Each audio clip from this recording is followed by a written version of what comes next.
as annoying as some of you bozos have been, let's finish this off right. Yesterday, we had a 3-hour Ace Attorney episode.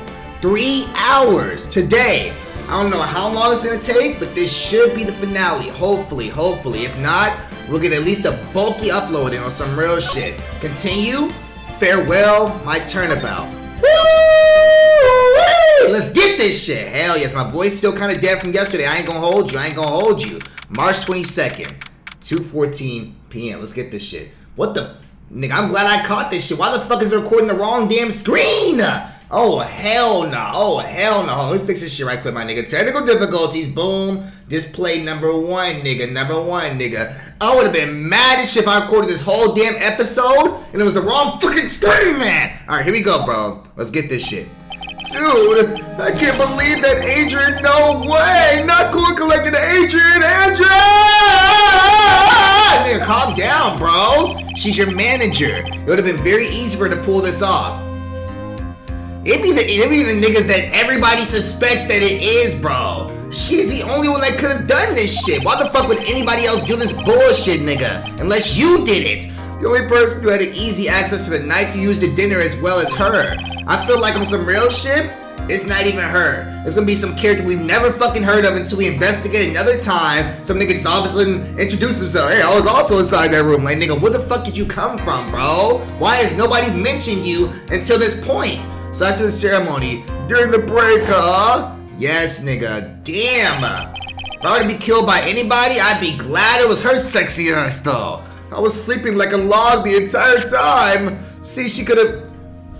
Why didn't you tell us that? You fell asleep, nigga?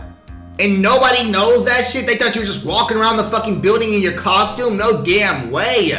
She could have easily planted the blood-covered button on your Akama. Because she was the one that came to wake me up. What? Are you serious? He knew all this information, never told us a damn thing? Then, dude, you're saying it really was her? Yes, she is the real killer. She was the one who murdered Juan Carita. But why? I thought she was the boss of Calm your ass down, bro. Damn! Them cops in the back still racist as shit. I know they are. She has her own agenda. Her own agenda? What are you talking about? I'm sure you'll see by the time the trial's over. Woo! I'll be alright. I'll get you acquitted by the end of today. Come on! So what the fuck is gonna happen? There's no way this is the finale. There's no way. The last 5,000 trials, we've always had a mistrial come back a different day. What the hell is gonna happen this time? Give me a verdict that's refreshing like a... Stop saying that! Okay, Mr. Lawyer Dude. I hate that refreshing like a spring breeze. Phoenix, you think her motive is related to Celeste Impacts' missing suicide note, right?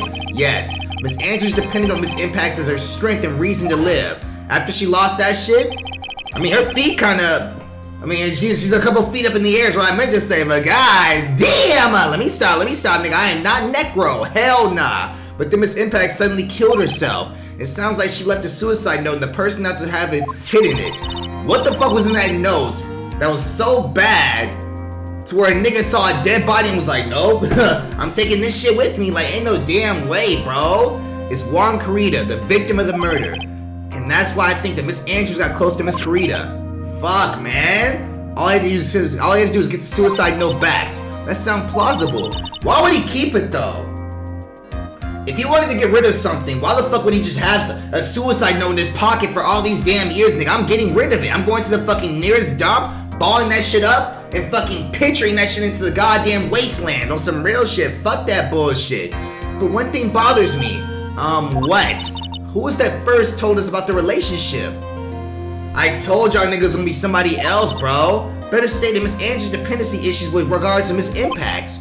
Who was it? I forgot.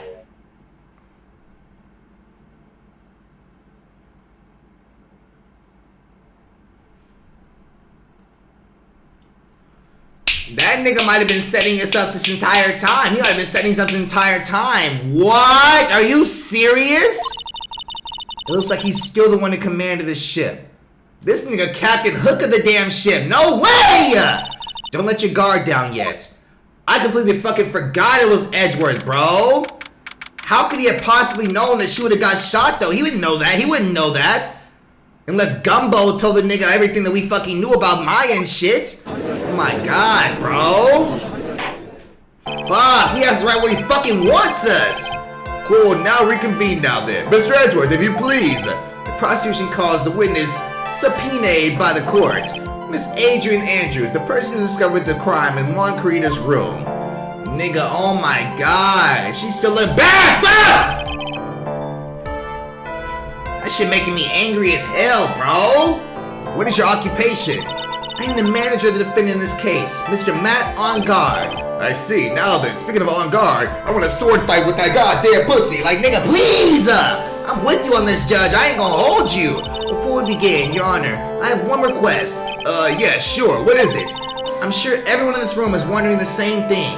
How big my titties are. 36 double C's, nigga. Put your face right there. Put your face right there, please. Oh my god, I want a girl just talk to me like that, bro. Just fucking mommy me a little bit. Mommy me a little bit. I mean, rolling in my chair and shit like, god damn. I'm going on 2 weeks of semen retention. 2 weeks of semen retention, nigga. I am horny as fuck. And would love to find out more about my relationship with the victim. After all, it was the topic of a certain weekly magazine recently. No, I have no idea what you mean. I've never even heard of Gossip Land. Like, nigga, shut the fuck up, you bald bitch. If the judge has ever heard a prosecution witness, he'd do all my work for me. Isn't the fucking, hold up. Isn't the jury not even supposed to know about the niggas that are on the stand, bro? What if they've heard about this shit already? Anyway, I was wondering if you could please tell us about your relationship to the victim. Yes, I was seeing Mr. Carita. They were fucking? They were fucking? I was also aware of the rivalry that participates. There's always a woman gets in between this shit, bro. Always! God damn, look at how she looking. All it takes is for a woman to look at you like that one time, and you folding, nigga. Just go ahead and give me that dick. Please, please give it to me. Like, oh my, I mean, you're begging. I might as well. Like, god damn. Somebody at DreamCon, please look at me like that, please! Holy fuck. But this is a private matter between Juan and myself. So it was a fry and bait matter. What the fuck does that even mean? White niggas be making up the most just fucking outlandish schemes and sentences. What the fuck is that? What is fry and bait? Or was it bait and fry? Nigga reversed it. No, bro, no. But I didn't kill him. I only wanted to kill that penis. No one is accusing you of that. At all, nigga, at all. Nobody said you killed the nigga. You just, you testifying a little bit. I think there's someone who would beg to differ. Don't look at me, bitch. What did I do? Oh my god, nigga said, yes, he is a bitch-ass nigga. I think we all understand your relationship with the victim now, Miss Andrews. Very well then, witness. Please testify to the court about what happened when you discovered the murder that had taken place, bitch. Here we fucking go, bro. Damn, look at those fucking lips, man! How can I not get pissed off? When I found the body, bro. It was time for the show to start, so I went to get Matt from his room. After that, I went to Juan's room, and there was his dead body. I was in shock, like static. Nigga, no you weren't. No you weren't. Then nigga, you stabbed him. You know you did. It couldn't have been anybody else but you. What I saw was naturally the exact same scene. What if for some reason...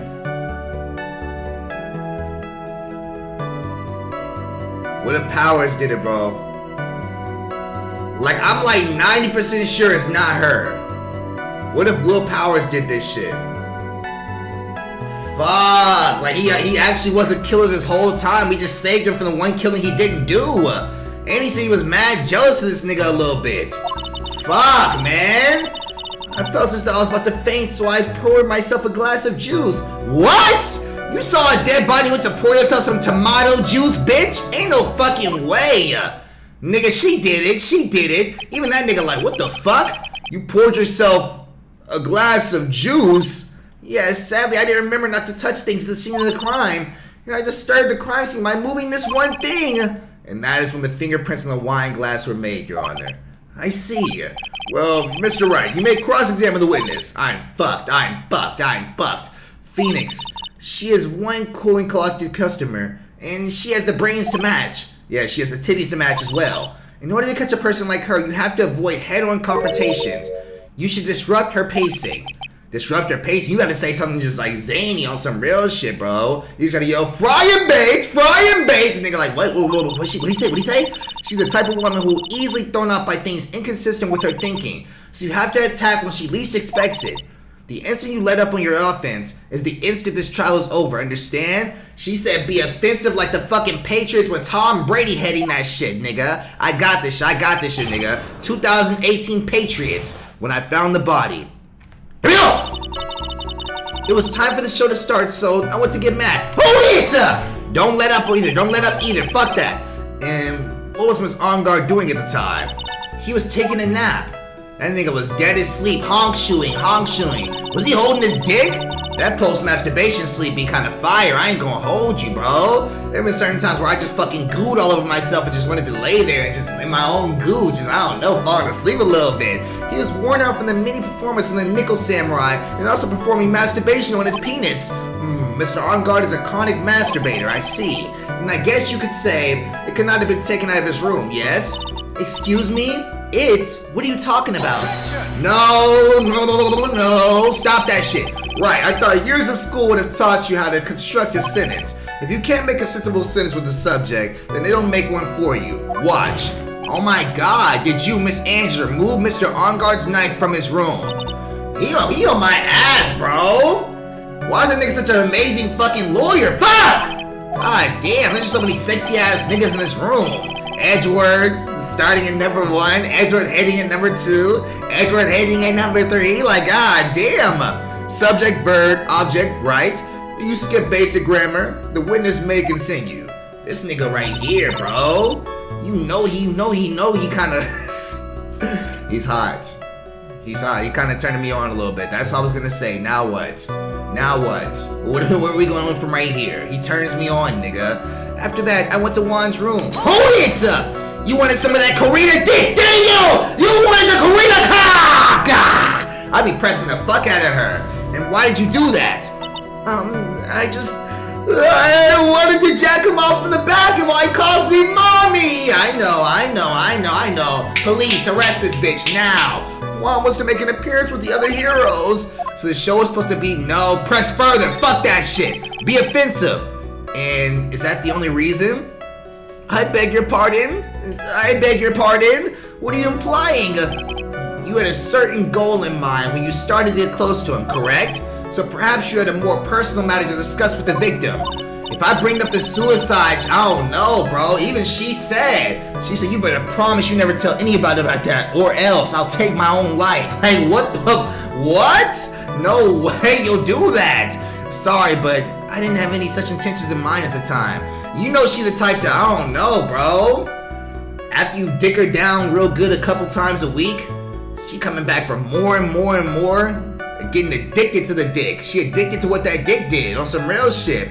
If you try to cut things off with her, she'll be the first to say that scary ass sentence. If you leave me, I'll go ahead and like, whoa, why? Why does it have to go to that? Why? You'll take your own because I'm leaving you and not dicking you down anymore? I hate people like that, bro, because they be lying, manipulators. On some real shit. If you got somebody in your life right now saying, if you leave me, I'll take my own life. If they're saying that shit, nigga, leave them, bro. They're manipulators. Fuck them. You cannot be stayed and captivated like that, nigga. Stockholm Syndrome. I can't get her to talk without a strong piece of evidence, I guess. Maybe we continue now. Witness, what did you see when you got into his room? Tell me. And there was this dead body that was in shock. Hold it!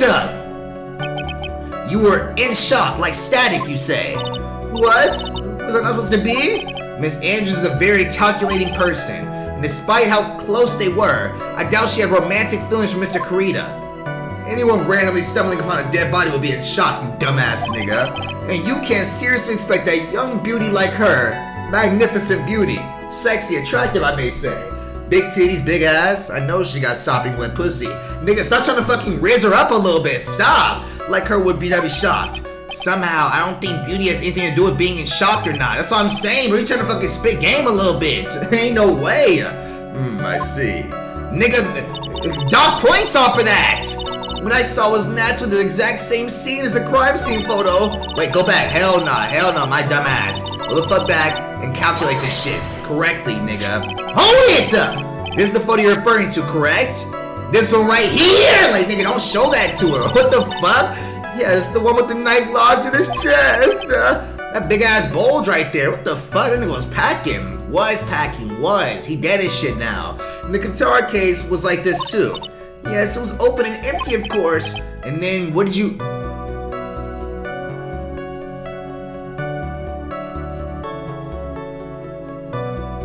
Will Powers killed the nigga out of pure jealousy. But it doesn't make any sense though. I was gonna say Will Powers killed the nigga out of pure jealousy, walked out, scared as shit. She walked in, stumbled upon the murder, rummaged the place about. That's why fucking trash and shit was thrown everywhere. She was looking for the suicide note because she saw the nigga dead. She didn't kill him, but she took the opportunity the first chance she could. Found the note, lodged inside the guitar, took the entire guitar because she wasn't gonna fucking spend time trying to get the note out of that shit. Took the guitar, put it somewhere, got a glass of juices. I don't know, nigga. It's something like that. Something like that has to be it, bro. She stole the guitar. I know she did. And then what did you do next, witness? But I know she didn't kill a nigga. Will Powers probably did. I felt as though I was about to faint, so I poured myself a glass of juice. Hold it! What the fuck you did, you thin bitch? Juice. Yes, there was a bottle of tomato juice on the table, so I helped myself. But you didn't drink any of it, did you? Huh? There was no lip smudge. I made sure to check. There were no lip marks left on this wine glass to suggest that anyone drank from it. Woo! So you telling me you poured yourself a glass of juice and just sat it down and went and told somebody, like, nigga, why would you do that? What? I wasn't feeling terribly great, so I set the glass down without drinking it. Then why'd you pour it? What? Miss Andrews, I would like to confirm with you one more time. When you discovered the dead body of Juan Carita, you were in great shock, correct? And that's when you poured yourself the glass of juice, right? Why is she smiling? What the fuck? And what of it? My mind really was a complete blank at the time. Your mind was a complete blank. I didn't think that was possible for you. Aren't you rude today? I was so dazed that I made one careless mistake, that one thing. What one thing?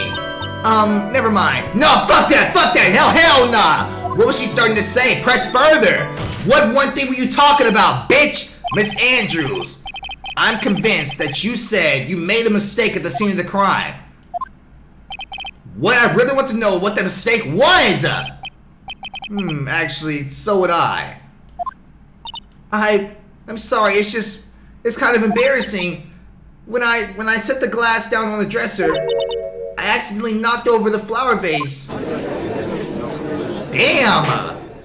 Oh my, look at her figure. Flower vase? Are you talking about the one on the floor in the crime photo? Nigga, how? How did you...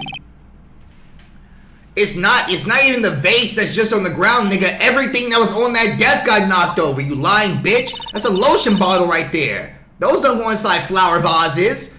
It was originally on top of the dresser, but when I bumped into it with my elbow, it fell onto the glass case. You're lying!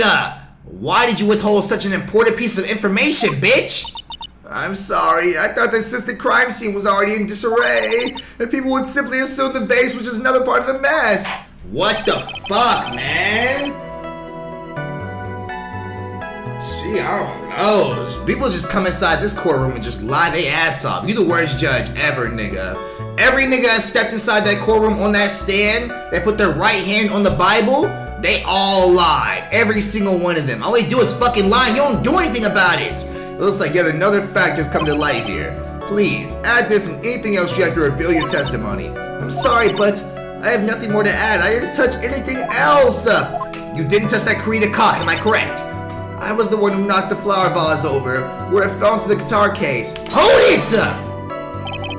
What kind of flower vase was it? It was a glass vase. It was fairly big and heavy, like Carita's cock! It was big and heavy? Damn, nigga. He was long and girthy? I thought I would try to take Juan's pulse, so I set the glass I was holding down on the dresser. She doing too much.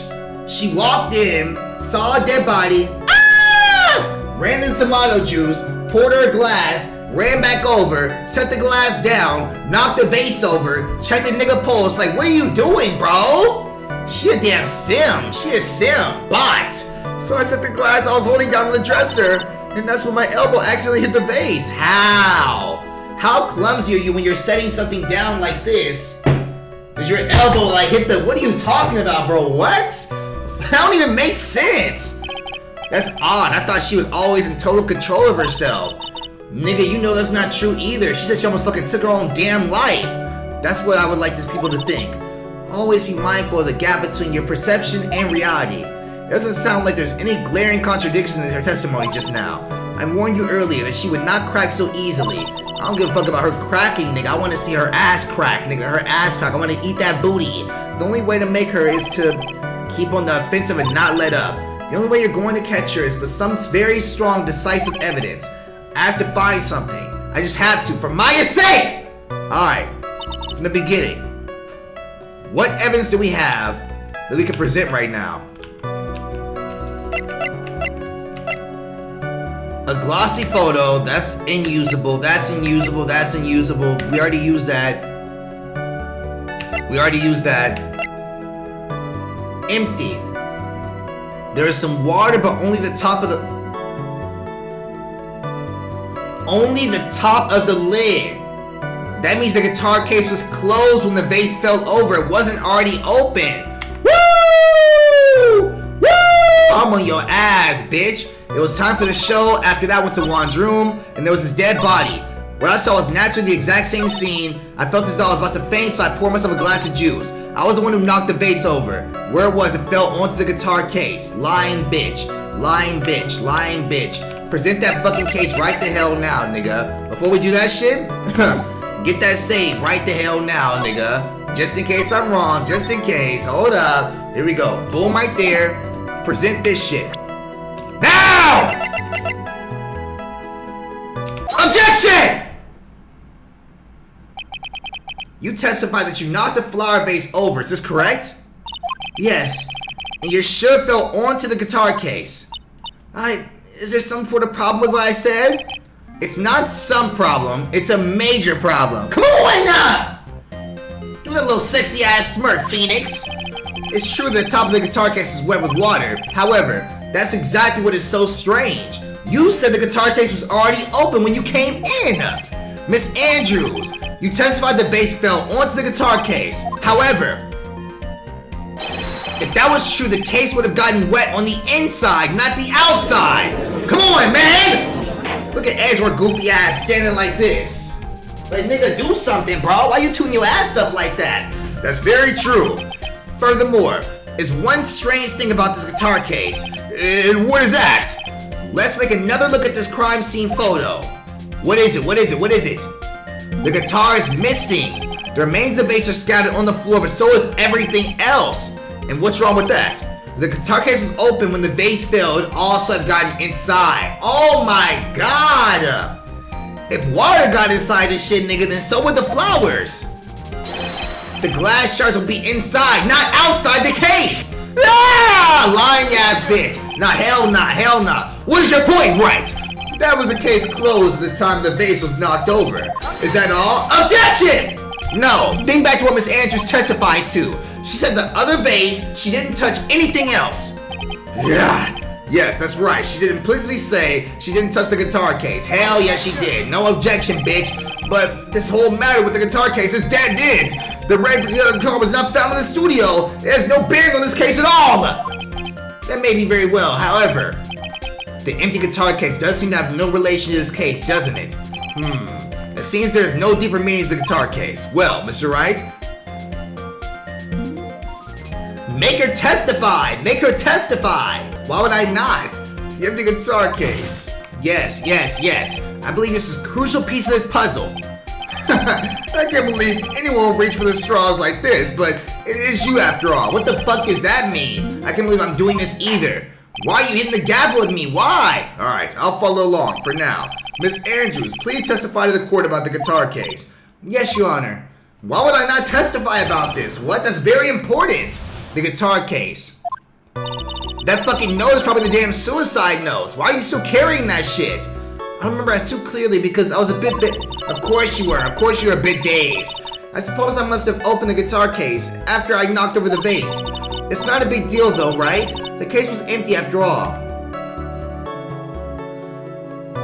You walked in, got shocked, in your own words, ran some tomato juice, poured yourself a glass, put the glass on the table, knocked over everything, opened the guitar case, then checked the nigga pulse? Why? Why is it the very last thing? What are you doing every other thing in the fucking room before checking the nigga? What? As for why I opened the case, even I don't know. You know why you did it, because you wanted to find the fucking suicide note. You liar?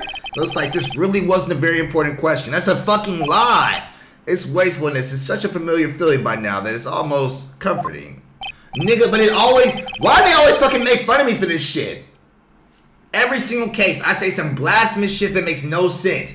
And then I win at the end. Like, why are these niggas not scared right now that I'm asking weird-ass questions? Anyway, I'll just go ahead and start the cross-examination. Using any way to change the topic. A convenient escape for a weak man. You niggas have done nothing but lose against me! I'm like 7-0, nigga! The guitar case. Like, ain't no way I'm the fucking Michael Jordan of this shit. These niggas treat me like I'm fucking, I don't know, Ben Simmons or some shit. I don't remember it too clearly because I was a bit dazed. Hold it! During your testimony just now, did you remember those events clearly in your mind? Well, you see, ain't no well you see. Are you sure you were the one who opened the guitar case? Yes or no? She's waiting for someone to tell her if she should answer or not. What? Sounds like her dependent side is taking over. Well, bitch? Yes, it was me. I suppose I must have opened the guitar case after I knocked the vase over. Hold it! I'm on your ass now, Dependent niggas, they fold like damn omelets when they get pressed. So you open the guitar case then. Yes, well, maybe I nigga, speak! Why did you open the guitar case? Huh? Mr. Karita's dead body is right there in front of you, wasn't it? He had a pulse that needed to be checked. Why are you doing everything that's not checking the dead body? Is it that hard to answer? I'd be pressing the fuck out of her. I would think the first thing you would do is call for the help, right? Not open the fucking guitar case. Ain't no objection. Objection to stay, nigga. Shut that nigga the fuck up, now! As the witness has multiple times when she found the dead body. She was dazed. Maybe I was curious to know if the bright red guitar was alright or not. You were more curious about an inanimate object than a dead body? If a nigga walk on me dead like this, like too mad, don't come check my PC to see if it's alright, nigga. Check me! I thought maybe the criminal took it. Why would she care about the bright red guitar over a human body? But getting back on topic, oh my fucking god, man. It's not a big deal though, right? The case was empty after all. Hold it! Was it really empty? She damn Hajime at this point, nigga, say something! I was just wondering if maybe when you opened the case, the guitar was still inside. No, nigga, shut him up, judge, now! Where's the judge's stand even at? This layout makes no sense. You got Edgeworth, the nigga's Phoenix, and then the fucking directly middle is the stand, nigga. Where's the judge at? It's never showed the nigga in a wide frame like this. The trials would be over in half the time if you would just pay attention. Yes, pay attention. Nigga, shut the fuck up. Don't talk to me like that. Don't talk to me like that. As to why I opened the case, even I don't know. Hold it! Was that because you were shocked and dazed at discovering the victim's body? Yes, that's probably it. Even that nigga Phoenix looked at her like this. Like, nigga, how stupid do you think I am, bro? Come on now. I'm not going to get anywhere if I continue pressing her like this. The only way is to make her talk with evidence. I guess I should give it a try. Come on, Phoenix, we can't afford to let up on her now. I wasn't planning on letting up, but she's at her weakest now. So this is our chance. Yeah, if we had a weapon with it. A weapon to hit her with? What? What's that nigga talking about? I'm sure a weapon is hiding somewhere in the court record, waiting to be found. I forgot she could read my damn mind. Alright. I don't remember too clearly because I was a bit dazed. I must have opened the guitar case. It's not a big deal though, right? The case was empty after all. As for why I opened the case, even I don't know. What do we have that could easily... Found next to the victim is filled with tomato juice. Bears Andrews' fingerprints.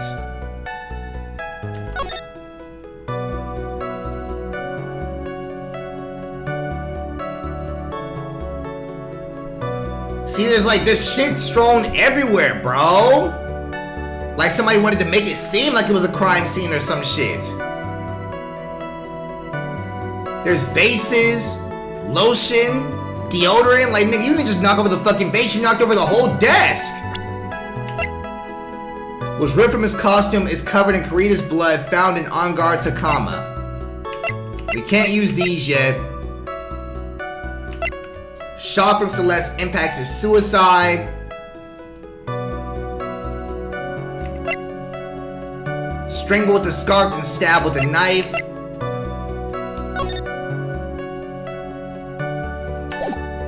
I don't know, bro. I don't know. The way that fucking door set up looked like it would be like in remembrance. You know how niggas do like in remembrance and they'll put like different flowers and teddy bears and shit. Like it's like they knew the nigga was about to fucking die. I'm almost positive it has to be this fucking crime scene photo. The case was empty after all. I suppose I must have opened the guitar case after I knocked over the vase. I suppose I must have opened the guitar case after I knocked the vase over.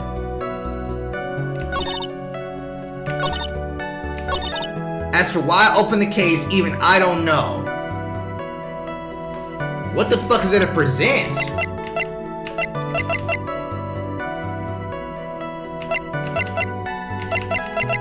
Maya pushed on to me. Lotta's camera, magazine clipping. That's useless. That's useless. It's filled with tomato juice. Bears Andrews' fingerprints. Oh my god, bro. What?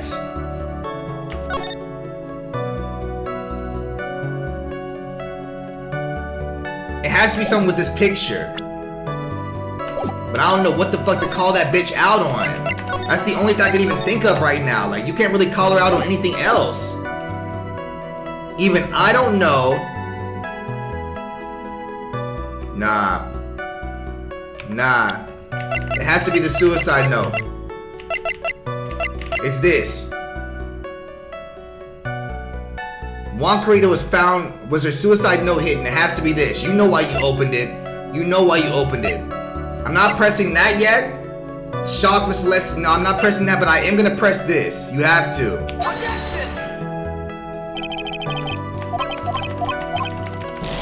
My fucking god, man.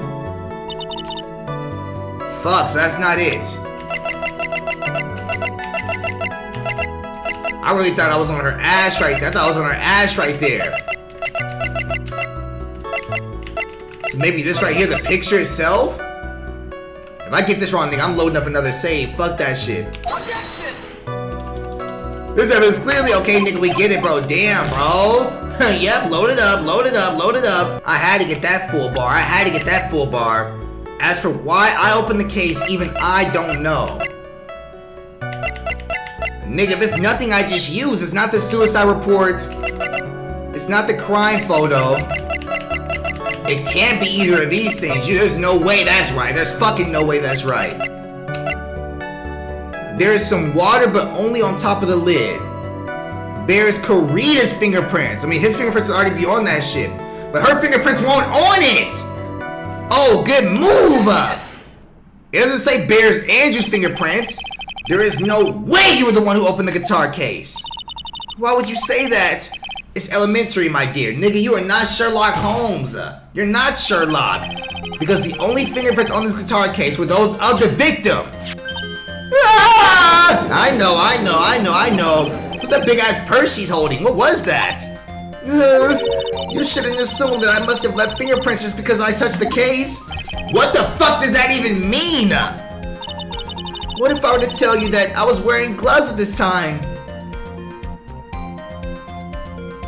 Judge, can you please get this lackadaisical bitch out of my fucking eyesight now? Oh my god. Gloves? But why would you be wearing gloves at the time?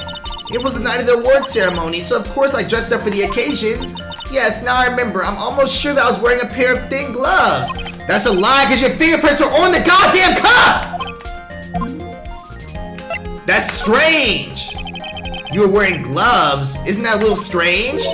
Why is that strange? Do you have something that would prove? Yes, because your fingerprints are on the fucking cup, you liar! I have proof right here. This wine glass. The wine glass? You left your fingerprints very clearly on this wine glass. Ah! Even if you took your gloves off when you poured yourself the glass of juice, bitch, you put them back on after? Let's recreate it one more time on some Spider-Man shit. First, you walked inside the room. Ah! Saw the dead body. Went to the tomato juice.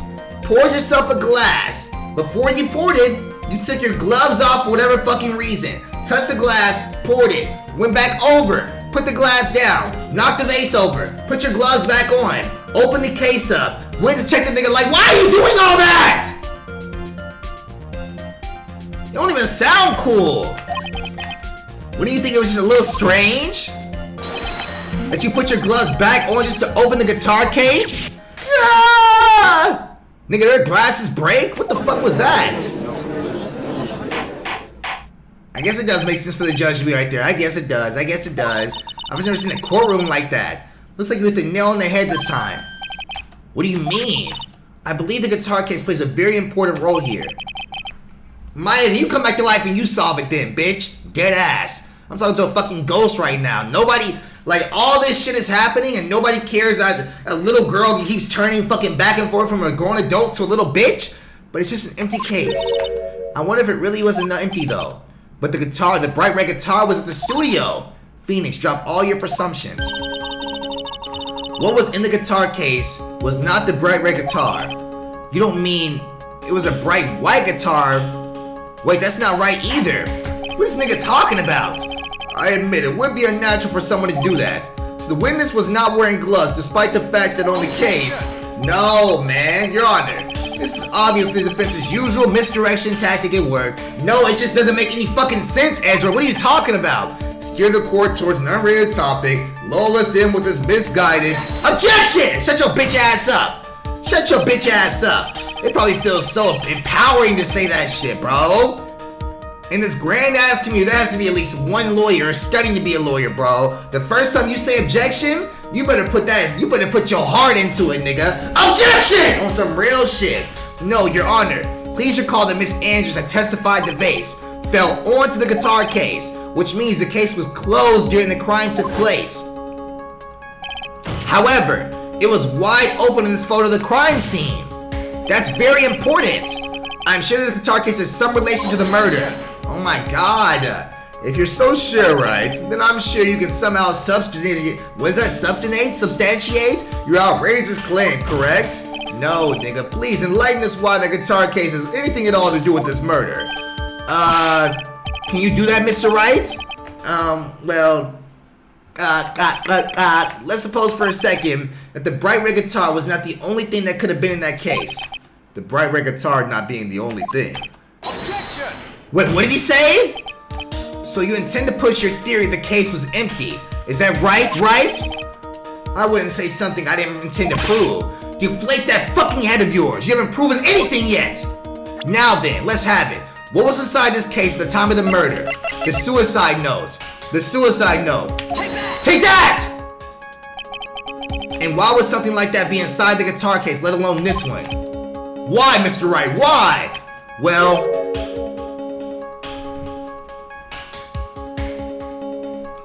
Wrong again. I have a suggestion. Why don't you put that void where your brain is supposed to be? Oh my fucking god, man. And never bring it out again. Why wouldn't the suicide note also be in there? What? Ain't no way. Nigga, I don't fucking know the magazine clipping. Like, what? It had to be that! Was her suicide note hidden? Are you fucking kidding me? Lana's photo. Oh my god. If I gotta click the fucking profile.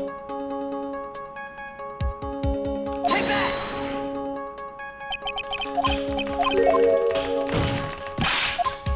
This shit is so. What else would possibly be inside the fucking case that wasn't a damn suicide note, nigga? The tomato juice? Like what? They don't even know about the killer. This fucking useless. That's fucking useless. Useless. Useless. Useless. Useless. Useless.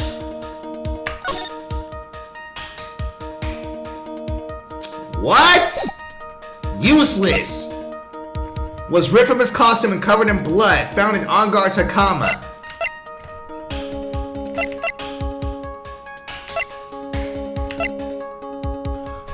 What could have been in there? Oh my fucking. This should just be. Okay, Lana's photo.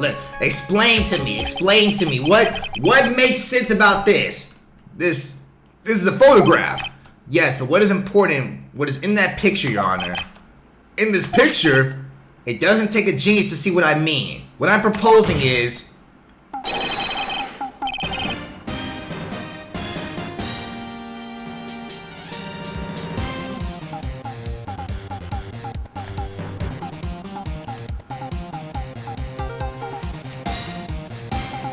It's like you gotta fail 3,000 times for you to even figure out the fucking answer, nigga. Like, how do you expect me not to look up what was inside the goddamn case, nigga? How do you expect me not to? How would I possibly guess this? What? Even they're like, nigga, what are you talking about? Mr. Wright, explain yourself.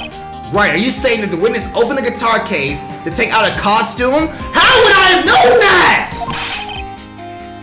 What insane point would be doing something like that? That insane point would be to wear the costume, of course.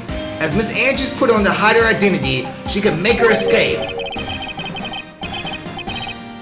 And how did she get the costume inside the guitar case, Phoenix? Even I'm against you right now. I'd be in that courtroom like, nigga, what? After all, you couldn't let anyone see you leave, would you, Miss Andrews? Nigga, she saw him walk in there. I refuse to accept your theory. Like, how many damn costumes were there? What? Do you have anything to support such a preposterous idea? Please don't ask me. Please don't ask me. This other duo was an investigative photographer who was starving for a big scoop. And in the end, she managed to get that shot, correct? You mean this photo? Order, bitch-ass niggas! Looks like we've wandered into quite another mess again, haven't we? Nice job, Phoenix. Well, you know my strategy. Speak first, think later. Nigga, it sounds like it. You could have easily put the suicide note inside there, bro. Like, I'm not gonna let anybody get to this shit. I'm gonna put it in a place that only I have contact with. Not a fucking costume. How did you even get the costume in there? So the real murder was hiding inside the costume. No, nigga. Wait, 1 second, Your Honor. The Nickel Samurai's costume would have been Mr. Matt Engarde's. Why would something off the defendant be in the victim's room? And inside the guitar case of all places? True, that is a little baffling. Explain this right, creator. Explain this right, creator. The court would like to hear your thoughts. No, I don't know. I don't fucking know. It was a spare costume, nigga? Are you serious? It's like, it's not even hard. It's not even a hard game. It's just like, some parts just make no sense. Like, what? It was stolen. I think it may have been stolen from Mr. Engarde. Stolen? But why would someone do such a thing? Maybe the thief wanted to interfere with the post-ceremony stage somehow.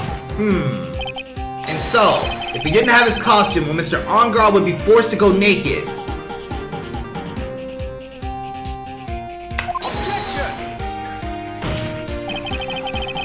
So how did she know that the costume was in there, man? Maybe you should be stripped naked and run out for making a mockery of this court. What? Excuse me? Mr. Engarde did not take the costume off after the award ceremony. He was still wearing it. He even testified that he took a nap while still wearing his costume. Is that not correct? Yeah, he did say something like that, didn't he? Are you fucking? Are you fucking? Are you fucking? Are you fucking? Oh my god, man. This shit. It was a spare! Yo! Did not take his costume off during a break period. In that case, the costume we were talking about was a spare one. What? Then, are you saying that on the night of the murder, there were 2 nickel samurai costumes in Gatewater Hotel? Sure. Even though there's no evidence that supports that? Sure. Yes, that's what I'm saying. And how did you explain the costume was inside the guitar case? Nigga, even I don't fucking know. It would mean the victim himself had brought the spare to the ceremony on purpose. But why? The victim, Mr. Kurita, was the jamming nigga. Why would she secretly bring a nickel samurai spare with costume with them? That would be the reason behind such a peculiar act. And therein lies the sticking point. What? What are you mumbling to yourself about now? Have you just been rambling all this time without any sense of inner monologue? Huh? No, I just...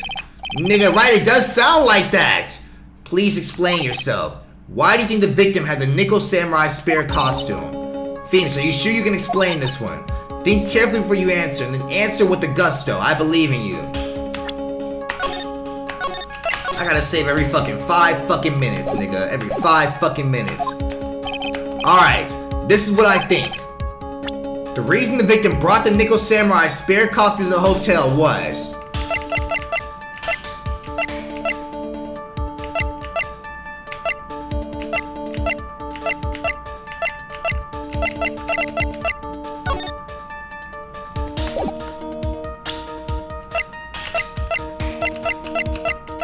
Nigga, I don't fucking know!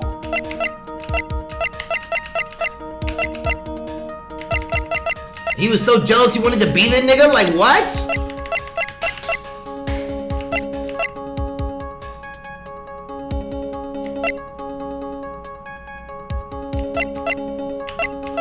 Bro, I genuinely, like, don't understand why he would possibly have that fucking costume inside his shit. At all. Tabloid. Gatewater.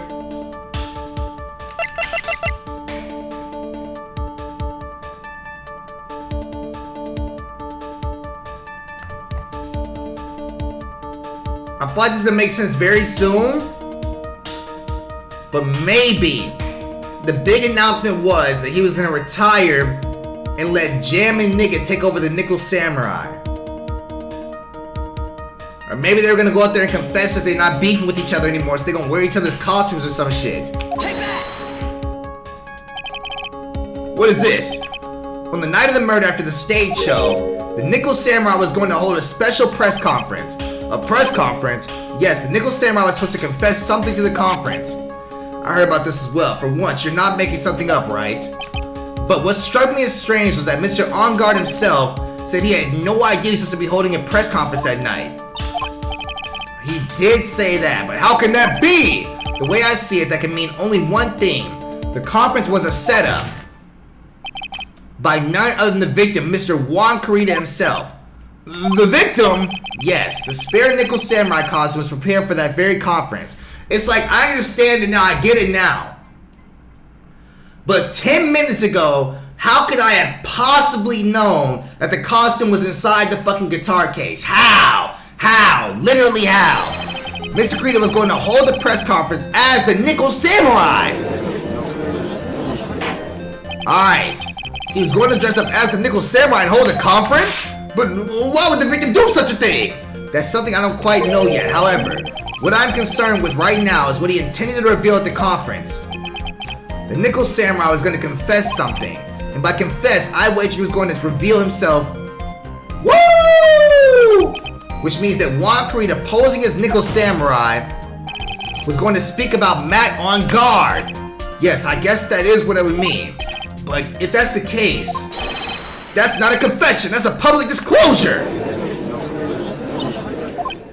You knew about that, Andrews, you knew about that.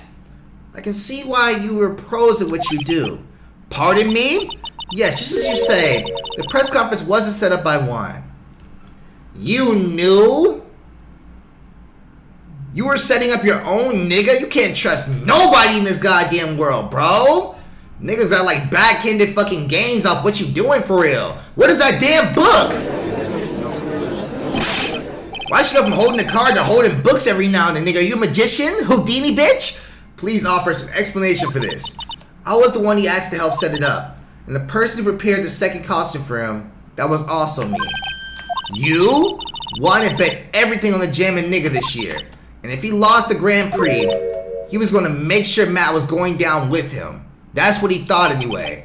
These niggas were really beefing. I need me an enemy like that, like willing to do anything to take me down. But the thing is, don't disguise yourself as one of my homies being my enemy, bro. Don't disguise yourself as one of my homies trying to be my enemy, nigga. Just be straight up and say you hate me, nigga. I'd rather get real hate than fake love. It looked like somehow Juan had done in his hands a secret to powerful. That would be destroy Matt's acting career had it even been revealed. That nigga was on Epstein Island. He's about to go up there. Hey guys, guess where I was this summer? Like what? No way you exposed that. And do you know what the secret of Mr. Engarde's is, Miss Andrews? That's something only Juan knew. I don't know what it was. She said it while smiling though. I see. I've probably been coming off quite suspicious to everyone, but that's to be expected. I've been trying to protect Matt after all. Protect Mr. Engarde? She admitted to being a bozo! And yet again, another strange bit of truth comes out to light, it seems. Miss Andrews, if you could please tell us the truth about your behavior. Yes, Your Honor, I understand. Thank you. Thank you. Finally, some actual truth after 5 fucking investigations. From the moment I saw the crime scene, I had a feeling that Matt was the murderer. Matt had to kill Juan, no matter what. And he didn't have an alibi for what he was doing in the time of murder. My thoughts were confirmed by the evidence. Of course, the button with a knife. If you were trying to protect Matt, why did you dress up as a nigga, leaving the fucking room after a dead body was discovered? Why would you do that? Why not just walk out as yourself? But I'm Matt's manager, so I felt I had to protect him. That's a fucking lie! Why'd you walk out as the nigga then? This doesn't count for everything. Well, I am the logical type. We're finally seeing her true self. She is more nervous than scared rabbit. If the defense can find no fault in this testimony, I am ready to make a ruling. Please keep that in mind when you cross-examine, Mr. Wright. Looks like somehow everything has swung to the opposite end of the scale again. That just means I have to put my weight into this and turn her logic upside down. From the moment I saw... Hold it! Would you say that your intuition speaking to you? Don't confuse my methods of reasoning with your own. If you want to prove that someone did something, you need 3 things. 3 things? A motive, an opportunity to commit the crime, and finally, decisive evidence. Nigga, don't talk to me like you the lawyer now. What are you talking about? If you think those 3 things through, the answer becomes quite clear. You should have already known that, Phoenix. They didn't even teach us that in school, nigga. How did she even know it then? At least not from what I remember. May I continue now? Matt had to kill Juan no matter what. Hold it! So would you say this need came from the press conference? Yes. Do you know what Juan chose the event that made the hotel for the conference? Oh, it's getting kind of hot in here. It's getting hot in here. Let's take off all your clothes. I am getting so hot. I'm gonna take my clothes up. It's getting hot in here. Let's take off all my clothes. All that shit, nigga. I need that fan on. Hell yes. I might be a little too fast to speed. Let me hit that shit one more time. I'm trying to hear y'all, have y'all niggas here throughout the entire fucking gameplay. Alright! And you knew this plan, didn't you, Miss Andrews? Yes, because I was the one who set the conference and prepared the costume. So if you were trying to protect Mr. Engarde, why were you trying to set the nigga up then? But I'm sure Mr. Engarde himself didn't know anything about the conference. Oh, really? Can you show me any proof that he didn't know about this press conference? Oh my fucking god, man! She's not nervous. Anyway, the important thing here is that the information was not in your testimony. Yes, I agree. Miss Andrews, please strike your testimony if you please. Grasping at straws now, are we, Mr. Wright? Oh my fucking god! I know what his motive was, but I don't have any way to prove I'm right. Nope, nope, nope. Go back, go back, go back. Hold that shit, nigga. Hold it up! Has Mr. Engarde done something that hurt you or betrayed you personally? Why do you ask? You were the one who helped Mr. Kurita with this press conference. And that vent was supposed to bring down Mr. Engarde, yet you still helped him. No! The person on trial right now is Mr. Engarde, right? What the witness was thinking, helping the victim with his plan, is none of your concern. In any case, that means the defendant had the motive to kill. Why do I keep doing this to myself? Fuck! He didn't have an alibi for what he was doing at the time of murder. That's important though!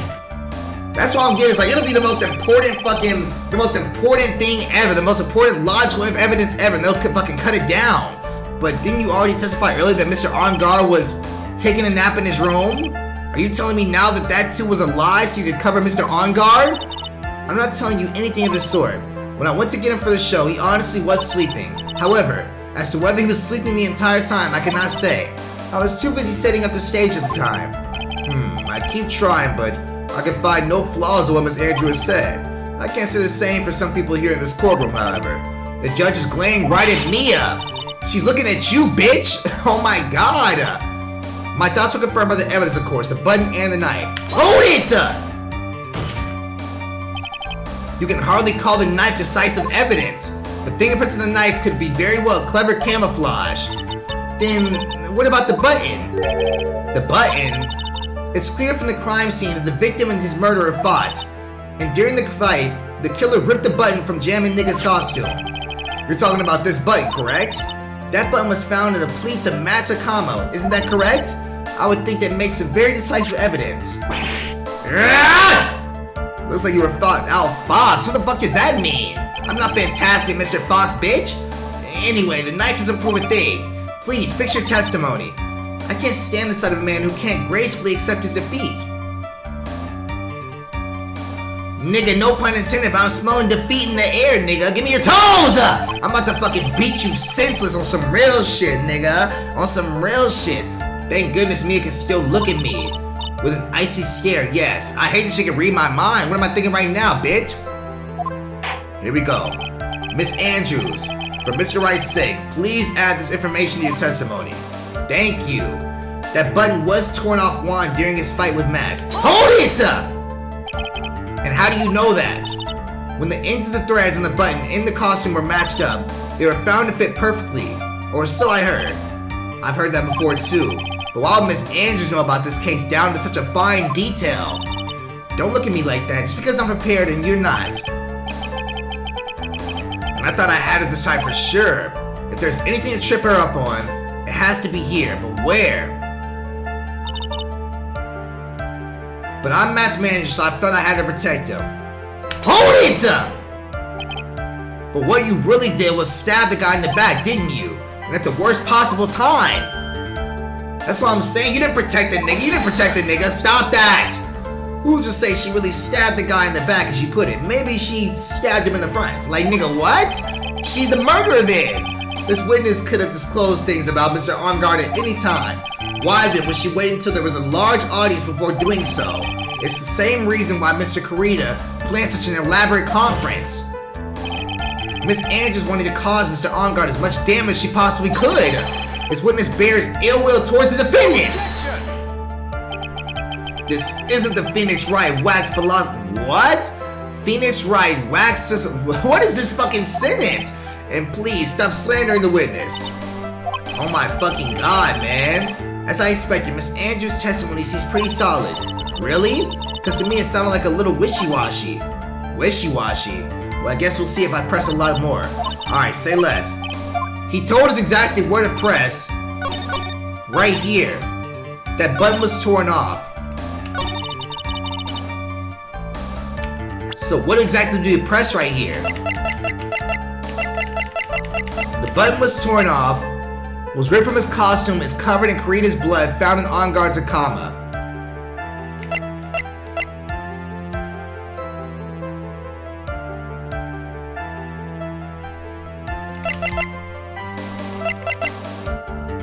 Strangle with a scarf and stab with a knife.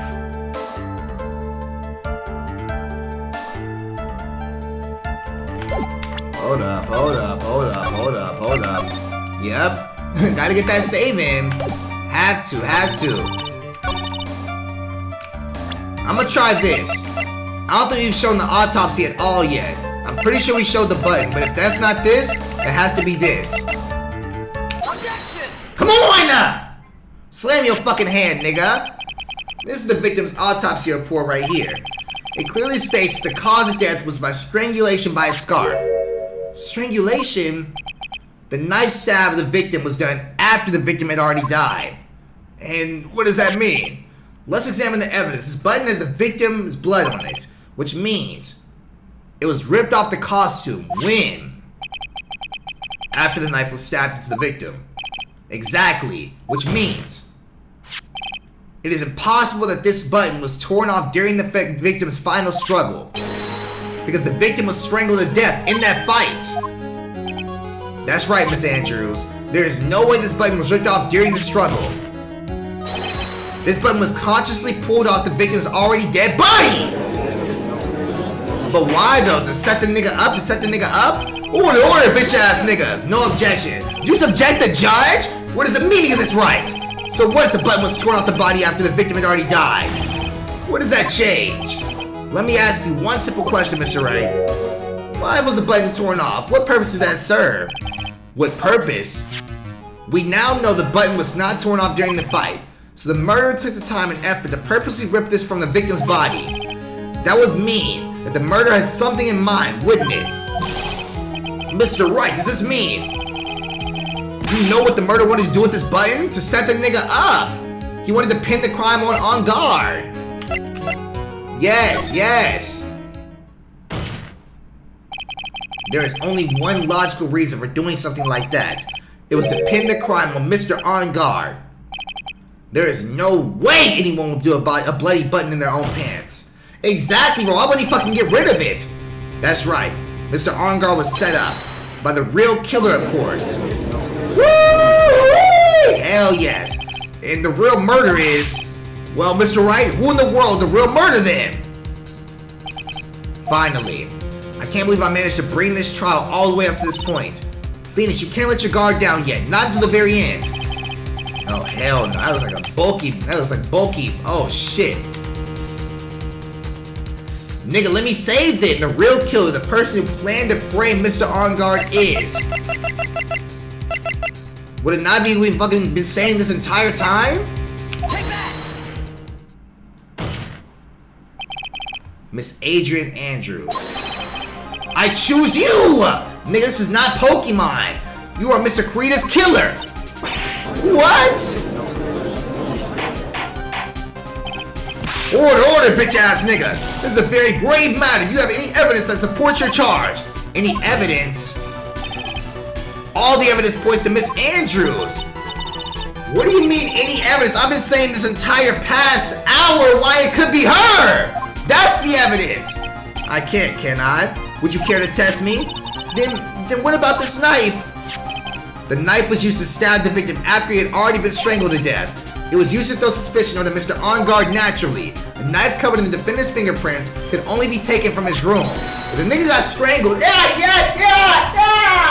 why would you stab the nigga afterward, bro?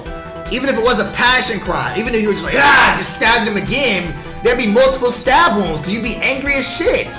It wouldn't just be one and then you pull the shit out, like what? And the only one who had dinner with him and knew which knife to take was you. Why does her shit keep breaking? How does she have backup glasses, nigga? Then, what? What about the button that was found in Matsukama? This button was removed from the victim's body after he'd already died. The only people who could have done so were the person who found his body or the killer. However, Mr. Engarde was the real killer. There is no way he would have put such an incriminating evidence in his own Hakama. What the? How many does she have? The only person who could have put this button into Mr. Engarde's Hakama is the person who went wake him from his nap, which is you yet again, Miss Andrews. I see. What about the empty guitar case? It was already empty. That is also another piece of evidence that incriminates Miss Andrews. No, why didn't they show her naked? costume was used to hide the real killer's identity as they fled the crime scene. Now, who could have known that there was such a costume inside the guitar case? The real question is, how does frail ass 5'4" bitch take down this fucking 6'2" 230 ass nigga? How? It could only have been the person who prepared the costume for the victim. And that person is you! No, ain't no objection. Fuck no, hell nah. Miss Andrews' fingerprints were nowhere to be found in the guitar case. And it was you who proved that she was not wearing gloves at the time. That's right. Not today, bitch ass niggas. Not today, bitch ass niggas. That's because she had not intended on leaving any prints. If anyone had found out she had touched the case, they would have asked her why. So to avoid leaving any prints, she used a towel or something at least to open it. But the glass of tomato juice is a different story. Ms. Andrews perfectly left her fingerprints on the glass to show that yes indeed, she was the classic dazed discoverer of a dead body! And to top it all off, there is this photo. A photo of the killer as they... The thing is... Oh wait, that costume was for the other nigga, not her. I was like, why did she make it oversized if it was always for her? No reasonable person. But the thing is... Low-key, it always was for her. Make it in your own size. He would be too much short for him to costume if it was him. Speaking of how tall people are, Miss Andrews, you're also kind of short in stature, are you not? Please stop! Well, how about it, Miss Andrews? I've got it this time. Miss Andrews. I refuse to testify. She pleads the fifth? There's a law. It says I can't be forced to testify about something if I can incriminate me. Lawyer niggas. If somebody pleads the fifth, don't they kind of mean that they did it a little bit? Like, I've never understood the pleading the fifth thing, my nigga. You just try not to talk because you know you're gonna get caught. You are absolutely correct, Miss Andrews. The law does provide us with a way to avoid self-incrimination by allowing a witness to not testify in a testimony that can cause damage to themselves. What? Pleading the fifth is not something most people would think to do on the spot. Actually, thinking back to yesterday in Mr. Engarde's room, she pled the fifth the entire time. Adrian Andrews. Yes? Think hard about what we just said. Understood? She told her to plead the fifth. That's it. That's when Francisca planted this idea into her head. She must have told Miss Andrews not to testify if things look bad. You did a good job proving everything up to this point, Phoenix. But there's still one thing you haven't done. Something I haven't done? Nigga, say she about to fucking off herself. Say it. I don't give a fuck anymore. You wanna be a bad guy, nigga? Then okay, end is a bad guy. Die is a bad guy. What's wrong, right? Are you finished already? Run out of evidence? Nigga, I got nothing but evidence, bitch. What is so humorous, Mr. Edgeworth? I'm sure you realize this as well, Your Honor, but everything the good lawyer here has proven up to this point is meaningless. What? Everything you have proven is circumstantial. Circumstantial? Yes, circumstantial. You have yet to provide a single piece of definitive evidence. Proof that Miss Andrews did in fact harbor a wish to murder Miss Carita. Miss Andrews, did you want to kill Miss Carita? I believe this may lead to incriminating myself, so I plead the fifth. But Miss Andrews, if you do that, it'll be the same as admitting your guilt, don't you think? Maybe so or maybe not. There's nothing to prove it either way. Besides, you don't even know what crime I'd be guilty of due to my silence. She's taking that defiant attitude again. Mia, what should we do? Somehow we landed in the worst possible situation. What? I think we've reached a certain conclusion at this point in time. Miss Adrian Andrews refused to testify, and the defense's theory that she is the actual murderer has not been fully substantial with solid definitive proof. But that's not true! In this situation, there is only one thing the court can do, and that is declare a recess. What? I request that both the prosecution and the defense look further into this matter, and at tomorrow's trial, fuck! Tomorrow. We don't have it tomorrow.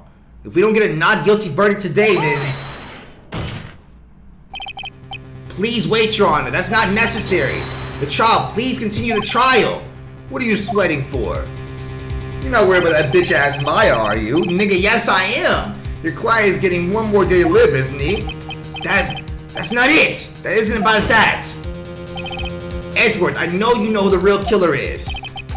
Please, let the trial continue. If I don't get the verdict, then Maya...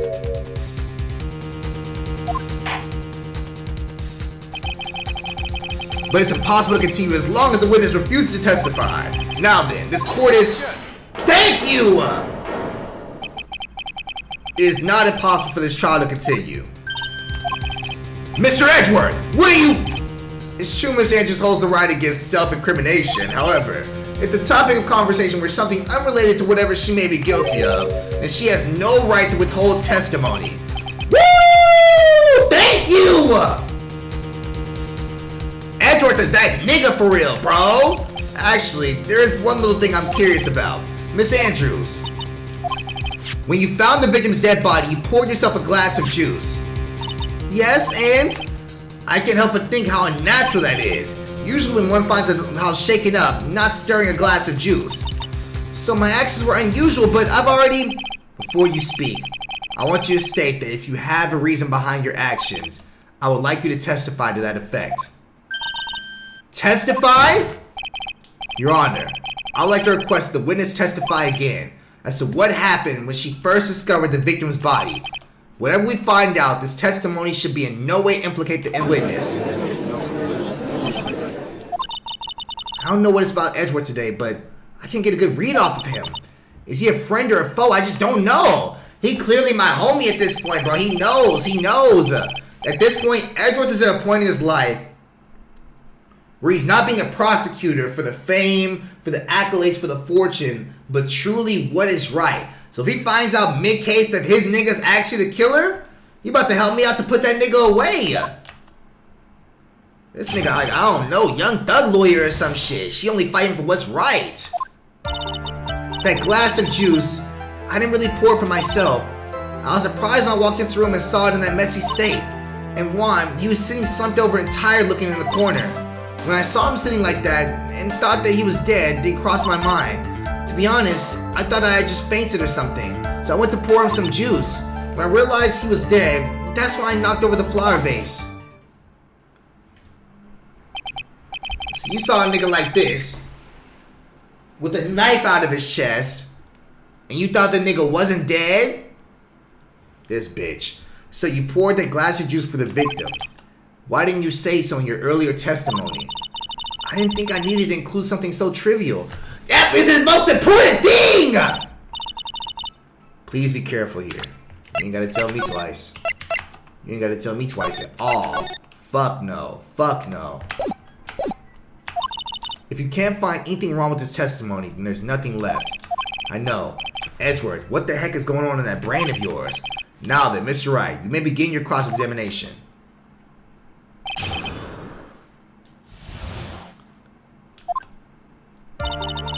I don't know what at this point. Hold it!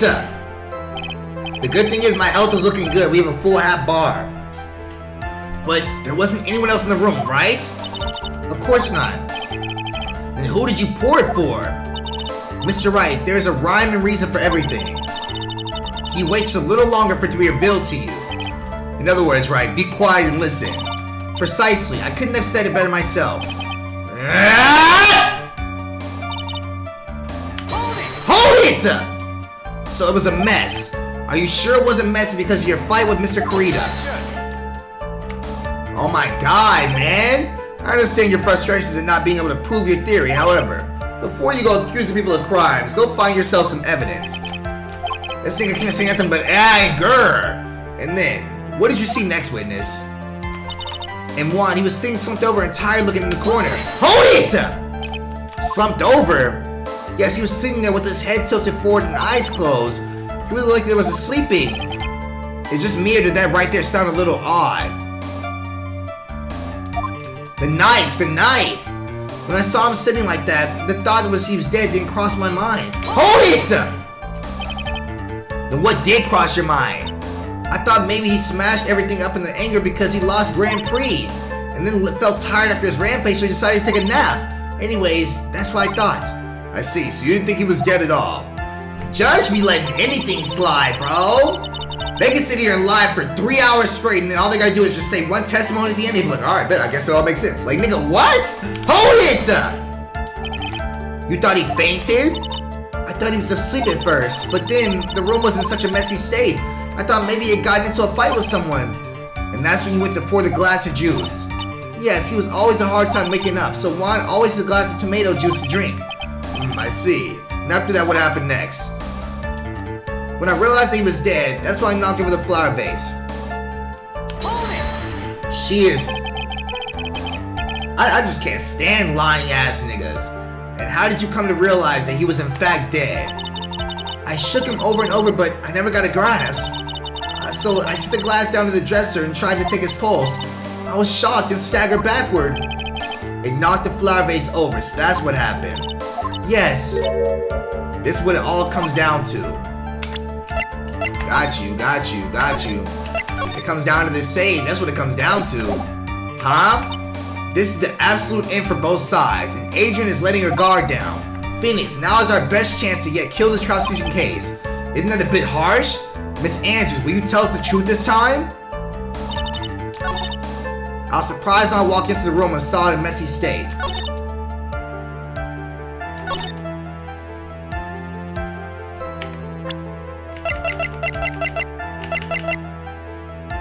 It's like, you see this right here. There ain't no damn way you think a nigga just sitting there asleep. Like, what? Objection! Thank you! The knife! So you honestly didn't think he was dead when you found him? No, not at all. Even though this is what you saw when you discovered the damn body, a knife sticking out the nigga? Who sees that and don't think they dead? What is the meaning of this? Isn't it obvious, Your Honor? There is a knife sticking out that nigga fucking chest! Anyone who saw this scene would have immediately thought that there was a dead man. Like, why would you even try to say that? She saw the nigga like this, with a knife sticking out of his shit. Oh, he must be sleeping. Like, no, nigga. I know, plead the fifth again, bitch, stuttering ass. I doubt a single person in the world would mistake this for someone who fainted, and then so nonchalantly go pour something to drink. Your point is, Miss Andrews, your testimony just now, it was all one giant ass lie. Ah! And your lie has proven one thing very clearly, that you are the real killer! Thank you! No! Losing their rabbit ass mind. Snow Bunny. Wait, what?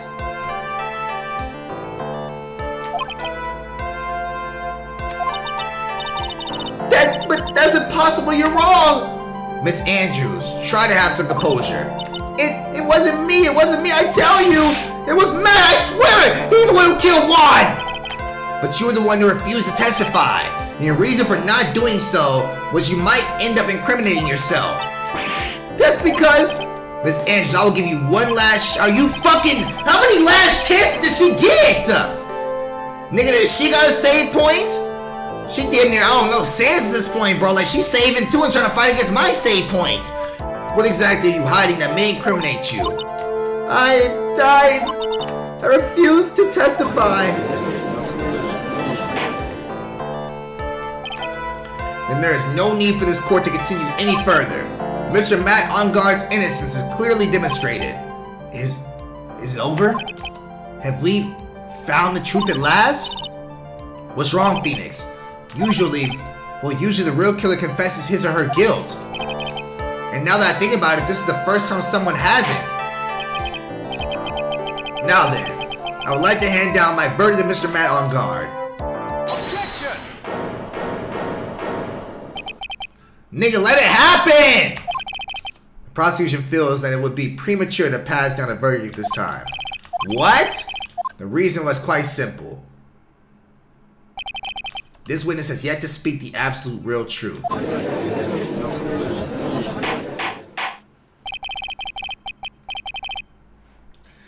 If this judge says again, I'll give you one last chance. Like, nigga, no more testimonies, bro. The absolute real truth. What are you... Witness, don't you understand yet? Huh? I don't know who planted this silly idea in your head, but as long as you protect yourself through your silence, Matt Engarde will go free, and in this place, you will die. That's a lie. I don't believe you. What?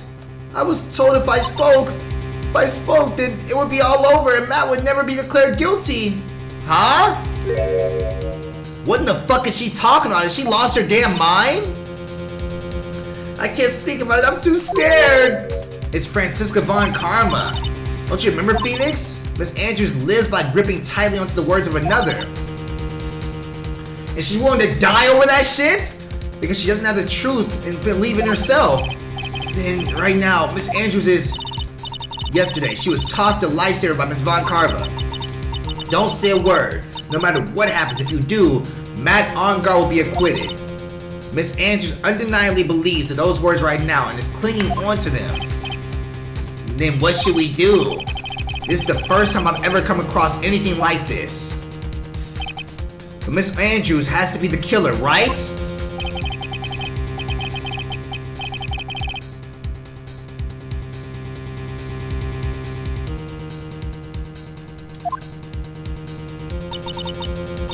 It wasn't me, I'm begging you, please believe me! I didn't kill Juan! Help, please, someone help me! Miss Wright. Yes, Your Honor. The court can't continue like this, therefore I'd like to hear what you intend to do. What I intend to do? What am I supposed to do? What am I supposed to say? Right, I suggest you think very carefully about this. About what? About what? Think about what this witness did and not what she did not do. What does that even mean? And think about who is the real mastermind behind this crime. Who's the real mastermind? Isn't that obvious?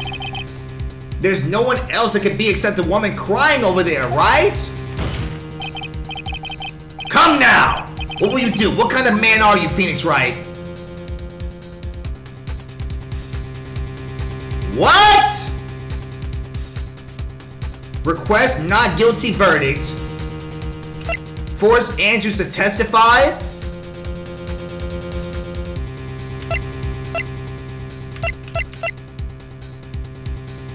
What do you mean request not guilty verdict? What does this even mean? Force Andrews to testify. Request not guilty verdict.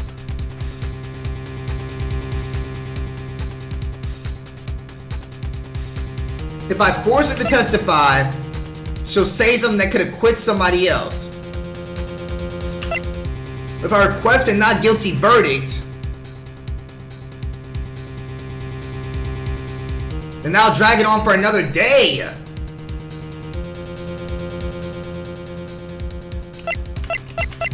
Huh? Force Andrews to testify. That's what he wants me to do, I'm pretty sure. He wants me to force a not guilty he wants me to force Andrews to testify.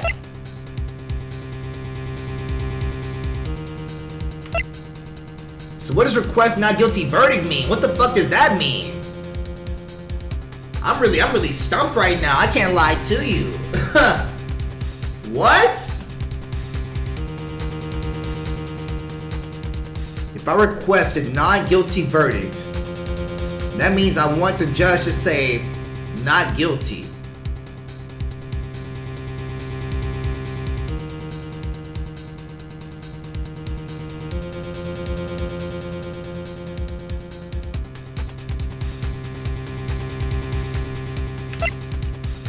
Is this one the right answer?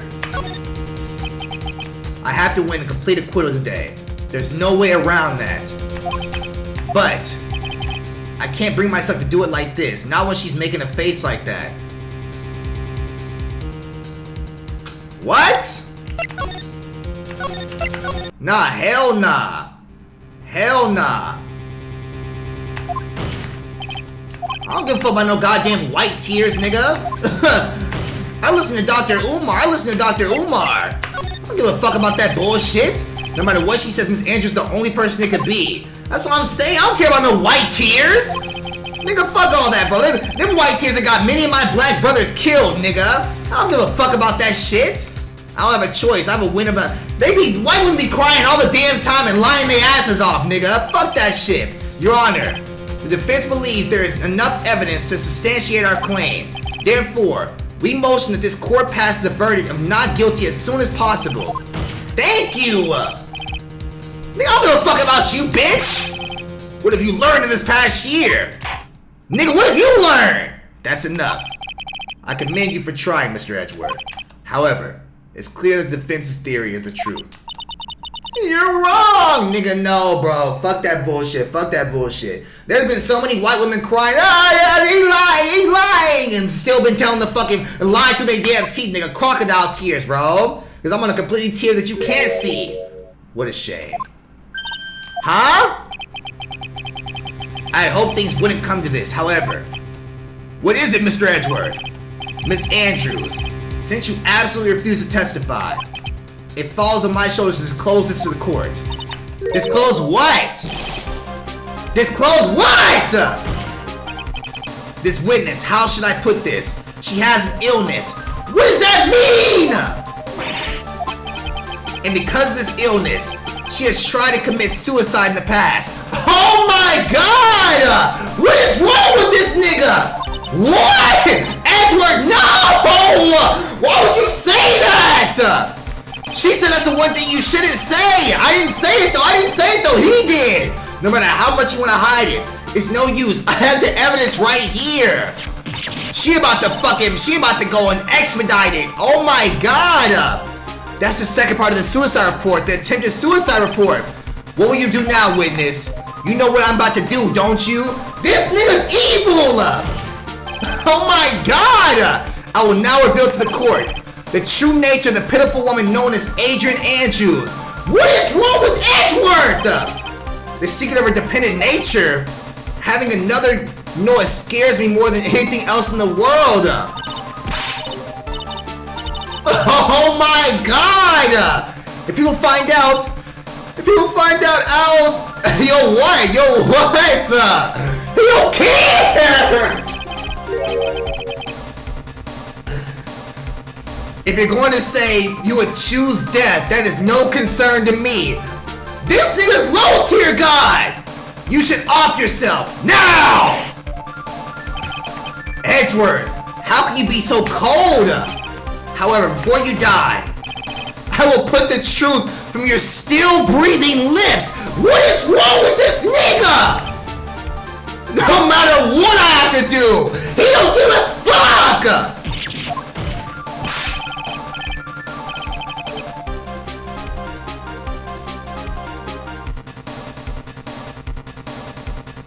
Oh my God!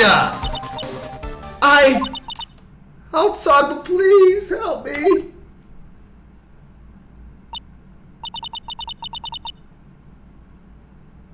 What does that mean?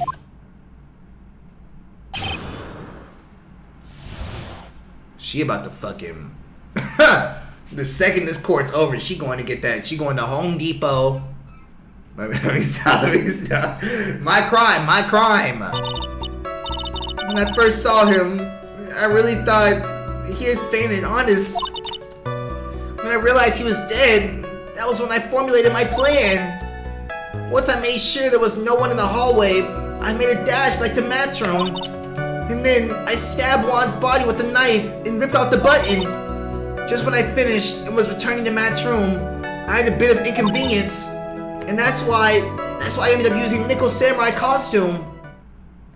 What? What sense does any of that make? Isn't it obvious to pin the blame on a certain person? A certain cowardly man! What do you mean by all this? It might take this court a little while to understand, but this is the truth. The real killer is Matt, that scumbag of a man. I'll never forgive him! He's trying to escape his guilt again, just like last time!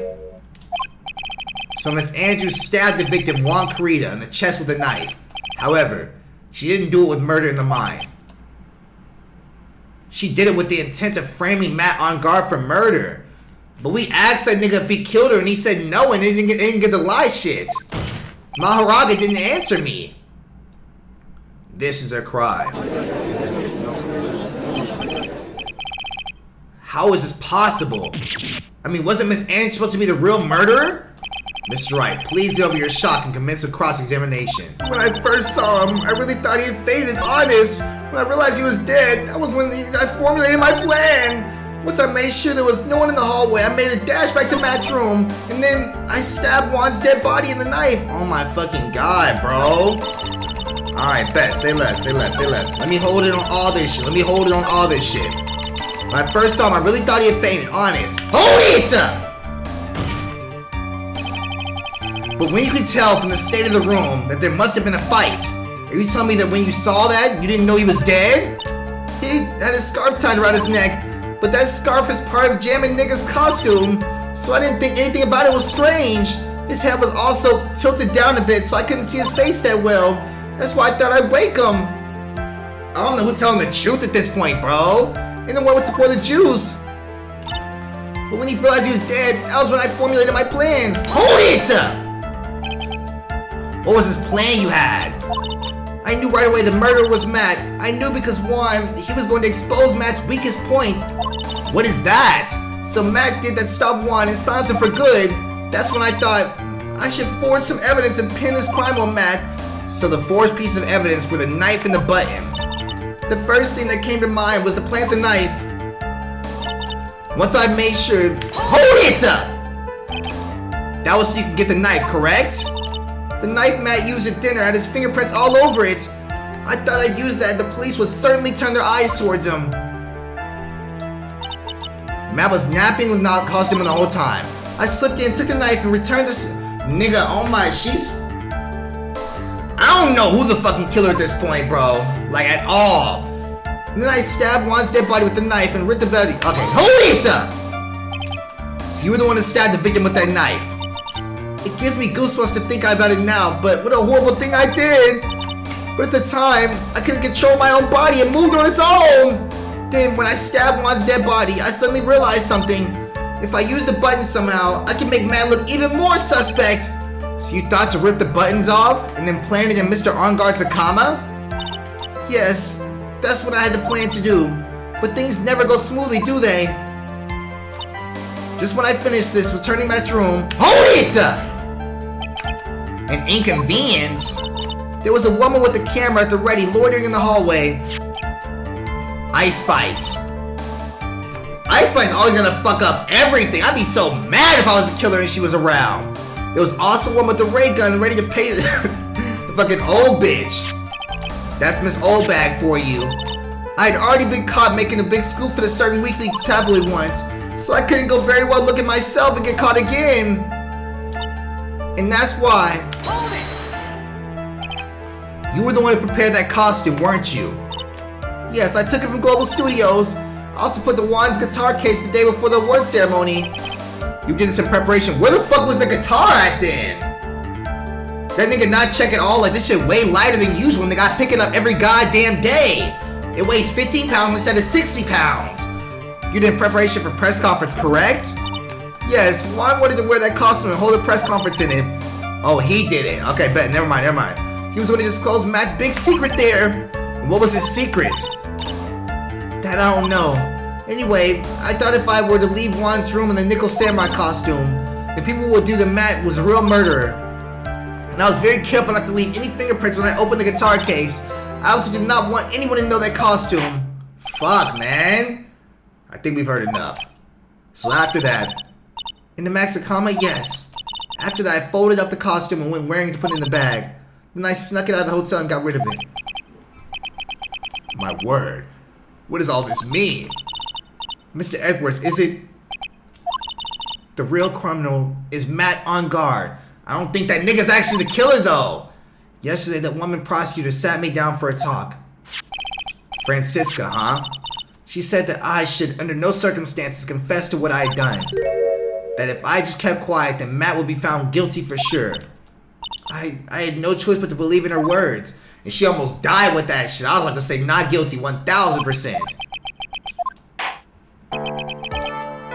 What this witness has done is clearly unlawful. However, as long as her testimony stands, we can be certain she is not the real killer. Oh my fucking god, man! Wait, Your Honor. The defense still... Fuck! Right. It's pointless. At this point in time, it is not possible to indict Miss Andrews on anything. Yes, exactly. There isn't a single piece of evidence that points to her as the murderer. The cross-examination of this witness is over. And so today's trial, you can establish the witness is the culprit. Please let it go, Mr. Wright. So we gotta do it another day. Please place Miss Andrews under arrest for further questioning. Understood, Your Honor. The prosecution will arrange for her detention immediately. Nigga, I'm fucked! Court is adjourned for today. That shit sounded louder than usual. Look at all still standing there, bro. Maya, no!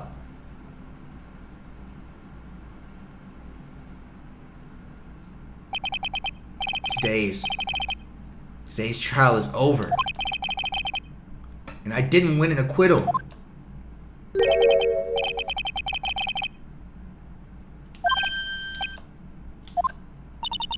What is it?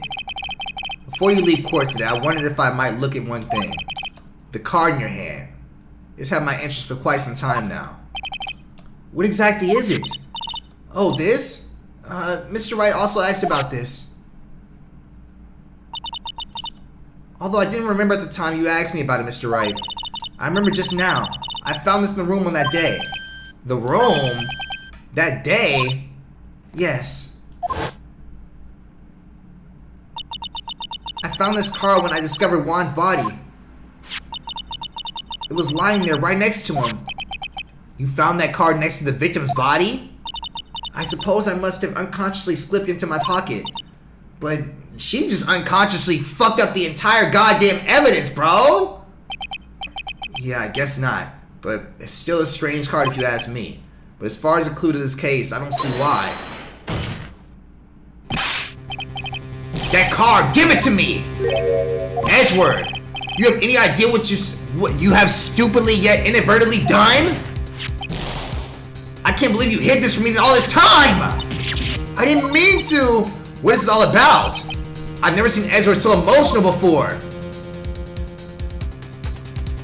What is this shit?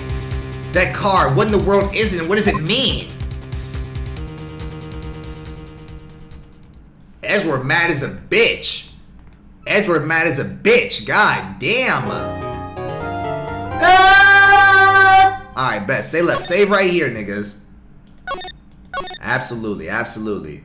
So what we know so far is not a goddamn thing. The rest of that case is fucking useless, nigga. Fucking useless. Mr. Maya! Before anything, let me go eat something right quick. A nigga kinda hungry, bro. Be right back. Mr. Maya! Mr. Maya! Mr. Maya! Shut your dumb ass up now! There, Pearls. I can't take it anymore! Look, it'll be alright! Everything may still work out. Huh? The condition was that we had to get a not guilty verdict. And so far, the kidnapper has kept his word and hasn't hurt Maya. And he won't because Mr. Engarde hasn't been found guilty yet. Bro, calm your ass down, bro. Damn! Cheer up. We don't have time to stand around crying. We gotta get going. You're right. And the thing is, you know he wants to cry too. You know he wants to cry too, but he has to stay strong for little Jit. Making Maya isn't much more pain than I thought. Yes, that's right. So, hey, you guys, come on! Detective! Glad I caught you, pal. Mr. Scruffy Detective? Oh boy, looks like Detective has been dubbed Mr. Scruffy Detective. And why are they calling this nigga that, man? It's just plain old Mr. Dick Gumshoe now. He got fired? But we're kind of busy right now. What does that mean? You lost your job? So what are you doing from now on? What do you mean, pal? Well, you've been fired, right? So do you have a new job lined up yet? Oh, that. What am I supposed to do now, pal? I don't have anything coming in at all until my next payday. What are you talking about? You don't have another payday. I guess that means I'm just gonna have to work here. No. Hey, detective, I don't know what to tell you, but we ain't got no more spots around here, nigga. You might be doomed, bitch ass nigga. Hell nah. Say what? You'll be searching for things that will prove Mr. Engarde's innocence all day, right? Oh, well, yeah. So yeah, I'm gonna help you, pal. I've got lots of experience in investigating and watching over people's places, and I'm great at making really simple meals, pal. This nigga went from almost being a detective to being a chef? Who the fuck does some goofy ass shit like that? Hey-o! Come on, Mr. Nick, let's say Mr. Stuffy Detective take care of things. Okay, by the way, what's your best dish? Instant noodles, pal. Your best dish is ramen, pre-served, nigga? Why am I surrounded by people who can only eat cheap, unhealthy foods? Edgeworth. That was the first time I ever seen Edgeworth like that. Never thought he'd say something like that. He didn't care if Miss Andrews killed herself. That's what I'm saying. He went crazy. He said that's horrible. But because of him doing that, we got truth finally. The truth. Miss Andrews' last testimony. I wonder if that really was the truth. I'll give you that there was nothing strange in the testimony itself, but I still think there's something fundamentally wrong with the whole thing. You mean about that thing, pal? Why would she want to, almost need to frame Mr. Engarde? I couldn't figure it out from anything she said it all day. Then you're saying that testimony was a lie? Not a lie per se, it's just feels like something's here beneath the eye. Or that's what Edgeworth would have us believe. That's just a dirty trick. Even that woman prosecutor was better than that. That's true. What levels has Edgeworth stooped down to, niggas? Speaking of Ms. Von Karma, do you have any more information on her condition? Wasn't she shot this morning? Francisca. Ms. Von Karma was shot today, the only way to trial in the pistol, pal. But she's gonna be fine, right? I mean, Edgeworth said she was in stable condition, but, well, she was shot in the shoulder, so she's okay, still hanging in there. They should be done taking the bullet out, so she's probably resting at the hospital. Until the guy came and shot her in the head again. Like, nigga, he killed her? What? Are you going to visit her, pal? No, well, I was kind of thinking about it. Hey, you've actually got hard, don't ya? She looked like she was being tortured to death not being able to go to the trial today. Is she back? So maybe it'd be better for her to get that whip and no, she's not whipping me for a bit. No, hell no. Let's go let her whip us, Mr. Nick. No, man, no. No, I'm definitely not going. Let's see. The name of the business. She's at Hottie Hospital? Oh my god, man, not again. Well, I guess it can't hurt to stop by and say hi. Why do I have to go there, though? Okay, we got hotel lobby, criminal affairs, and Hottie clinic. Let's just pray that dumbass nigga ain't back. Bling bling boy, bling bling boy. Never thought I'd come back to a place like this. Ah! Yes, are you here to visit a patient? Like, nigga, stop scratching your shit, bro. You good? Hi. Wait a second, you're... yes, I'm Director Hottie. Oh, why are you still here?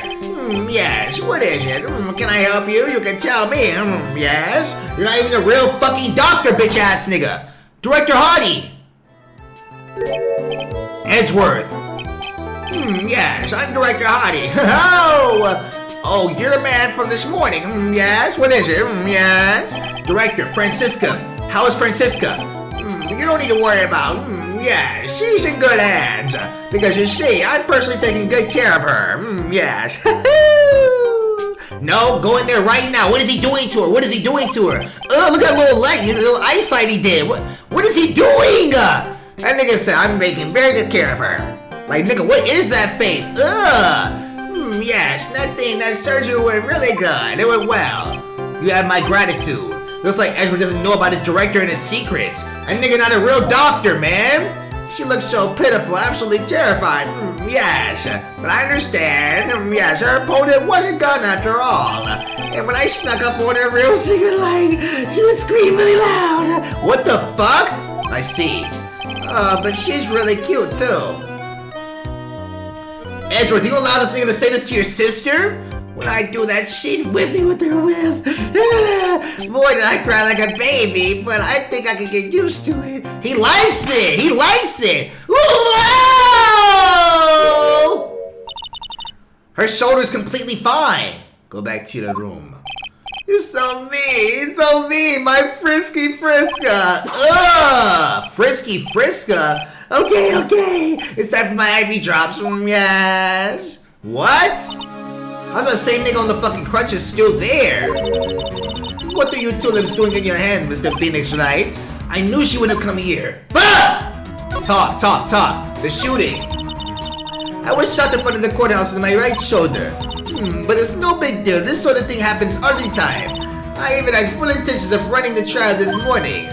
But that would have been too much for you. There's no need to act tough in front of us, you know. You were crying like a damn baby. I know you were. Regardless, I was dragged here by that man over there. He was so unyielding. One is to wonder if he was simply interested in stealing my case. It was the only logical course of action given the bullet was still lodged in your fucking shoulder, bitch. But by taking over the case, I found myself having to clean up after you and that irresponsible deal you made. That's crazy, like, when you just get 3 lawyers together with no judge around, no jury, no nobody, they about to give it up crazy. They know what the fuck each other's doing. They know what they're doing. I think I know what deal he's referring to. The deal. Miss Von Karma, you made a deal with Miss Andrews yesterday, didn't you? I don't know what you mean. In order to make sure you got your guilty verdict on Mr. Engarde, you told Miss Andrews not to testify in court today. I don't know what you're talking about. Do you have proof that I made such a deal? You're denying it! It looks like you were lucky, Mr. Phoenix Wright. If I had been in court today, this trial would already be over. She willing to do anything for that win. All while hiding Miss Andrews' own crime? That isn't my problem, whether she had tampered with the evidence or not. I have only one objective, to find Engarde guilty of murder. The end justifies the means, Mr. Wright. Oh my god! The end justifies the means. That sentence is scary as shit. The end justifies the means? That means no matter what the fuck I do to get there, as long as I reach that fucking finish line, that is all that matters. I can shoot every other runner in the fucking leg, but as long as I cross that shit in first place, it don't matter. Miss Von Karma, Adrian Andrews believed you when you said, if you don't tell the truth of what really happened, then Engarde will be found guilty. And what does that have to do with me? Because of that, she is now in danger of being found guilty herself. All because she believed in your words until the very fucking end. And she about to off herself shortly after because of you and the other Von Karma brother, dumbass Edgeworth. Edgeworth Von Karma. That still has nothing to do with me. She's just a weak person, that's all. But you had to know she was... Why she's still whipping me is serious, bro. It's serious. I think visiting hours here are about over. So if you'll excuse me. What's wrong? Why did she suddenly cut you off? Probably because she thinks I had the advantage in that argument. My brother. Woo! What happened today in trials, Edgeworth? That was not like you at all. I mean, I know you knew about... God damn. Why am I coughing? Am I getting sick? You could have made her testify as many times as you wanted, but to go that far... But she wouldn't testify about that until I said something. Listen, Wright, the courtroom is a garden of judgment. I'm putting myself on the line when I stand in there. And that's why I made the witness do the same. It's only natural. What? By the way, Edgeworth, you're really angry in court today. That's rare for you. That nigga going crazy. Look at his eyes, bro. I thought this whole story was about him like becoming a good guy, but it might be him just turning into worse of a person. That car, give it to me! Do you have any idea what you have stupidly yet inadvertently done? Ah! This, I can't believe you hid this from me all this time. What is wrong with this nigga? That car, what in the world is it? You mean this? Listen, Wright. This is top secret information. You absolutely cannot leak this. A special investigations team has existed for a number of years, but few know of it. I understand. Their task is to find the owner of this car, a man called Shelly the Killer. I know the killer! I know the killer! And just as his name states, he is a killer, an assassin. The best at it. An assassin? Nigga, then we know who did the fucking killing then! What? So who is Shelly the Killer? The Killer is the name of a long-standing line of assassins. Long-standing? The name first appeared about 100 years ago, I hear. Shelly's the most professional name and the third heir to their killer name. So because of his professional name is Shelly, he leaves cards with a shell on them. I thought it was because of his fucking mask. He has a habit of making sure to leave a card by the body of his victims. That's why there was one by Maya. So he ain't gonna care about killing her or not. He ain't gonna care about killing her or not. But when he do something like that, we think it's part of his duty to his clients. His duty, if he leaves a card, then his clients can be assured it was he who killed the victim. Then we know who did it! It was also serves as an insurance against any charges being pushed onto his clients. I see. The killer values the trust between his clients and himself above all else. It seems that he is one honorable assassin with a moral conscience. I guess that even honorable assassins can exist. So you think this assassin, you think he's the one who did the killing in this case? It would appear that way. The discovery of the card basically confirms it. Would you agree? Shelly the killer. So we're not trying to figure out who killed this nigga anymore.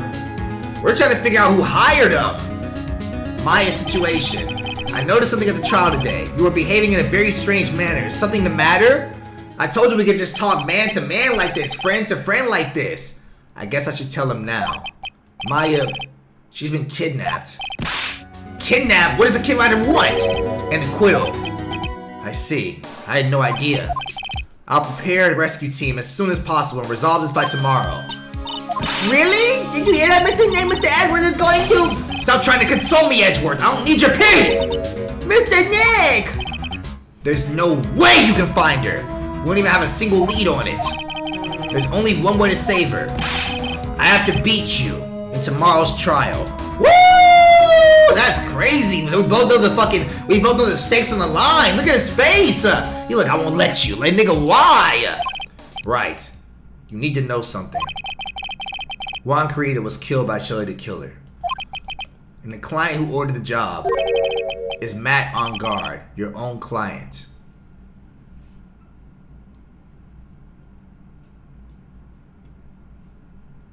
So it's not about whether or not Matt killed the nigga or not. Matt hired somebody to kill the nigga. So that's why the killer, the assassin, is like, hey bro, you better fucking not let them figure out about my name. And that nigga better not be guilty either, or I'm killing the person closest to you. What the fuck? Please stop, I can't listen to you, I can't believe that! That's why nigga worded it so weird. When we asked the nigga did he kill him, he said, I myself didn't kill him. Like, what? Nigga, but you got him killed. If you want to continue your investigation, you'll need this. What is it? The hotel right now is restricted to police personnel only, as we're looking for any clues that might lead us to Shelly the Killer. If you take this with you to the hotel, I'm sure they will let you enter.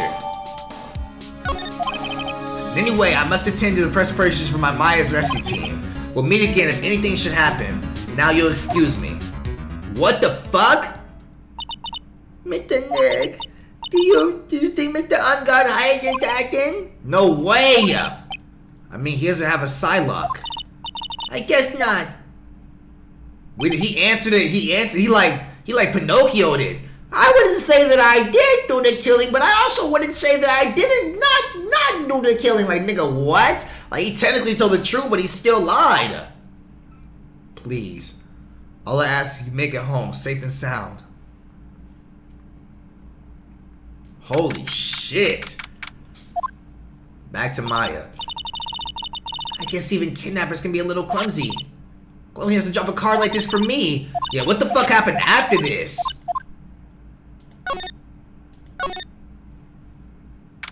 We right back into another room. Another locked room. What the fuck? The teddy bear. What is this place? I've got a feeling I'm not in the hotel anymore. Are those videos over there? Well, I'll worry about that later. For now, I should be looking for clues. That way I can show them to Sis and maybe get out of here. Alright. Who is this bitch? There's a framed picture sitting on this coffee table. There's a picture of a woman. She's kind of pretty. Is that fucking the woman that committed? The woman that committed? Hey, it looks like something's written here. Let's see. I think it says... It is! I bet this could be a clue. Are we inside fucking Matt Engarde's house, nigga? Who's that, Pooh Bear? That's weird. What's a figurine doing in a sofa in a place like this? I think it's a bear. How cute. But it's a lot of cuts and slits on it. I wonder if it's some kind of puzzle or something. Nigga, whose coffee is this? Oh, hey, it's a computer. Never really used one before. I have no idea what the power switch on this thing is. Drat.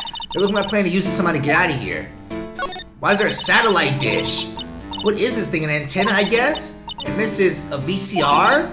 There sure are a lot of electronic gadgets here. But what is the antenna doing here? A doggy door, doggy door. Locked, of course, and it doesn't look like I can use the card to open this either. There's a little hole at the bottom of the door. If only I was a little skinnier, then maybe I'd be able to crawl through it here. Ah! It seems that your Mr. Right is truly concerned about you. He is?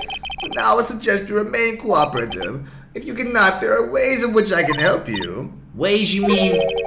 Dead men tell no tales is how the saying goes, correct? Dead? I'm almost certain I told you in your first meeting I am an assassin. No way, you're lying. I mean, an assassin? People are not always who they appear to be. He must have took the zipper off. He must have took the zipper off. What the fuck was under that shit? Oh yes, Pearls got caught in my thoughts about my situation. Mr. Edwards has left, you know. I guess for now I have no choice but to believe in Edward. Wait, believe in Engarde? What? But I think I should listen to his story one more time. Alright, let's get going too. Ask him, did you hire a fucking assassin? That's really gonna tell the tale. That's really gonna tell the tale. Detention center. Nigga, did you hire somebody to kill that nigga? I wouldn't say that I did not do that on the date. I'm not particularly saying that I did do it. Like, what? I'm sorry, but visiting hours are over for today. Aw, fuck! I have too many questions I need to ask. I'm sorry, but I'm Phoenix Wright, a lawyer for one of the... You're Mr. Wright, you say? Oh, there's a message here for you. Who the fuck? Probably from that fucking assassin nigga, like you got 2 days left or some shit. It's from Matt Engarde. Here you are. What did he write? Something really important? I don't know. Well, let's see what it says. To Mr. Lawyer Dude, I've got something really important to tell you. Why do I feel uneasy all of a sudden? Oh, Mr. Wright. So actually, I have a favor to ask for you. I have this cat named Shu. I didn't put a lot of the food when I left the house, so he's probably pretty hungry. You think you could drop by my house and feed Shu for me, dude? My house is just a little ways down to the hotel, alright? He left a damn trap inside there for me. Hell nah. This is terrible. We have to feed his cat. No, I want to feed fucking Mia's cat. Fuck that shit. Yeah, I guess. Matt's note jammed in the pocket. A client's request is a request. I guess I should go check up on his cat. Nigga, fuck that cat. What? Why do we give a damn about that bullshit? Inside this hotel room, he said? Alright, now, Mr. Nick, let's go look for clues. We have to for Mystic Maya's sake. You shall not pass! This is not Lord of the Rings, nigga. Miss Oldbag! Don't devalue my name and turn it into a gas, you spiky-headed petty father! That is a slur. That is a slur. Because of you, I've had to make look at the bad guy again. Although I did get a piece of gum from Edgy Boy, just as he promised. My breath was stinky! It's all your fault. She sound like, I don't know, teach off Jimmy Neutron a little bit. Miss Oldbag, keep your hands off of me! Nigga, did you have a fucking stroke? This helmet is airtight. No air gets in and no air gets out. Then why do you keep putting it on? Don't you think you can get me moved with some easy questions? You're going to have to defeat me if you want to get by. You are 96! I can easily thwart you. I'm not hearing this. Fuck that shit. Move, bitch. Living room. I really can't fucking move by, man. Night of the murder. You're a million light years too early for asking me questions, whippersnapper. Looks like the only way I'm going to get investigating done is to first do something about this kooky alien. I hate this kooky bitch. I hate this kooky bitch. She not letting me buy about anything, bro. No way. Stop shooting me. Alright, say less, say less, say less. Living room. Here we go, niggas. Engarde mansion. Living room. It sure is dark in here. I'll go turn on the light. I'm trying to take a look at all this shit. He has the mask from the original shit. A big ass Harley right there. Like, nigga, why? So this is what it starts out like. It must be nice to be rich. Come on, Mr. Nick. Let's find Shoe the kitty cat. Shoe.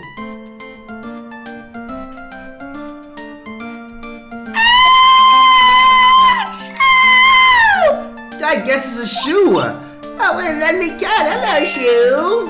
Aw, little Shoe. The cat seems like pearls. Nigga, Shoe can talk?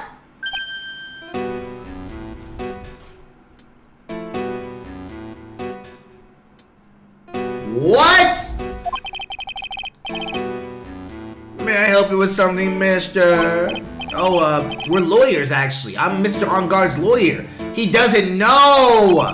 The Masters, then you must be Mr. Right. What? Matt Engarde for sure hired this nigga. He works for him. Matt's a damn... Oh, fuck, man. Engarde a damn the killer. I guess it's a pleasure to meet you, wonderful self. I'm the family button John Doe. Nigga, your name is literally John fucking Doe! Oh my god! Let me go look around right quick. You must know all sorts of things about Mr. Engarde, right? Honestly, sir, I don't believe in my master is capable of such a foul deed as murder. And, anything else? Not especially.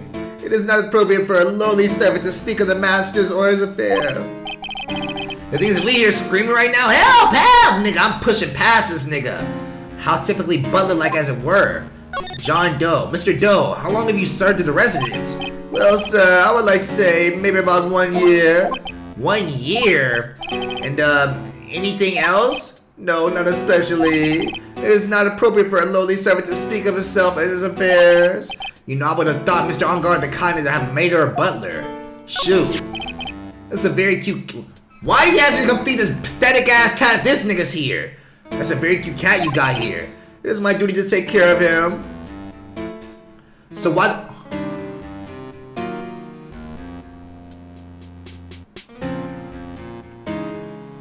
The doggy door. She is literally right there.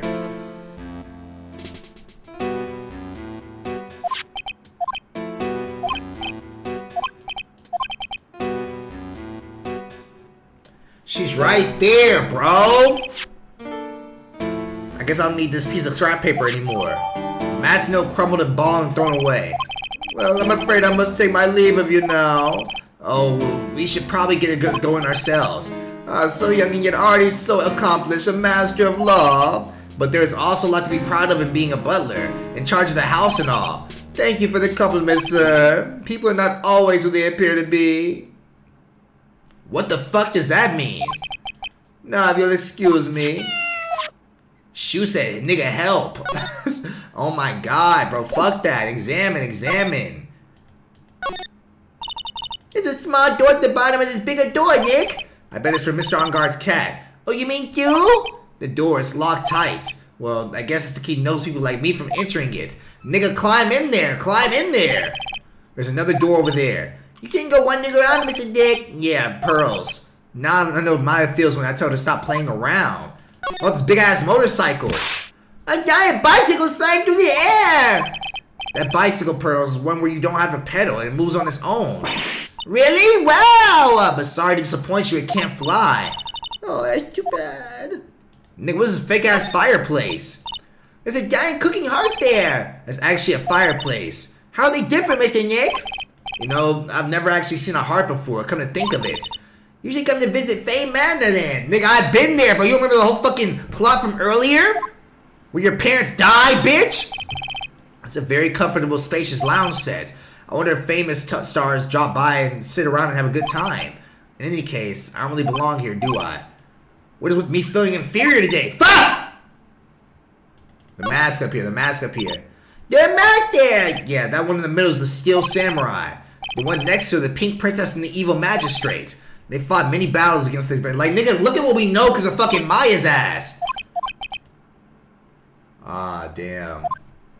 He didn't even say nothing about Maya. He said, I don't know where I should lie about knowing more than her fucking kid. Alright, bet. Say less, say less, say less. So Maya's literally right there, but we can't even check that shit. Fuck. Can't do anything right here. Move. What's over here? Wow, everybody looks really busy with something or another. They're probably strengthening the evidence for tomorrow's trial. Hey, hurry with that. Wait, Detective Gumshoe is here? You gotta be kidding. There's over 100 people here. Mr. Nick, is Mr. Engarde really gonna be that big and bad a criminal? Actually, Pearls, never mind. It sounds like they're working on a different case. What? What case, though? What case, oh? Criminal affairs, move. What? What the fuck did we go then? Nigga, we can't go anywhere. We're soft locked? Writing code. Maybe present this nigga some evidence? We even have to fucking present anybody? Received from Edgeworth allows Bear to freely investigate the crime scene. Oh!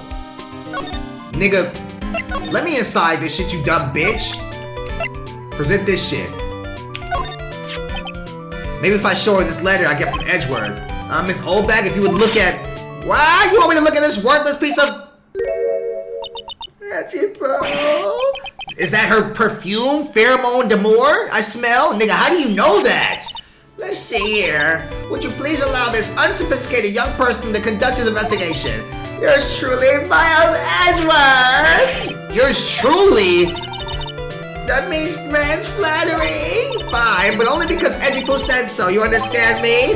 Sure, sure. I started something I have to go do. She better go play with that old ass pussy while swallowing the fucking letter. You know she is. Oh!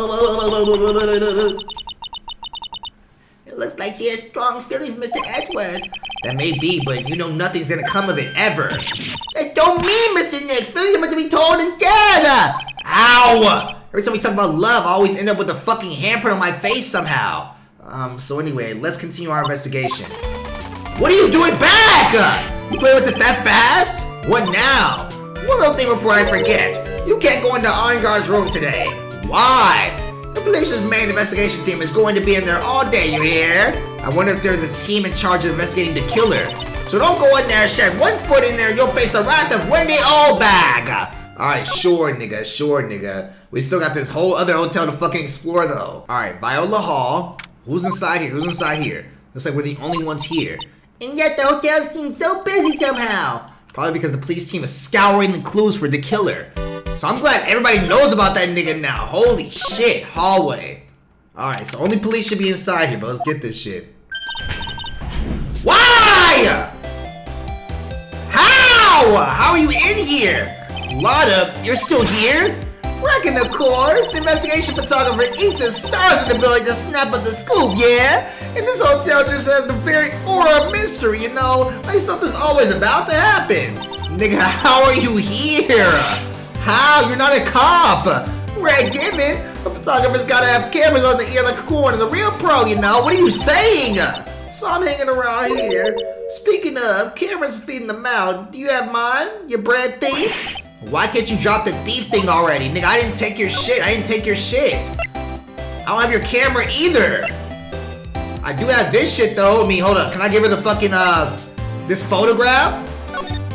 Yeah, give her that shit. Here, nigga. Present it to her. Would you please take a look at this? It's your picture.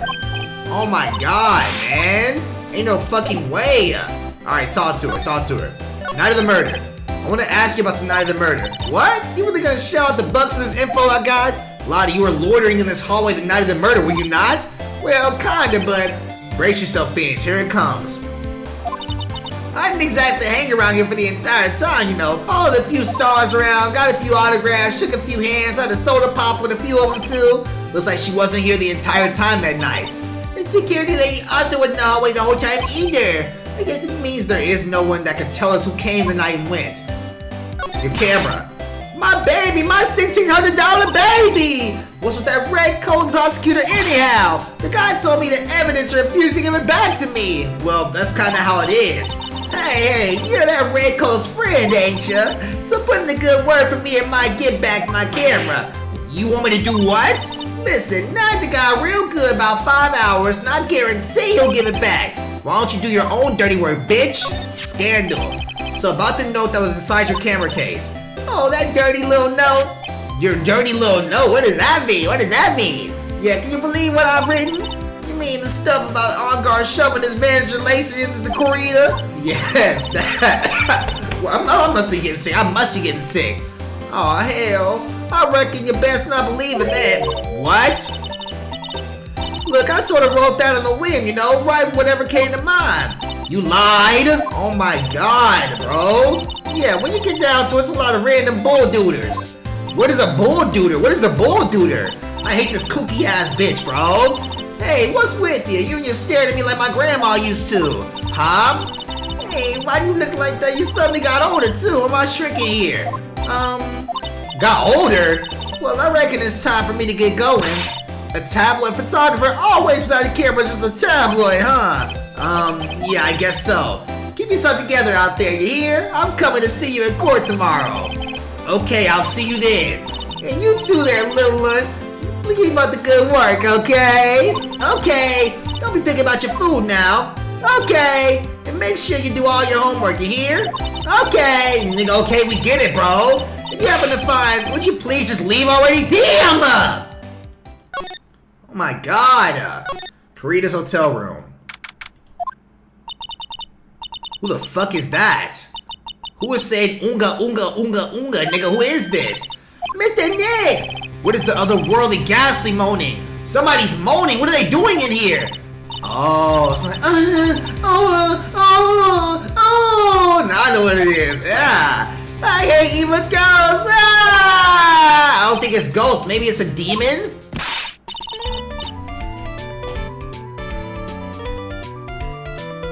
So you told me I can't come back here, nigga, but why are you back here?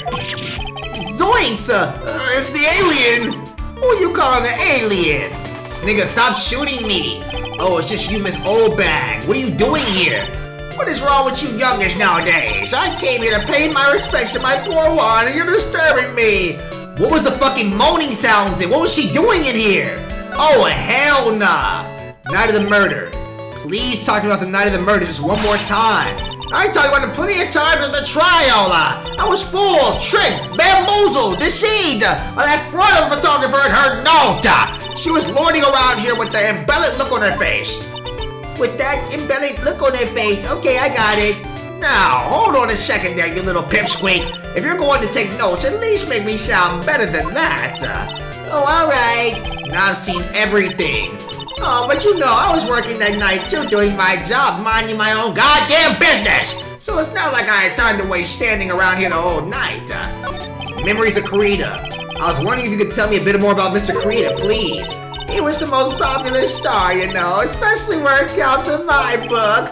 But I heard that he was lagging behind Mr. Poles in the Engarde. Well, that's just a recent thing. Bad luck and all that, you know. But he was going to become an even bigger star than he used to be.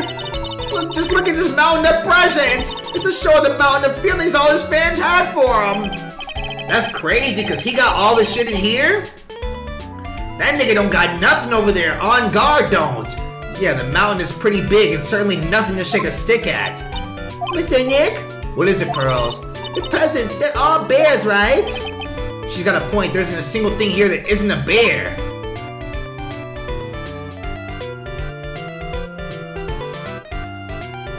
Wait. They all look like the bear inside the fucking room.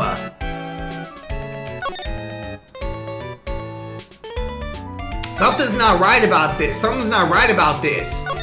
Presents. All Mr. Kurita's presents from his fans seem to be bears. Oh, that's just because you can't think of one without thinking about bears. Nigga, why was he from Chicago, nigga? Bears, why bears? You don't know, when my dear Juan was training, he fought a barehanded with a bear! He fought barehanded with the actual bear, nigga? What is this, the Revenant? Oh, he refused to give in and let the bear win, but after the fight, they became friends. Wow, what a heartwarming story! Look, it's just like those younger people of dramas. I can see those two tuckered out. down by the river going, you sure can't fight. You too, Bob, you too. Did all that really happen? It's in this biography, Bob. What a load of bullshit. Slumber says then, fans have been giving him bears as presents. Yeah, nice bears. What the fuck was that? What the fuck is that? I'm Uncle Ben. I say barely 8 o'clock. What is that infernal racket? It's one of the presses going off. Sounds like it's already 8 p.m. Way past your bedtime. Wait, hold up. Yep. 8 p.m. What the fuck is gonna be important about that shit? That startled me. I thought I was gonna die for a second. 8 p.m.? That's the time when the war ceremony ended that night, remember? Time sure flies. Hard to believe it's been 2 days since the ceremony. What the fuck? What the fuck? Hello? This is not a phone. Maya, how is Maya? You haven't heard her, have you?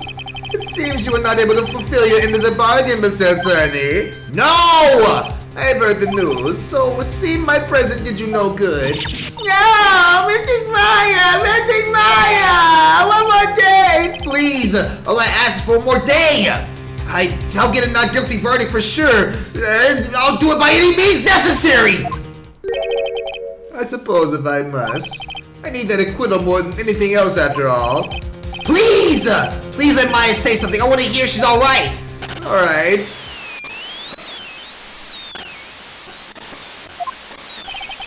What is with the static all of a sudden? Hello? It seems bad. Connect. No, damn it! The transceiver just suddenly break?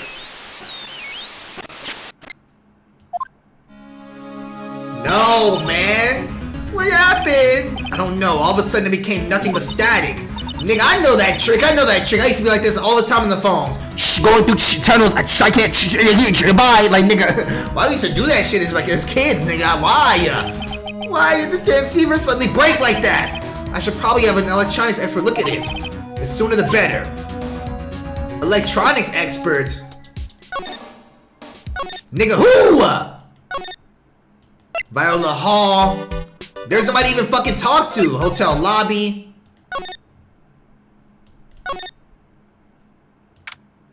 They better not with this bum ass nigga right here, bro. Why are you still here, man? Hey, welcome back, pal. I thought I'd make you sure you load something for dinner. That's nice. A rich man's luxurious full meal course. Out of a can, that is. I'm sorry you went through all the trouble to cook, but I don't have time to eat. Oops, look like you don't have this can opener, pal. You gotta be kidding me. And here I thought he had already whipped something up. Nigga, you ain't cooked it yet? Oh, I know. There's a way we can open and be helpful. Ask me anything you want, pal. Go ahead. Well, since he's here and offering, I wonder what I should ask him about. Talk to him about the fucking transceiver. The transceiver. The transceiver? Oh, Mr. Nick, you should ask me the Scruffy detective about that thing. What thing? Oh yeah, this thing just up and broke all of a sudden. It broke, pal. When I was talking to Kidnapper, it just suddenly broke into static. Look, it sounded like this. I don't hear any static, pal. Huh? Maybe it fixed itself? That's strange. I'm sure it was making a loud static noise. Maybe what? Maybe it was electromagnetic interference, pal. Electromagnetic interference? Huh? Nigga, don't just say that and not answer me. What is electromagnetic interference? It's something that happens when a radio wave gets mixed up with another signal, pal. Nigga, what other signal was inside there? That dumbass bitch's fucking helmet?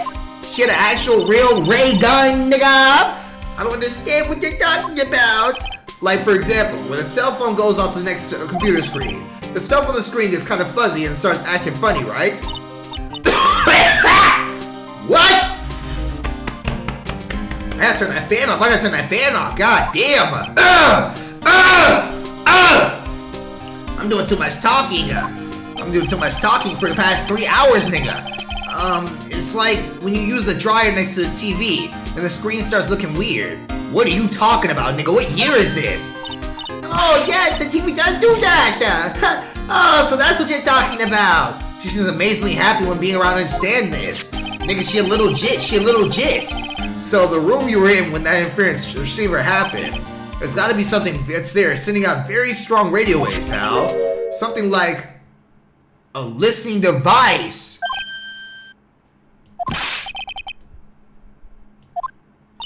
What? We went with the Karina's room, the scene of the murder. What? That's it, I'm going to sneak into the precinct to get his bug sweeper. I'll meet you at the crime scene later, alright, pal? Oh, wait, Gumshoe. Oh, yeah, baby, it's investigating time. I'm on fire, pal. My fingers are itching to go. Yahoo! God damn. We should be going too, Nick. Alright, let's go. Oh, we on fire, nigga. We on fire, nigga. We on fire. That old bitch better not fucking stop me. I'll put an end to her goddamn life. Viola Hall. Move. Hallway. Don't stop me. Don't stop me. Good move. Hell yes. Hell yes. Hey! You're finally here, pal. Nigga, how did you get here so fast? What the fuck? Were you speeding, Gonzalez? Sorry to keep you waiting. Do you have the, pesticides? No, nigga. It's called a bug sweeper. Well, you see, I got busted trying to sneak in, and they fired me again. They took everything I had this time. My badge, my gun, like, nigga, damn, bro. From the outside, I mean, so yeah. I couldn't get one of the police bug sweepers. What do you mean you couldn't get one? Hey, calm down, pal. Didn't I say I'd get one, just not the police's? Wow, so this is the bug sweeper. It looks a little broken. Hey, this was made when I was in elementary school. Nigga, you made this yourself? By who? Me, of course. Seeing this shit brings back memories. Hey, don't look down on the pal. Sure, it looks a little beat up, but I put my heart and soul to build this puppy here. Nigga, why do you still have that shit? You hot and cold? It'll work. Trust me, pal. I'll do my job, but what? But you can't sense the sensitivity, so it's gonna beep at anything that gives off electromagnetic waves. But isn't it better that way? Well, anyway, since I brought it all the way here, might as well give it a whirl, right, pal? I'm getting that sinking feeling again. Okay, now, I'll tell you how to work this baby. There's a listening device or some other sort of bug hidden in this room. It only happened when we were looking in this direction, so it can't be over there. So we're going to find it, right? Right. Now first, let's turn the sweeper on. Next, move the sweeper around to give the room a real thorough look-see, pal. The sweeper will let you know how strong of a signal is picking up, so keep an eye on it. Once you find something that's giving off a lot of radio waves, press enter to lock onto it. Then there's a lot of things that goes to the radio waves. So let's keep a good look at that, anything and everything that is suspicious, okay, pal? Alright, I'm gonna stand by.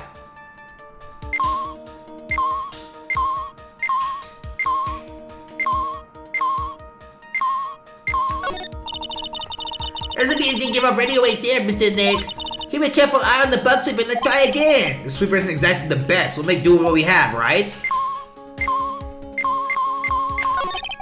I don't really think the listening device is the TV of all places. It was like the TV device you left on there showing your old Samurai movie. Yeah, the channel plays all sorts of international movies as well as domestic ones. Nigga, fuck that goddamn TV, bro.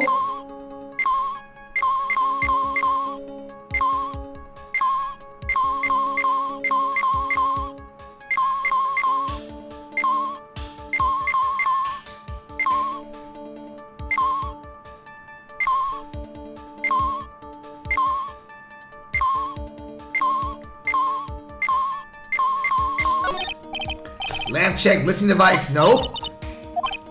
Damn, nigga, like, what the You didn't do that, Mr. Nick. Don't you know it's wasteful? Yeah, I'll be more cautious from now on.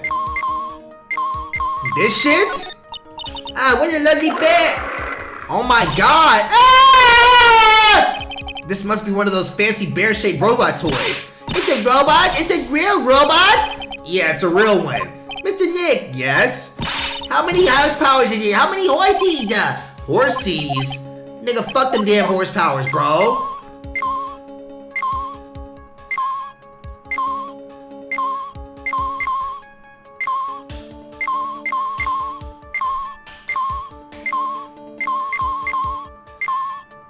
That bear's giving off way too many radio waves, bro.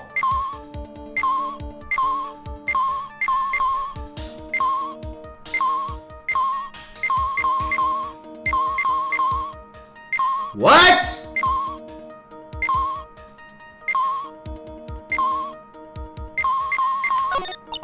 The radio's on it playing something. Oh, it's Kid Question next door. Skip the shit, skip the shit. A cell phone. What? Don't tell me you don't know what a cell phone is. I'm just clicking everything at this point. No listening device.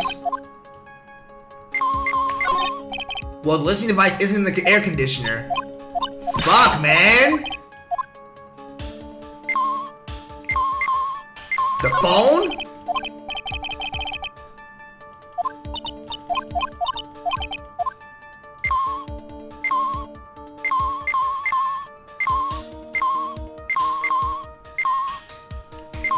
There's nothing that doesn't deserve to have a fucking beeping sound.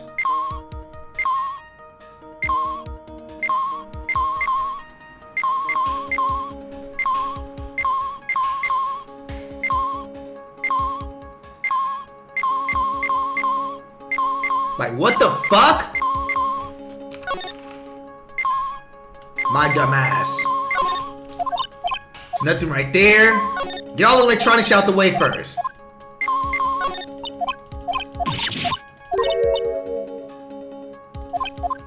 Bullshit. It could be any one of these fucking little dumbass bear jits.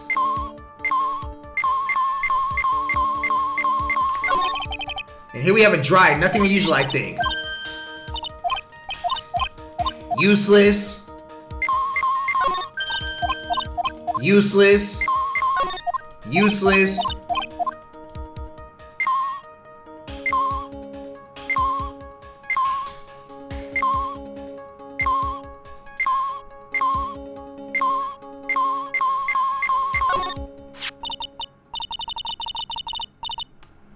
Why the fuck is that going off? It's the biggest one I've ever seen! Hey, so did you guys find it yet? The listening device, I mean? No, not yet, but this bear's eye. Let's see. A perfectly normal stuffed bear with some really strong radio waves. Sounds like you found the device to me, pal. Let's take this big fella's eye out and see what we've got. No, I can't! Did he slap her? Oh my god! No! A camera. It's a miniature camera. It looks like there's a lot more. Damn! There's a transmitter and a timer. Oh, what emitter? Oh, a transmitter, pal. Oh, this is like the high-tech stuff. Nigga, talk to me. So this tiny thing is a camera? Yep, it's a pinhole CCD camera, pal. It's a small, high-grade video camera mostly used in security systems. So it's a video camera. It runs on a battery which comes with the set. But there's no videotape in this camera. This is the only camera part here, pal. The tape recorder with the tape inside is somewhere else. Somewhere else? The footage is changed in the radio waves and sent to the recorder. So, it's sort of like a TV broadcaster, isn't it? Hey, you're right, pal. Spy camera added to core record. Transmitter. So what the fuck is a damn transmitter? It's a device that sends the footage in the camera that looks like a specific destination. It's like a video version of a listening device, pal. Nigga, you gotta say pal after every fucking sentence? It looks like it's attached to a small clock or something. Oh, that's a timer, pal. You can set it with the turn the camera and record in a certain time with it. You can set it with a certain time? Yep, let's see. This looks like it was start at 8 p.m. and go for 1 hour. Is there footage of this nigga dying? That was the time the award ceremony ended. There's no date set, so it's pretty recording every night, I guess. Mr. Detective, how long has it been here? I'm pretty sure it's been here since the night of the murder. Then maybe this camera caught the murder on tape! What? And if you think about the angle the bear is set at, it's bound to have a clear shot of the whole crime. Who put this shit right here? Stub bear. So there was a camera in the bear's eye, and it was disguised as a present. And I'm sure it was here on the night of the murder, pal. It's pretty big, so it stands out pretty well in my opinion. But who gave Mr. Creed this present? I don't know. But this means that someone out there got a video of what happened here last night. Isn't there any other way we can find out who the person is? It's impossible, pal. Radio waves can be sent almost everywhere, so there's no real way to find out. Oh. Is there any way to get me to find out? Stub bear. I got it! What? Hey, pal, let me borrow this mini camera for a bit. What are you going to do? I'm going to go around electronic shops and see if I can find out who bought this shit. But that's impossible. I mean, it's already 9 p.m. Leave it to me. Even if I had to search by all night. Nigga, we were searching for an hour? Damn! Spy camera and the transmitter giving Detective Gumshoe. Oh yeah, baby, it's investigating time! I'm on fire! My fingers are itching to go! Yahoo! I nigga love being a detective. God damn.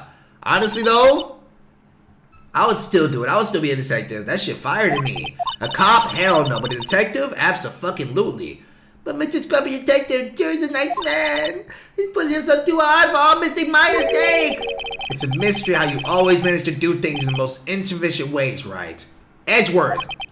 You have to excuse me. I heard your conversation just now. Edgeworth, what are you doing here? A rescue team has been created and deployed. I can't say I'm optimistic, but we have to move forward one step at a time. I see, thanks. Don't thank me yet. We still have to find her. Fuck, man. This is crazy. So there's a spy camera hidden inside the stuffed animals, huh?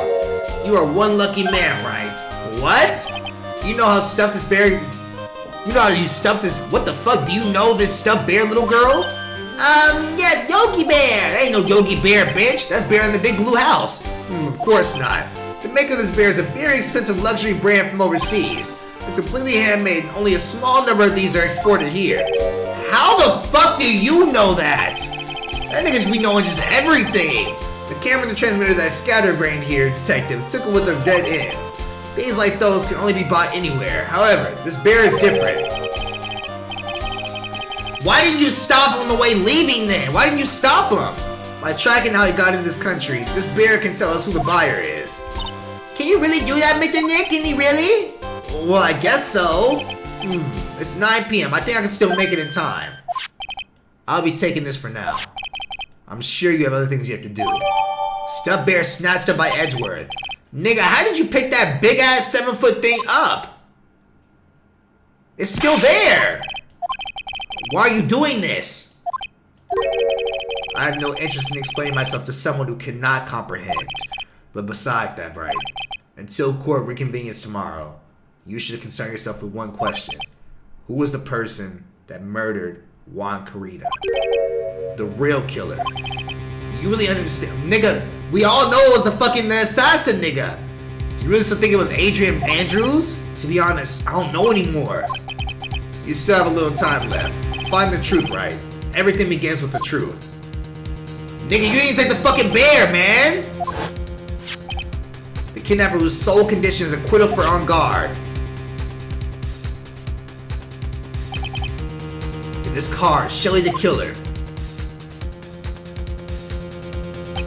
Nigga, we ain't ever finding Maya. Let's go ahead and say that right now, nigga. But as you said, all you can do for now is find the truth. I ain't gonna hold you. What J. Cole said, sometimes you gotta just do shit to niggas to prove that you that nigga and you can prove you can do it on some real shit. I don't know what the fuck that nigga said, bro, but 3 back-to-back 3-hour episodes? Come on, nigga. Like, a nigga really be doing shit around here. Come on. It's back 9 o'clock already, isn't it? I wonder if Mr. Edwards has already found Mystic Maya. These things take time. I'd say probably not. The police are professionals, Pearl. They'll find her, so don't worry. If we can win, not a guilty verdict tomorrow, then everything will be okay. You're right. Holy shit. The real killer. It's the real... Nigga, why am I talking to Pearl? She don't know shit. It's the real person who killed Mr. Carita was... Assassin, Mr. Sally the killer, right? In the car Miss Andrews found at the crime scene is proof of that. Yeah, anytime a nigga leaves that shit, basically your life is fucking over, bro. Who was the one that hired the killer to begin with? Who was his client? You mean, who asked for the murder? That person didn't want to dirty their own hands in blood. I feel like we all know exactly who the fuck that person was, bro. And if so, this is not looking good for Maya. This is not looking good for Maya. Whoever that client is, they're still a killer. The client assassin.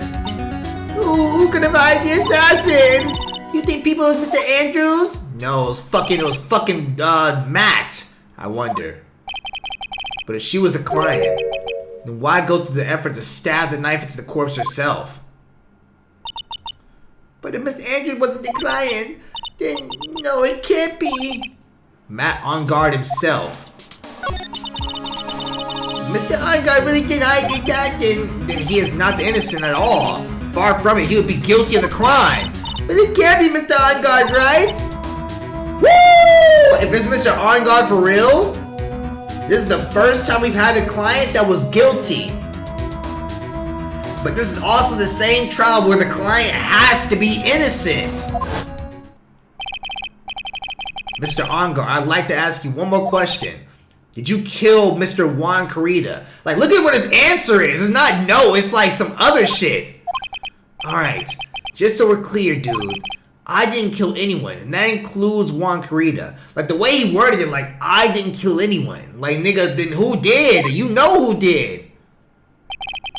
I didn't see any Psylocks that time. Actually, that reminds me. Did you remember something about Mr. Nick? Yeah, something Miss Andrews said at the trial today. She said something interesting. What was it? So what was this interesting thing? Oh, that's right. You didn't hear it, did you, Pearls? Juan had bet everything on jamming nigga this year, and if he lost Grand Prix, he was gonna make sure Matt was going down with him. That's what he thought anyway. It looked like somehow Juan had his hands in secret so powerful that it would destroy Matt's acting career had it been revealed. What the fuck?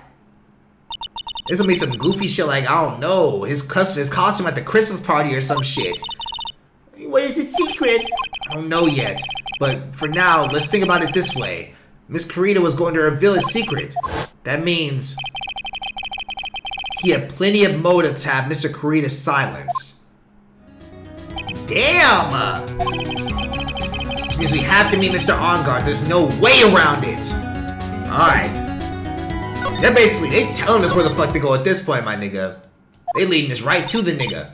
Wow, it's really getting late, Mr. Nick. Yeah, it's past 9 p.m. already. But we still have some things to prepare for tomorrow's trial. There's still the matter of the secret Mr. Carita held of Mr. Engarde. And yes, Miss Andrews' real intentions. These are two things I must know tonight. But aren't visiting hours over at the center? I'm sure we'll think of something, Pearls. Don't you worry.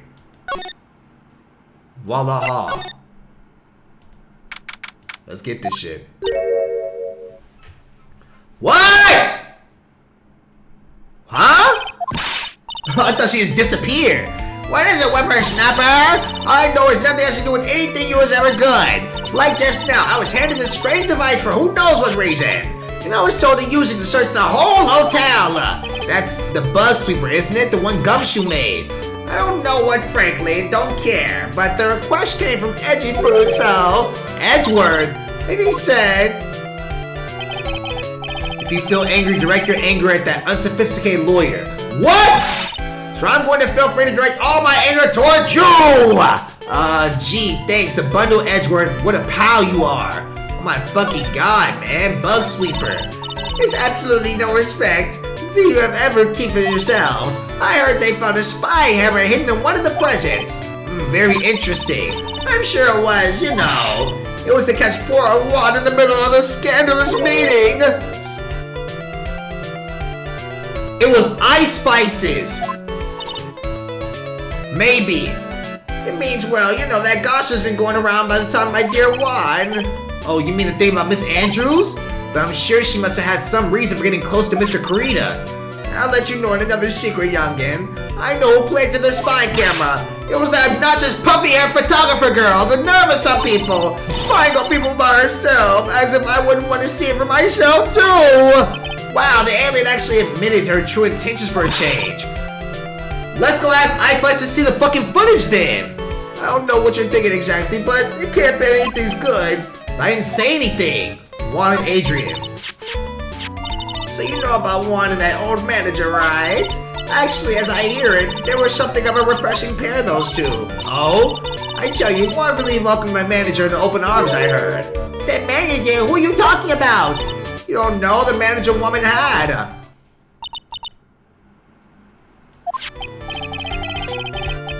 Oh, you're talking about Miss Celeste Impacts, Miss Andrews' mentor, right? Yes, that's the one. That's your last girl. That was supposed to get married. Woo! Get married to who? Get married to who? Married? You mean to Carita? You really young kids don't know anything, do you? That girl Celeste killed herself 3 days after their marriage announcement. Damn! 3 days after their marriage announcement? What in the... I didn't know that. Oh, Miss Impact when it killed herself. She was going to get married. Well, that's because she was thrown away, you see, by Juan. He asked her to marry her and said, nigga, never mind, fuck you. What? But they were going to get married, right? They promised each other, right? They had a grand announcement session, but 3 days later, one suddenly canceled their marriage. Is that true? They were in the weekly news magazines. But why? Why did he do that? That was not the magazines, unfortunately. I see. That night after Juan called at the wedding, the manager Celeste killed herself. How terrible. Damn! I wonder what happened between those two. Nigga, ain't none of our business. Hotel lobby. If she followed me up here, I swear to God. On that night, there must have been at least 100 people here. I guess the police are done with their questioning and investigating. It looks like things in my lobby have finally calmed down. Ain't shit here, ain't shit here. What the fuck? Nigga, where's the detention center at? It doesn't look like Mr. Scruffy Detective is here. Well, he's out there with that camera asking around all the electronic stores. And I'll make some salad for dinner. What? It looks like Pearls really appreciates what Gumshoe is doing for us. Mr. Nick. Huh? Where's the lettuce at? I don't think I've ever brought lettuce before. Oh, I guess I have to give up on making the salad then. Guess the lack of lettuce is kind of a problem. Detention center. Visiting hours ended a few hours ago. Looks like we're not going to get a chance to talk to Mr. Engarde tonight. Isn't that what we have to very important? Yeah, but I don't think that matters to the guard. What? We can't go talk to these niggas and say, you better fucking let me talk to them? Bro, please? It feels so intense in here, doesn't it, Mr. Nick? Yeah, it does. I wonder if something happened. You're Mr. Engarde's lawyer, right? Yes, sir. Well, we finally found just the person you've been looking for. A real decisive witness. A decisive witness? You mean for Engarde case? We're taking the witness's statement right now. Gotta hand it to Mr. Edgeworth. What's Edgeworth up to now? Who is this witness? I believe you know the person quite well, Mr. Lawyer. Who the fuck is he talking about? Between the kidnapper's demand and now this, I can't see any way to win here. Mr. Edgeworth also wanted me to tell you something. He did? Even though visiting hours are long over at the detention center, he wanted me to grant you special permission, so there you go. Come on now! That nigga Edgeworth is the GOAT, nigga. Fuck this bullshit. Fuck this bullshit. We got questioning to do, nigga. That nigga's still there even though his fucking visiting hours are done with. Nigga, why are you standing there? I'm sure the message transferred Mr. Andrews here by now. So that means they both have Mr. Engarde and Miss Andrews here at the detention center. Now then, whose story I want to hear? Nigga Matt's. What the fuck? How did my light just turn on? Hold up. I don't know what the fuck just happened. I'll just say it was a short in the wiring. No, sir. I'm a nigga. I'm a nigga. Absolutely. I'm not gonna go investigate a damn thing. Fuck no. Dude, it's Mr. Wright. Hope you can get me off the hook tomorrow. I'm counting on you. I hope so too. Edgeworth just dropped a bombshell on me by saying that Juan Creta was killed by an assassin, and that the assassin's client is this man Matt Engarde. What's wrong? Mr. Engarde, there's something I must know with 100% certainty. You seem kinda different, you're totally not like your usual lawyer dude self. Matt's secret. About the press conference. You mean the one where Juan was gonna dress up like me? What? He knew about that? Yeah, I heard a little more about it from Miss Andrews. It looked like somehow Juan had... Okay, that's just her saying that shit. Could you please fill me on what the secret is, please?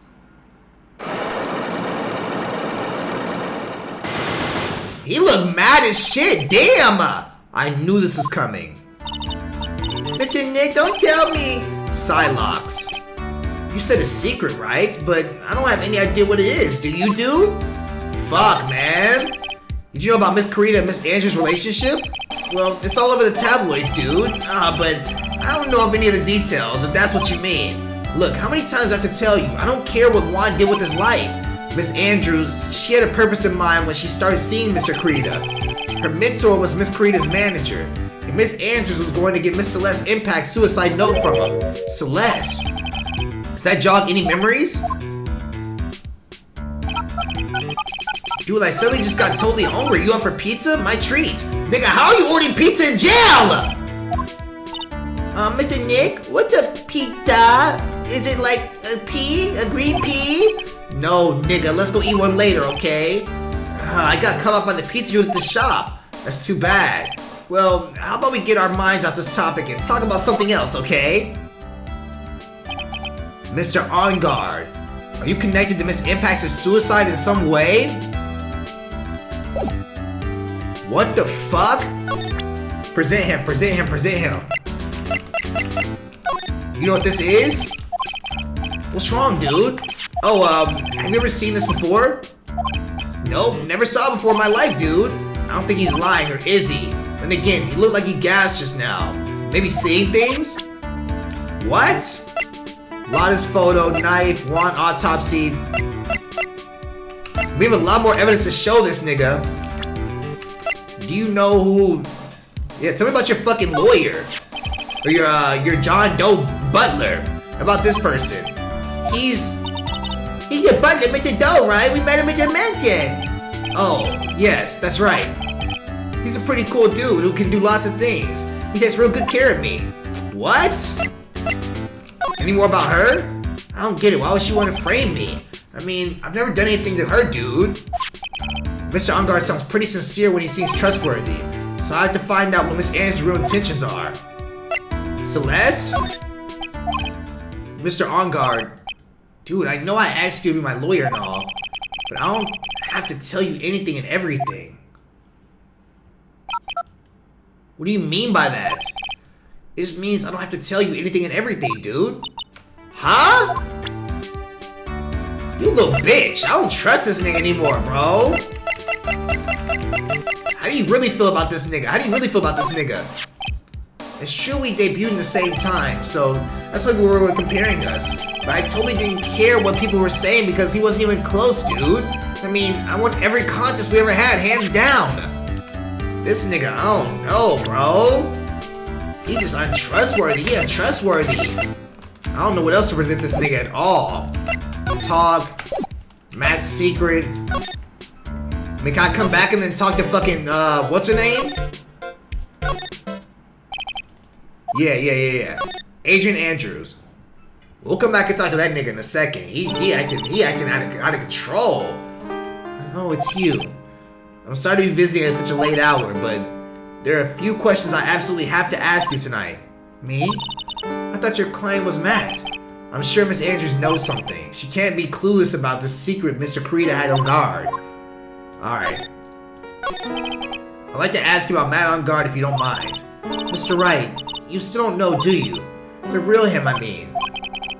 You seem to bear a lot of resentment. Nigga, who is this nigga? If that's the case, then why did you become his manager? And why would you become intimate with his rival? That has nothing to do with this case, nothing. About Miss Celeste Impacts. If I had finally put her death behind me, and now thanks to you it's all come back to the surface. Nigga, not me! She about to fucking Epstein herself inside this fucking prison. Yeah, I was shocked by her suicide, and it's true that when I heard the rumor that Juan was the one who had hidden her suicide note, I began to draw close to him. What? I wanted to get her suicide note back and burn it. You wanted to burn it? But why? I didn't want to spread like another piece of fucking gossip. But I never held any murderous intent towards Juan. I would never do something so stupid. The suicide note, huh? I wonder what it said. Why frame him? Why did you frame Mr. Engarde? That's simple. Because he's the killer, that's why. Isn't the duty of every good citizen to inform the police? But there had to be another way. The police are excellent at doing their jobs, so they figure it out, right? Yes, they're so good that they can figure out the real truth behind Celeste's death. Miss Andrews, well, I know you're not the kind of person to do something without a reason. So please tell me why you did that. Revenge. Revenge against who? Did you say something just now? They both got fucking one, a psych lock. Don't you understand yet? You're not my lawyer, to be honest. You're more like my enemy. What the fuck did I do? I'm sure I just heard Miss Andrews say, revenge. Oh, hell nah. So they both got fucking Cyclops on they shit, bro. What? Oh, Mr. Wright, please, you have to help me. Nigga, who the fuck is this? Uh-oh. What are you doing here? Mr. Powers. What happened? Why are you here? You see, I got roped into this somehow. Nigga, why are you always a part of every single goddamn case we have? And now I'm gonna testify at tomorrow's trial. So decisive witness is Mr. Powers, nigga. I was talking with the detective until a little while ago, and I was on my way home. And all of a sudden, you there, you're under arrest, and I was brought back here! Oh, they said my face, the whole self-general looked suspicious or something. Well, I guess I can see how you thought you looked suspicious. I'm just a normal guy on an exercise show for kids. Is that a crime? Please tell me that! Nigga, no, you're not, bro. Tomorrow's testimony. So about this testimony you're giving, what are you going to talk about? I don't really know yet, but it sounds like I saw something pretty important for what you have to tell me. You saw something important? What was it? Well, the detective told me not to talk about it. You can't tell anyone, and especially not that lawyer, he said. Nigga, I saved your life! Talk to me! I'm gonna take a wild guess and say it's me. Yeah, you got it. Mr. Nick, Mr. Meyer, and myself are your only two allies in this whole world, but it's alright! My only two allies is little Jit and a fucking dead bitch. Oh, I really don't have a lot of friends, do I? Huh, fail you there, nigga, fail you there, nigga. This is gonna do a lot of damage to Matt, you know. Because he's got the refreshing like a spring breeze image going. Nigga, stop saying that! But what is he really like? Well, let's see. Matt's always been the kind of player with women. He would never actually turn a pretty face away, if you know what I mean. He'd always say it's just a game to justify himself. What? How horrible! That's unforgivable! How, sorry, didn't mean to offend you. But you know, he said once that there's only one person in the world who won't swoon over me. One person. Adrian. His manager, you know, Miss Adrian Andrews. Why is Mr. Powers suddenly looking kind of energized? He horny! Gossip. You see, I'm actually a sucker for gossip. I mean, celebrities in their world have this dazzling sort of image, right? Dazzling sort of image, but aren't you part of that dazzle, Mr. Powers? No, I'm more of a hairy, sweaty, smelly, brutish kind of guy, you see. But it's okay. I get to hear plenty of gossip about how a lot of stars around me and things happen. Well, that's true, I guess. Oh, hey, so you hear about this then? Miss Andrews mentoring her suicide? Nigga, I've been heard about that shit. You mean Miss Impacts? We heard something about how her wedding was canceled. Yeah, that's what I'm talking about. I thought about the other day, about that mysterious death. Hey, Mr. Wright, why don't you ask me about that? Go on ahead. He's trying to secretly give us info. Mr. Powers is so charged up like Drake, his skin is practically glowing with electricity. Hey, so, have you heard this yet? Celeste left a suicide note. And they say that Juan went and hid it. He heard about that in court today. But there wasn't any actual proof that she had left a note. Well, this is what I think. I think that something bad was written on that note. Something bad for Juan, that is. Nigga. So Juan was a bad guy. Engarde, we think is a bad guy. Like, nigga, who ain't a bad guy in this fucking acting world? Why do you figure so? Well, before she died, Celeste talked to a few of her friends. And she said, it looks like I got caught up with a truly insidious man. Insidious? Damn! Not even a bad person, an insidious nigga? If somebody called me insidious nigga, that's crazy. Well, there's no one else that fits the bill, right? And that would be reason enough for him to hide suicide note. I see. Well, that's some good info. Thank you. You're welcome. Mr. Engarde and Miss Andrews, they're both at the detention center right now. There's still things I don't understand or know about, I'm sure. I have to get the two of them to tell me everything.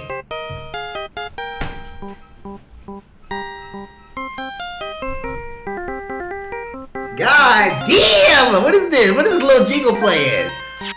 Mr. Nick, your phone! Hey, that's the Steel Samurai theme song, isn't it? I don't like the sound of this ringtone right now. It sounds kind of ominous.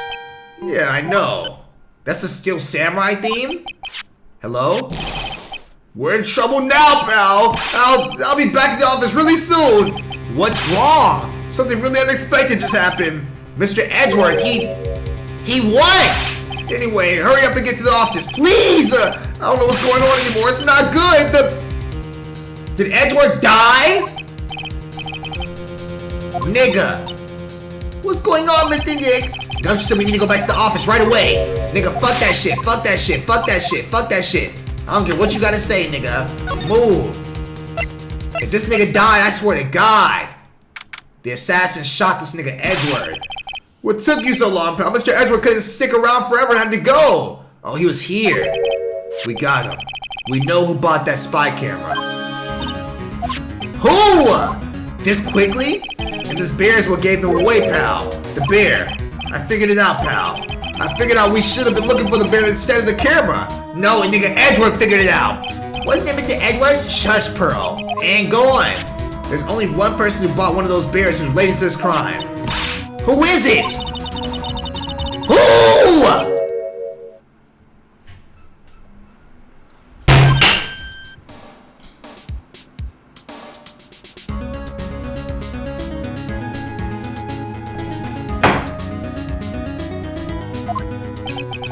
Matt Engarde, your client, that's who, pal. And here I thought things couldn't get any worse. No fucking way, man. It was Matt. Are you sure you heard right? That the person who bought this bear was... I heard it from the department store clerk now. This is the credit card receipt for the purchase. $3,800? Damn! That's an exact match for the price of that stuffed bear. A receipt, that's all you have? Nah, it's not just a receipt, pal. The store clerk said so himself. He told me, I'm sure I sold the bear to Mr. Engarde. I mean, the clerk even got Martin Engarde's signature. Oh my fucking God. So I'm sure the person that bought this stuffed bear was Mr. Engarde himself. My sight is failing me. This can't be. The person I'm defending is actually the fucking murderer. So about the spy camera we found. Yeah, that was a dead end, pal. I mean, you can get this kind of thing from anywhere. It's crazy how Edgeworth literally said the same fucking thing. But for now, I guess I can give these back to you for a file to evidence. Holy shit. Why would Mr. Engarde do something like this? I bet it was to catch Miss Andrews and Mr. Carita in one of their rendezvous. I bet it's not good enough. I have to know the absolute truth behind the camera. Are you going to see him, Mr. Engarde, I mean? Yes. I'm scared, Mr. Nick. I wonder if you know. Nigga, you're not Kanye, little jit. You're not Kanye, little jit. I'm scared myself, but I have to put on a good face for Pearls. That's what I'm saying, bro. The nigga want to cry a little bit, man. What are we about to say? Woo!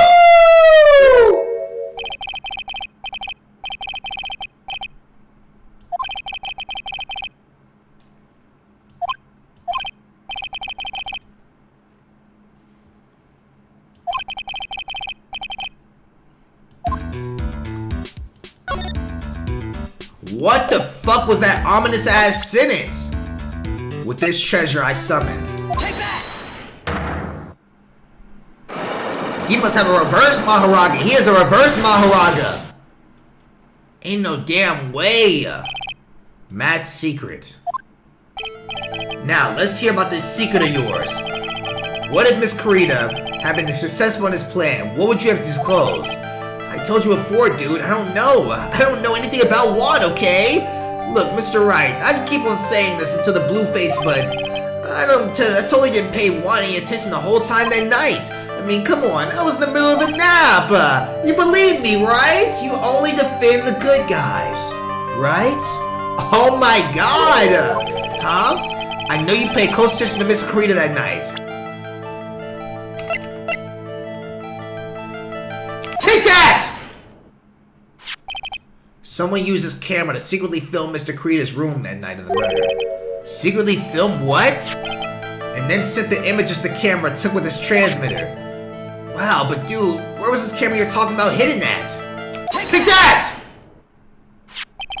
The spy camera was hidden in this bear's eye.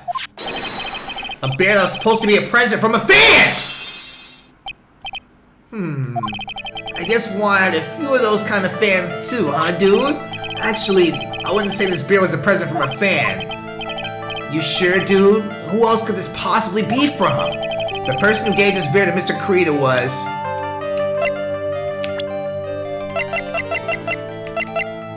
Take that! Mr. Engarde. Don't you know where this bear is somewhere? I don't think I've ever met Mr. Bear before, dude. But he says he knows you. How could you forget such a great friend? What else did the bear tell you? He says that the one who put the camera in his eye was you, Mr. Engarde. If I didn't know how to work in court, I'd think I was in some serious trouble. Come on, this is all a joke, right, dude? You're just pulling my leg. Looks like you're not ready to give your secret yet. Well, do you have any proof you want to show me first? Here's the proof that you were the one that put the camera inside the bear.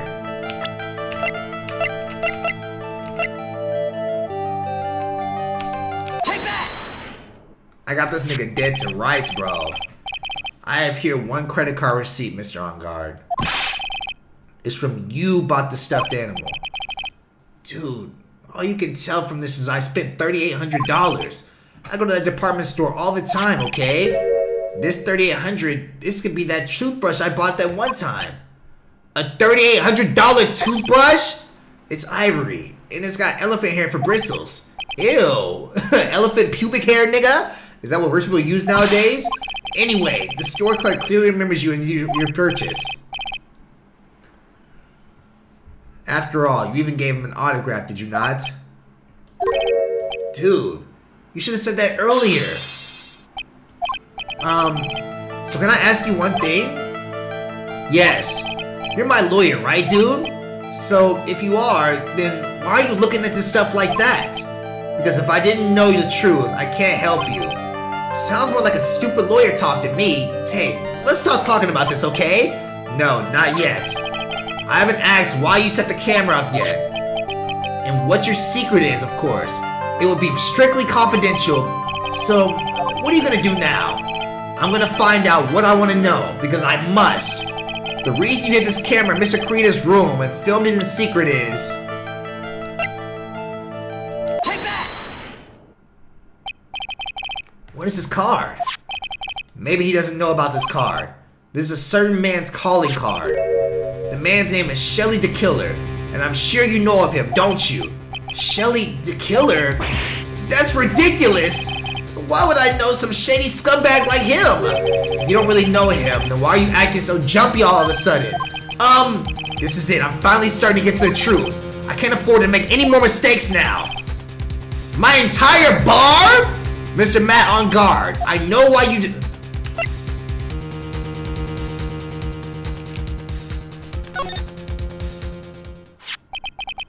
Since you're the one who set up that camera, that means you knew. You knew exactly what was going to happen in that room. So how? How would you know something like that? It's because you're his client, that's why. You hired Shelly the Killer to assassinate Mr. Juan Kurita. The real mastermind behind this whole murder is... you, Matt Engarde!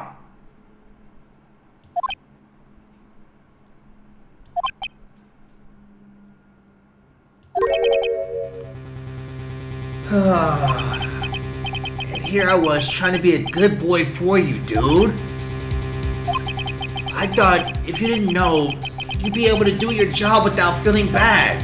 Well, that's what I thought anyway. Mr. Engarde, you really get hired.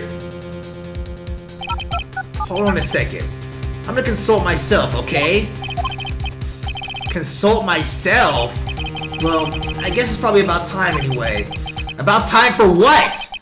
I think it's time for you to meet him.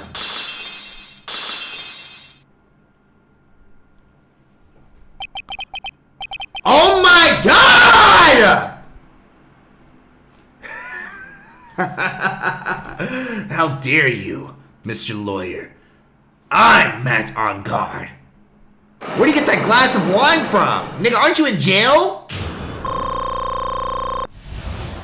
Who is this nigga?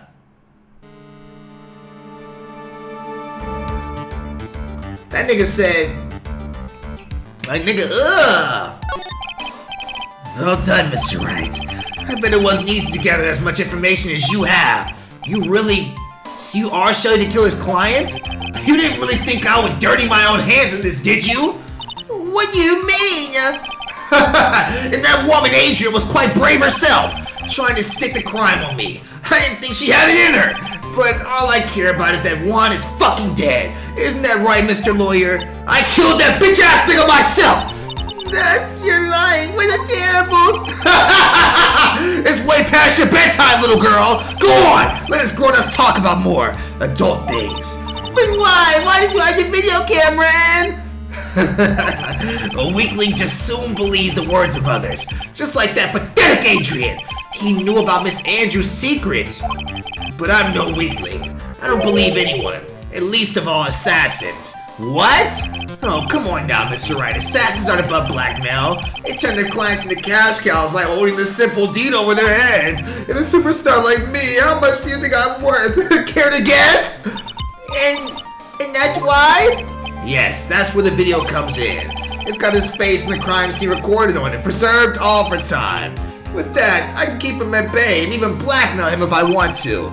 That's right, the video is my insurance. Isn't that what they call it, Mr. Wright? Why would you do something so wrong? Because I'm a fucking adult, and I can. Good enough for the answer for you, little girl. Oh my god. Why? Why did you kill Mr. Karita? She's talking for me. Because he was about to sing too much dung into my fucking beautiful public image. Scandals are a little annoying, aren't they? This is all because of that press conference, isn't it? If Mr. Karita had been able to give it, Mr. Engarde Tinker would have... well, that's what we call taking advantage of the situation, you know. I had no interest in doing it, really, but bit by bit, it crept up on me. And then the situation just presented itself perfectly. How beautiful, I thought. And that's how Mr. Karita ended up dead. Let me tell you something, I'm not like Adrian. I don't depend on anyone. People are simply things to be used and thrown away. But on a sweet innocent face, and people will swallow anything you feed them. Adrian fell for it, the assassin too. Oh, and how can I forget? Even you fell for it, Mr. Lawyer. Everyone all working their butts off for me, Matt Engarde! Oh my god! Oh, did that leave you speechless? What a shame! What's wrong, Mr. Lawyer? You've gone awfully quiet. How could you have been deceived by you this whole time? When we first met, I asked if you had killed Juan Karita, and you answered very clearly that you hadn't killed anyone. Hey now, I never told you any lies. The person who did the killing was that the killer guy, right? All I'm guilty of is taking a nap in my room. You killed Karita! I dare to say that in court tomorrow. What? No, but too bad you can't. You're my lawyer after all, aren't you? You could always drop my case and refuse to represent me. How does that sound? Oh, but you can't, can you? That would be the one thing you absolutely can't do. Mystic Maya! You wouldn't want to test the killer. He's a man of his word, or so I hear. You could end up getting a certain friend of yours rubbed out if you lose. Rubbed out? What the fuck does that mean? What? What is he gonna do to her? You scoundrel.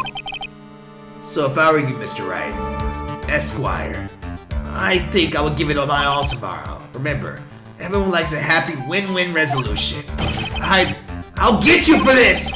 That's such a cliche phrase. Wants the same thing just like that if memory serves. Of course, well, we all know how well that turned out for him, don't we? Good night, Mr. Lawyer. Police, you just hear that, nigga? Even they're like this. Fuck you, nigga. Like, what the hell? Maya, what must I do? And now you finally found it. The starting line of this case. Edgeworth. I don't care for horrid atmosphere here. Let's return to the precinct. Damn! Well, right. What are you gonna do if you plan on changing your strategy? No! We can't do that! That's right, he's holding Maya hostage. What should I do? That's not something I can answer for you. Mr. Edgeworth! Right. Only you can decide where you go from here. 1 year ago, at that time, I didn't truly understand what a prosecutor was. And that is why I had to leave prosecutor's office. I felt that I couldn't stand in a court of law until I knew what a prosecutor really was. And now, right, it's your turn.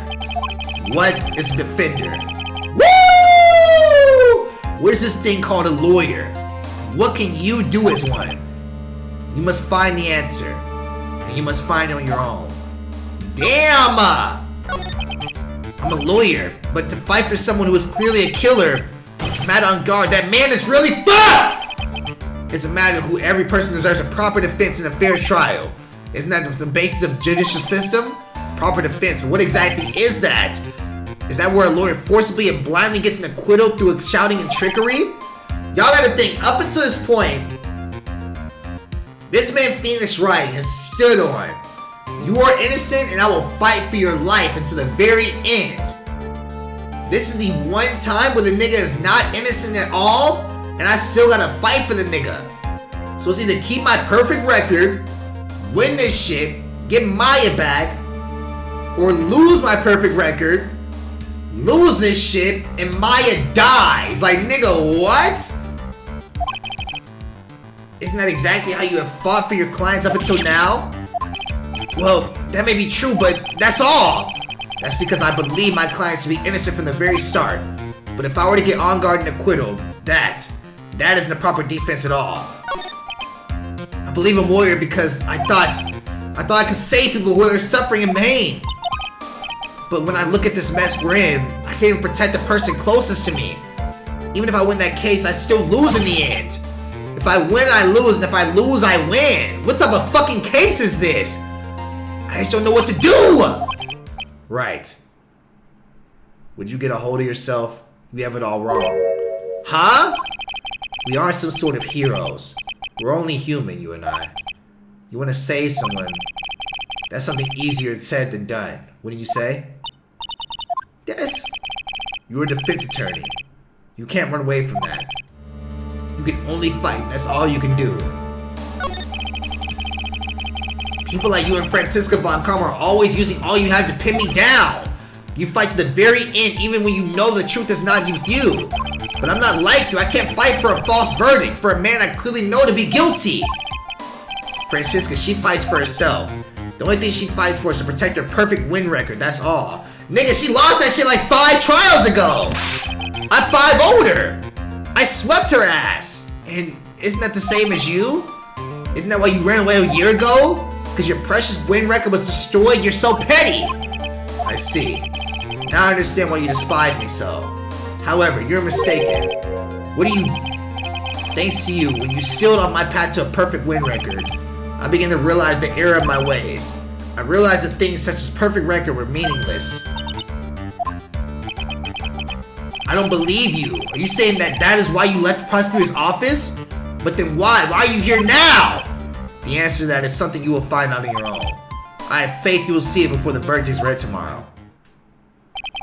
But if you can't, then you'll be powerless to change the ending of this story. What the fuck does that mean? Mr. Nick, the trade receiver! I'm sorry for what happened earlier. Now then, Mr. Attorney, do you wager you can obtain an acquittal tomorrow? My, what is the matter, Mr. Attorney? I don't sense your usual anger this time. Tell me, please. Why are you holding Maya hostage for Mr. Engarde's sake? Why are you doing this for that cold-blooded killer? Right. Please don't misunderstand things. He is my client. Don't toy with me. A man who hires an assassin is just as much of a killer himself. I believe you are asking me for a reason as to why I do what I'm doing. Yes. This is what I like to call my aftercare. Nigga, we ain't having sex. What are you talking about? What the fuck is aftercare? My name carries a certain amount of honor and dignity, Mr. Attorney. I'd say great care to ensure that no suspicion falls upon my clients after my handiwork. That is what I call client relations. It is other part for assassin's duty. An assassin's duty? We were unlucky this time. My client was arrested after a suspect. As a result, I did what I had to do to enlist your expert help. Nigga, you had like 5 other lawyers. Actually, nah. Who's gonna get Mr. Goodburger? Nigga, hell no. And to ensure that you would do everything in your power in the end. What is your name? I believe I told you once before, however. You did, but... Shelly the killer.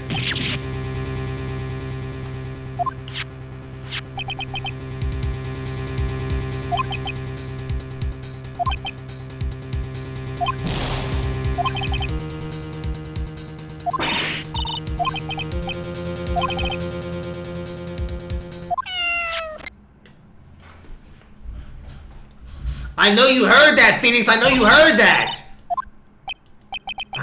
I don't know what to say. Did you hear that at the end of the transmission? Huh? Oh, that it sounded like a cat. A cat? Nigga, go! Fuck that! Fuck that! Fuck that! Fuck that! Fuck that! Come on!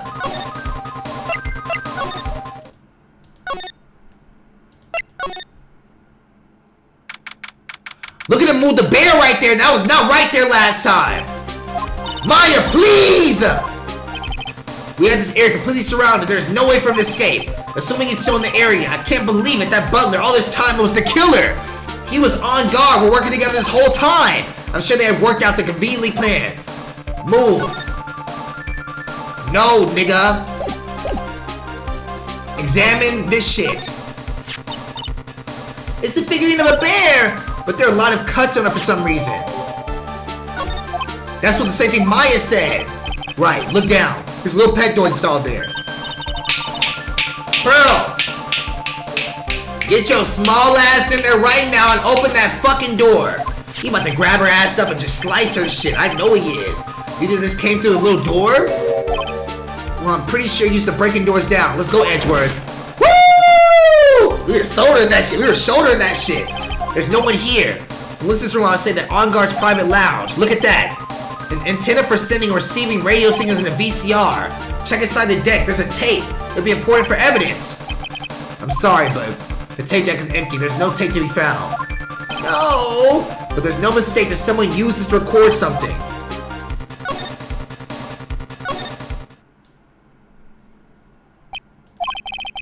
We searched all over, but it looks like he got away. It looks like you slipped out of our grasp this time. And now, we've lost our only lead. Don't give up yet. The little girl's looking to be a pillar. Yeah, you're right. We're close, I can tell. We've already set up a checkpoints along every route leading out this district. Leave the rest to us.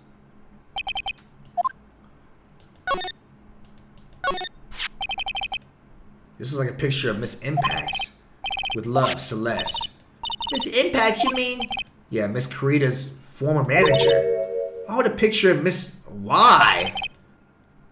And why does it say with love? This might be a clue.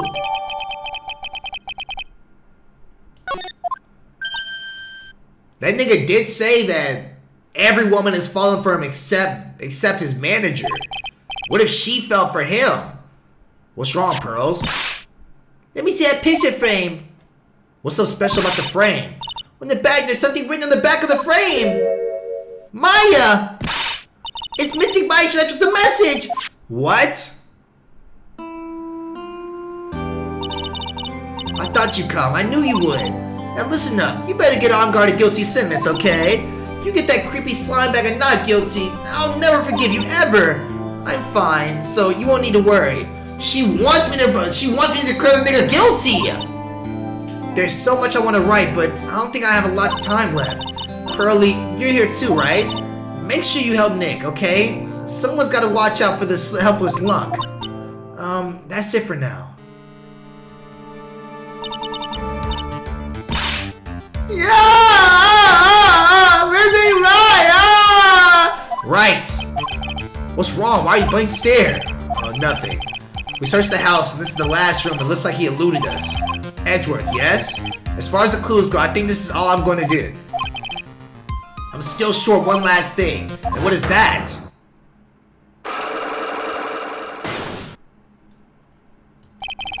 Miss Andrews Psylocke.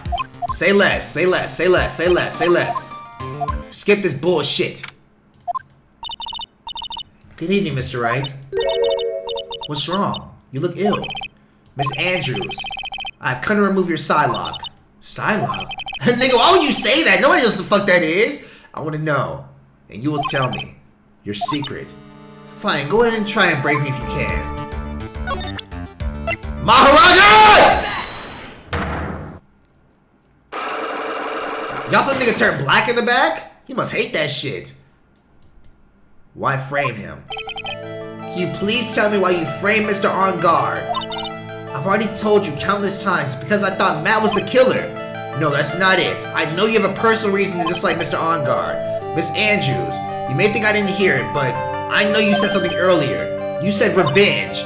So are you saying I was talking my revenge on Matt, and that's why? What an absurd idea. I don't have anything I would revenge for. Miss Andrews, a woman who lives by being dependent on other people. There is something or someone in her past that would like to...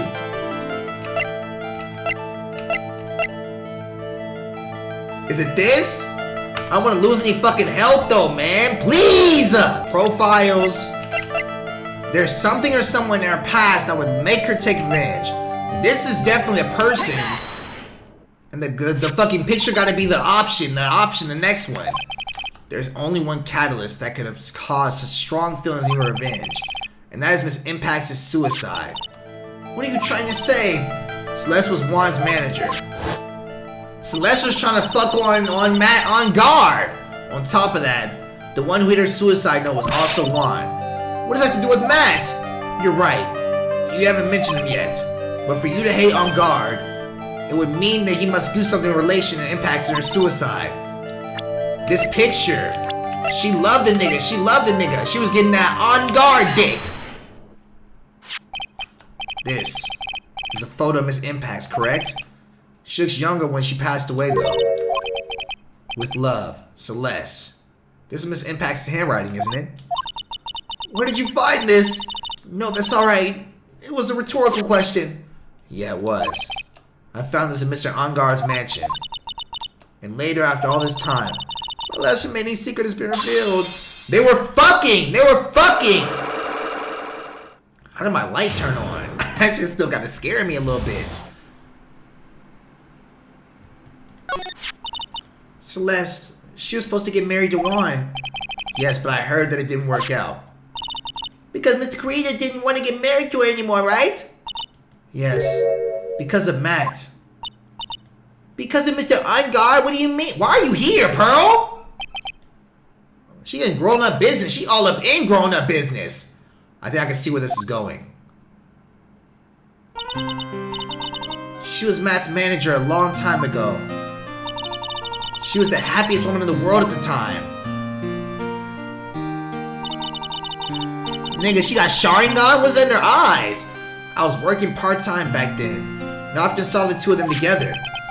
So that's why, with love, Celeste is written on the frame of that picture. They were a couple, weren't they? It wasn't anything as splendid as that. Celeste was being used. Until she was thrown away. That's horrible. Matt's entire image is built around how nice and wonderful a man he is. A scandal would have destroyed that. Which is why Celeste and her kindness moved over to Worldwide Studios. And that's where she met Juan. She seemed really happy with him, even when happier she was Matt. Celeste and Juan were such a good couple. And then it was suddenly called off. On the night Juan called their marriage off, Celeste, she killed herself. And that's why I framed Matt. It was revenge for Celeste and myself. I'm sure even you can guess why Juan called the wedding off, right? Cause fucking Matt probably Adam22'd her. Adam22 went on Twitter and was like, yo, hot wings nigga. You got you a good one and she got some amazing pussy. I love that pussy. God damn, that shit sweet and tight, ain't it, nigga? And Matt probably did that same shit and Juan was like, nigga, ew, fuck no, fuck this bitch now. Tainted. Matt confessed to Juan about his relationship with Celeste. I see. But why would Mr. Karita have called up the wedding? I don't understand at all. It was probably because of worthless male pride. Juan and Matt were always fierce rivals. And the thing Juan had some sloppy seconds. He couldn't stand the fact that was true. He waited aiming until he almost hurt Juan the most. Poor Mr. Impact. That wasn't the end of it. She wrote that same shit inside the letter. That day I'm almost certain that Celeste left a suicide note behind. In that note, she left a detailed account of Matt's various misdeeds, and so that she would never again be hurt by Matt, and she chose to die. And when Juan discovered her body, he hid her note. But why would he do that? It's simple. Juan realized that note was a powerful weapon against Matt, and it would be especially damaging to refreshing like a spring breeze image. In any case, with this pride hurt, Juan sought revenge. Revenge, that's the word again. Juan wanted to publicly disclose the contents of that suicide note. Woo! At a time that would cause Matt the most damage, of course.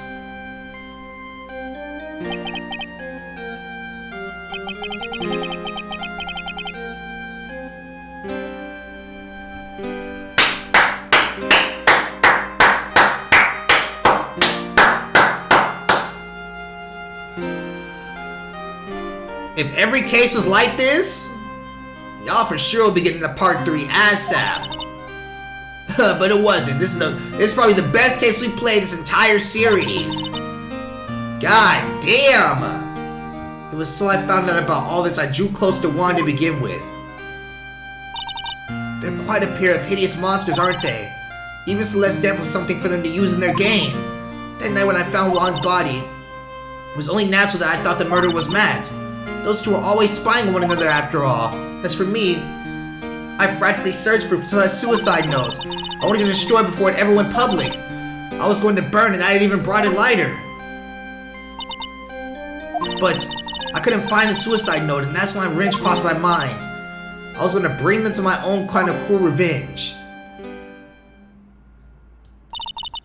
Celeste was killed by those two monsters. So when I stabbed Juan's body with that knife, I didn't feel a single shred of guilt. Damn! And that's all I have to say. Well, Mr. Wright, even knowing all this, are you still going to help that man? I'm a lawyer. I see. What a foul profession. Thank you very much for your time and talking with me. It was no big deal. I couldn't sleep anyway. I can't sleep either. Not with my situation or with what I know now.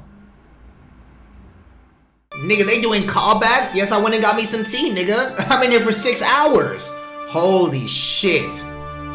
The last case. Woo! You can't run forever, Mr. Phoenix Wright. This part hits so hard now after this game. I just realized the Orochimaru's theme is just this theme, but a little bit slowed down a little bit. After Justice for All, I ain't gonna hold you. I was not fucking with this game until this case right here, bro. It's like none of the story was connected to the beginning, but now it all is. The final case. Let me take one last little swig.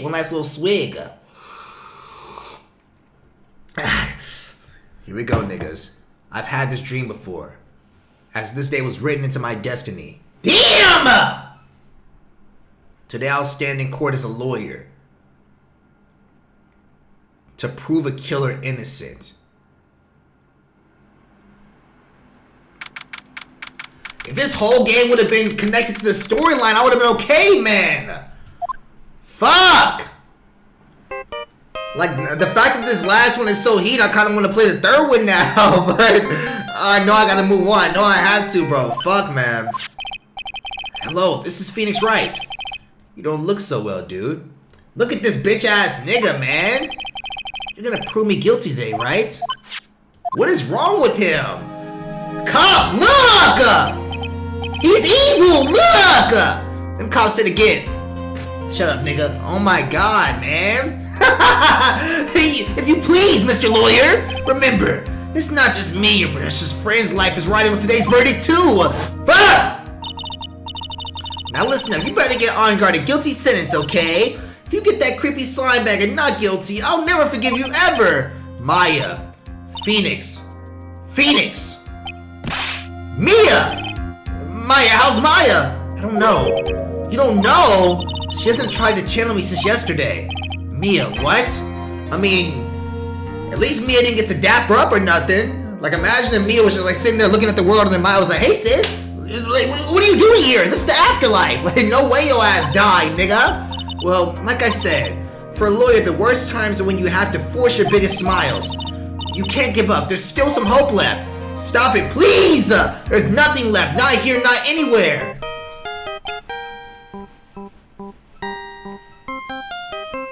Let's go, my nigga. Who is this? Who is this? It's that accursed Engarde again. Will you leave me alone? Look, don't call me anymore. I mean it, bitch! Sorry, Gumshoe. Sorry, Gumshoe. You're really mean, pal. Gumshoe, I'm really sorry. Where are you? They let me join the investigation team. We're chasing after the killer, pal. They hired you back? Sorry, but right now we've got 0 leads on the guy. But we're not gonna give up. Gumshoe, until the trial is over, until the verdict is handed down, we're going to do everything we can to find the killer. If we can get Maya out, then you can get Engarde the guilty verdict he deserves, pal.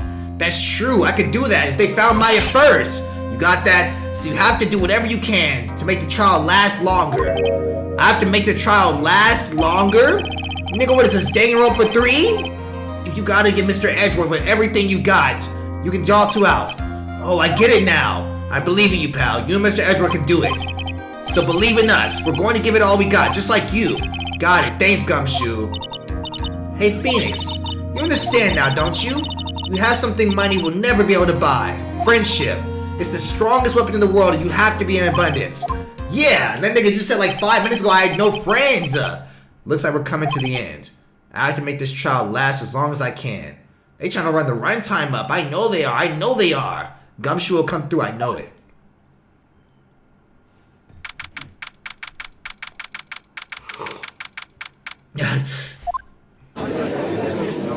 Edgeworth, stop standing like that! Court is now in session for the trial of Matt Engarde. The defense is ready, Your Honor. The prosecution has been ready for a while, Your Honor. Now, as I recall, we concluded yesterday's session with the big mystery on our hands. The mystery being exactly what this agent's role in this whole murder was. That is to say, is she really connected to the crime herself? Mr. Edgeworth, if you would please inform the court of today's proceedings. Adrian Andrews. She forged evidence and threw suspicion into Mr. Engarde. And that proceeded to escape the crime scene wearing Nickel Samurai's costume. The thing is, like, I know everything now, man. I know everything, but I can't say anything. You're saying that she is guilty after all. I'm not finished, Your Honor. Miss Andrews has nothing to do with committing the actual murder. I would like to direct the court's attention to this card. What is that? It looks like a seashell. This is the calling card of a certain assassin. Assassin, you say? It's not a Sally sells seashell by the seashore. It's not a Sally sells. Like, nigga, no, it's not. Yes, Juan Creed was killed by a professional assassin. And the person who hired the assassin, his client, so to speak, is Matt Engarde. What a surprising turn of events! Not today, bitch-ass nigga. I would like to think it's become a commonplace by now, Your Honor. I know what's going on this time, so I know that everything Edgeworth has said is true. But we still have a holdout as long as we can, at least until Maya's safe and sound. I wonder how the trial will turn out today. Now then, please call your first witness, Mr. Edgeworth. The prosecution calls the defendant's mentor, Mr. Will Powers, to the stand.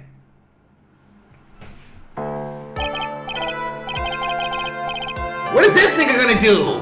Now then, witness, your name and occupation, please. Okay, I'm Will Powers. I'm a poor, underpaid action star. Somebody please hire me, please! Nigga, stop that shit, bro. You fiending. And what is your relation to the defendant? Well, I guess I'm sort of a lousy mentor to him in a way, yeah. Mr. Powers, please, don't you need to put yourself down so much?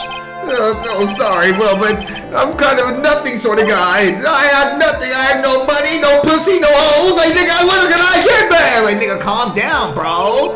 Is this correct? Yes. I didn't know that. But you know, I didn't actually get to see what Matt went on. All you need to do is answer what you asked for. Now then, I would like you to please testify about when you get to Mr. Engarde's room. Okay, sure. Here we go. Visit to Matt's room. Let's get this shit. This nigga Matt might be more evil than fucking Matt Rife, nigga. After the award ceremony, I went by myself to Matt's room. Matt was standing there in front of the room, still in his nickel samurai costume. He was talking with someone at first. I thought it was the bellboy. That was the fucking assassin nigga, the assassin nigga. I watched the two of them for a while, but then I gave up and went back. I guess it'll be that night, and I couldn't make them wait for me. Fuck. Nothing sounds out of place in Mr. Powers' testimony. And talking with the bellboy is no big deal. If one assumes that the person Mr. Engarde was speaking to was the ordinary bellboy. What are you implying?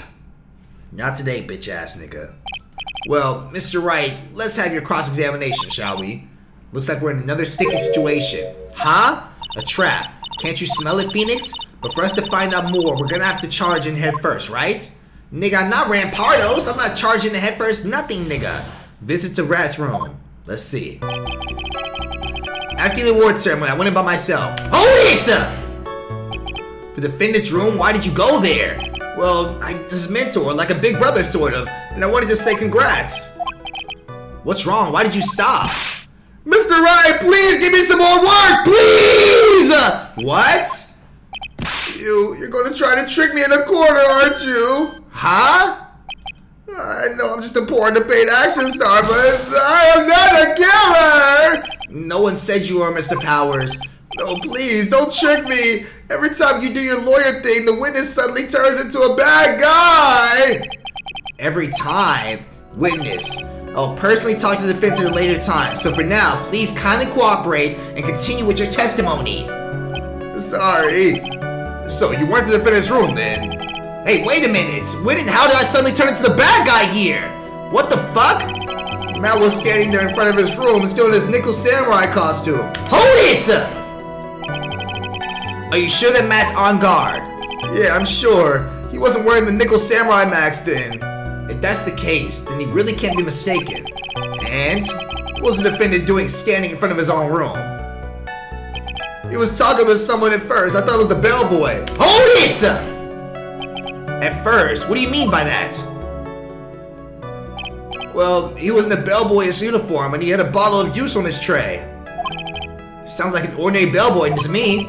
Yeah, but I didn't think he was a normal bellboy. And why is that? Why did I think that, Mr. Wright? How the fuck am I supposed to know?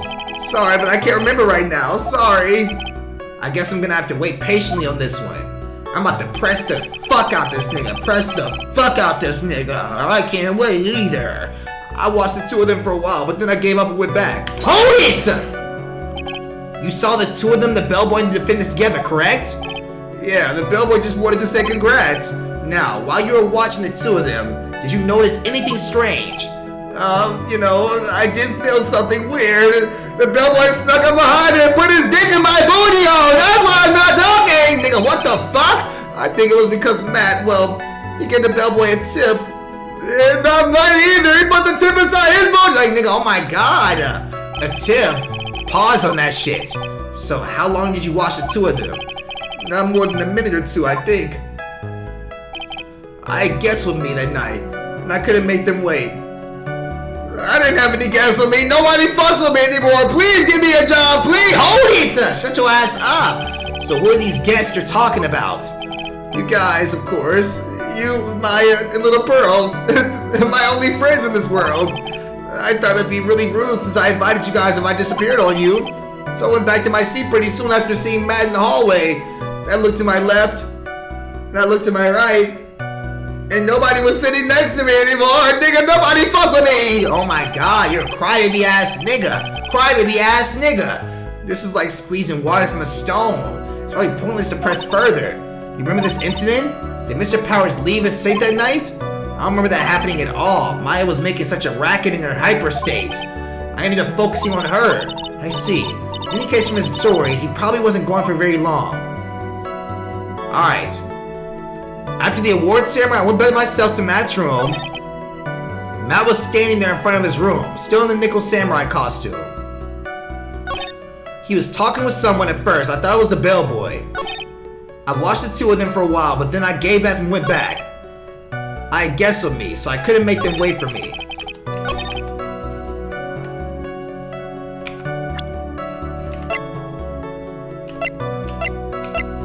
stuffed bear.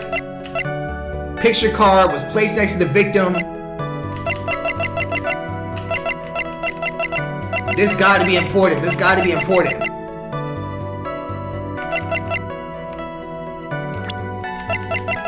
Was this the bellboy? Objection! Ah! Oh my god, man. How is that not it? Could it be that you felt something strange about this tip-giving incident itself?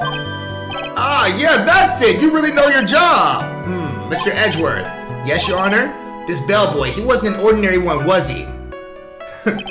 You bitch-ass niggas. Perhaps we should let the witness tell us. Very well. Mr. Powers, please amend your testimony. You mean about the bellboy, right? Matt gave the bellboy a tip. Hold it! So he gave the bellboy a tip. What's so strange about that? Well, you see, Matt's not a poor penny pitcher like me. I was trying to figure out how much it was because the tip really shocked me. How much was it? But that's when something even more surprising happened. The bellboy was putting the tip he got in his pocket, and that's when I got my first good look at the guy's face. And he had a zipper on his shit. I was really shocked. I'm afraid I don't follow it all. It sounds like Mr. Powers was surprised twice by this event. I wonder which of his shocking moments I should ask about. Ask first about the tip. How much was the tip?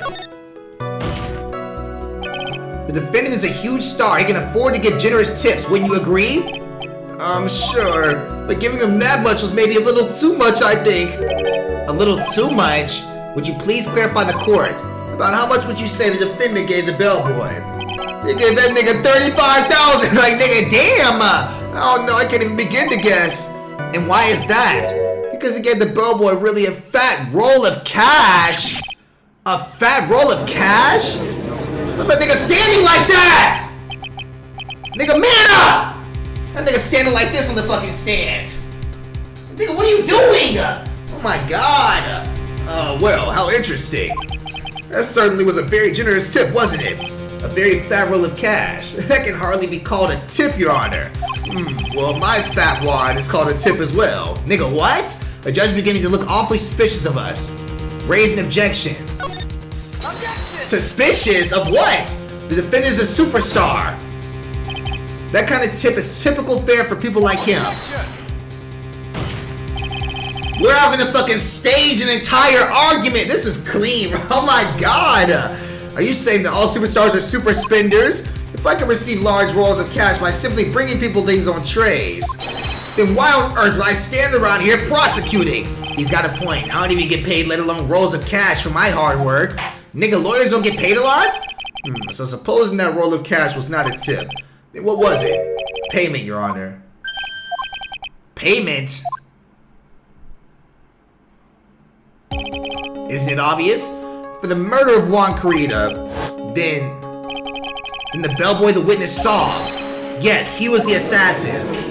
I'm gonna punch the fuck out of this nigga Will Powers. Stand right! Hold your horses now. Mr. Edgeworth, you don't have any proof of this, do you? Have I ever been unprepared for supported claims? Your Honor, I have here the card Shelley the killer left at the scene of the crime. Shelley the killer. He is the person the police's special investigations team has been chasing for ages. I am certain the person was the witness he saw various assassins. Shelley the killer. Really? What's wrong, Mr. Powers? Nothing. Just something clicked in my head, and I think I just figured something out. His face. What? You saw him twice? Mr. Powers, please testify and tell us what you saw. Yes, sir, right away. The second time, I wasn't quite sure of it at first, but I'm positive now. I saw him strangling him. Like, nigga, you saw that? This time, I was in the hallway because I had to go to the bathroom again. And that's when the bellboy I saw earlier came out of the room. Of course, when I say room, I mean Juan Carita's room. Now that I think about it, that bellboy did seem kind of out of place. Yeah, so he had to be the assassin, I'm sure of it. I mean... Nigga, that ties the entire case together. It's crazy how, like, you can commit any crime in the world. Let some lawyers get the right niggas inside that courtroom and you're done for. But I'm not done. There's still more. Let us first establish the bellboy was truly Mr. the Killer. Then we shall see. So the bellboy came out of the victim's room. If that bellboy really was the assassin, then I think the answer is fairly obvious. The thing is, if there's a kidnapping at hand here, wouldn't the judge be made aware, like, yo, we like to drag this case out as long as possible? We know who the killer is, but we have to make sure this girl is safe before we accuse this nigga of being the killer. Like, wouldn't that be just normal protocol? And that would be correct, Your Honor. Well, Mr. Wright, I believe it's your turn to entertain to make us laugh. Ain't a damn thing funny, ain't a damn thing funny. The second time. This time, I wasn't the— Hold it! Fuck no, fuck no, fuck no. And what time was it? Well, I don't remember. The award ceremony ended around 8 p.m., right? And I went to match room pretty soon after that and we came back. And then I went to the bathroom. So I guess maybe it was around 8:10 at that time? Wait, why would he be coming out of there at 8:10 p.m.? You're not one for details, are you, Mr. Powers? Sorry, I thought I could maybe catch Matt and say my congrats. Oh, the body was discovered at 8:15 p.m. And that's when the bellboy I saw earlier came out of the room. Hold it! Are you sure it was the same bellboy? Yeah, and how could you tell? All the bellboys wear the same uniform after all. But you see, well, he had those stitches in his face. How do you not tell that nigga's a killer? So I'm sure it's the same guy that was talking about Matt. He gonna pull that shit down and be a whole different nigga, I know he is. So which room did the bellboy come out of? Of course, when I say room, I mean Walkerita's room. Hold it! The victim's room, huh? Yeah, the one with all the really pretty flowers and teddy bears. It was Juan's room, alright. Words cannot describe how screwed I am. Let's continue with the testimony, shall we? Yeah, if this nigga wasn't guilty, nigga, I don't know how I'd win this case. Now that I think about it, the bellboy did seem kinda out of place. Why though? Why? So exactly what was out of place about him? Right. Why do you spin a grin? Maybe because I have no idea what damaging thing he's gonna say next. Well, the bellboy was empty-handed. Empty-handed? That bellboy was one of those room service people, right? But he wasn't pushing a cart and he wasn't holding a tray either. Nigga, how am I gonna get this not guilty? I agree that it was a bit strange, Mr. Powers.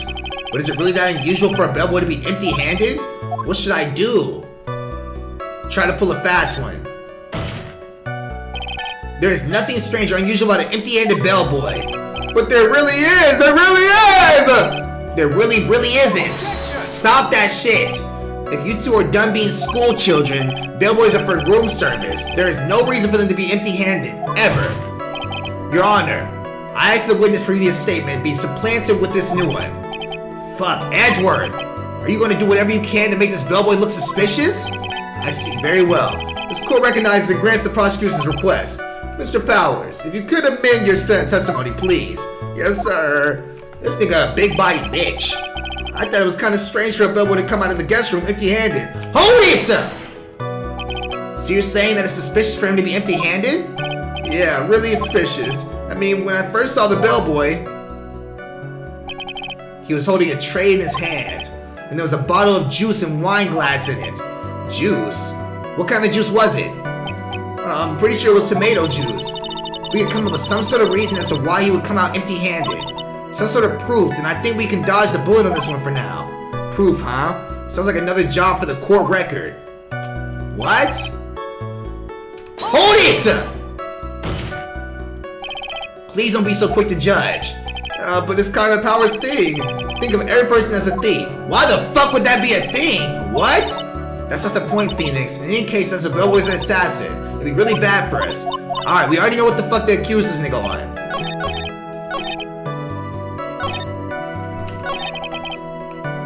This one right here. The bellboy to come out empty-handed.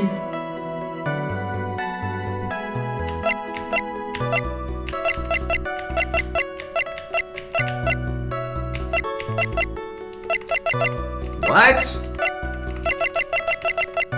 I thought it was kind of strange for a bellboy to come out of the guest room empty-handed. Found next to the victim is filled with the tomato juice, bears Andrew's fingerprints. Let me start saving right quick. What the fuck was that noise? I can take screenshots? What the hell? I never knew that. Save right here. He wasn't empty-handed because the fucking shit was already in there. That's why. He already dropped the shit off. Objection! Mr. Powers. Yes?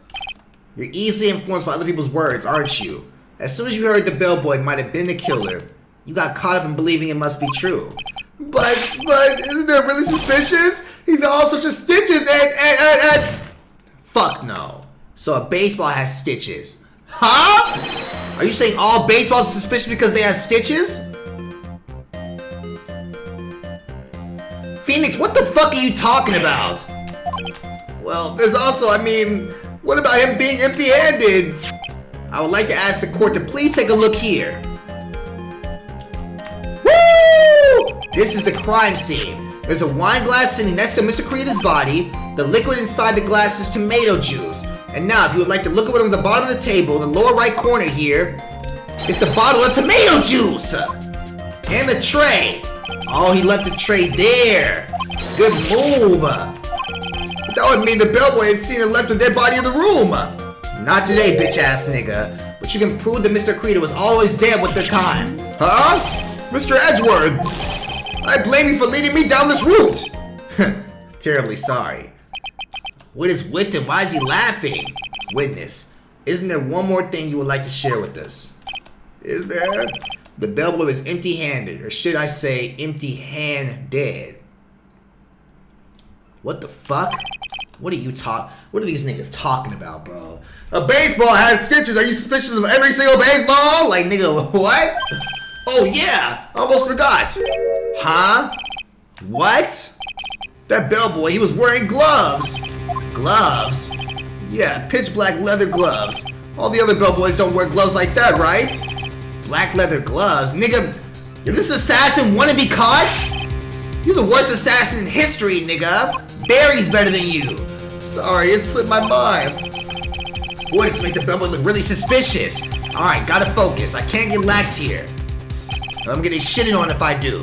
So, what if he had gloves? A lot of bellboys wear a lot of gloves. What are you talking about? They all wear that shit. They all wear that shit. Come on, Mr. Wright. That bellboy's wearing black leather ones. If the glove doesn't fit, you must have quit! Start just saying OJ shit. Are you saying all football's suspicious because they have Oh my. We getting killed. Maya getting killed. This nigga going to jail. The assassin getting caught. His family coming after me. Like, nigga, who is this family of fucking assassins, nigga? The Kilwaw family? What is going on? But that man, he received a large roll of cash from the defendant. And then he was seen leaving the crime scene wearing black leather gloves. I don't think even someone like myself can believe he was another bellboy. It seems that we have finally come to an understanding. Now then, witness, please continue with the rest of your testimony. The rest? Oh yes, please tell us more. Okay, goofy ass nigga, goofy ass nigga. There's second, nigga, there's more?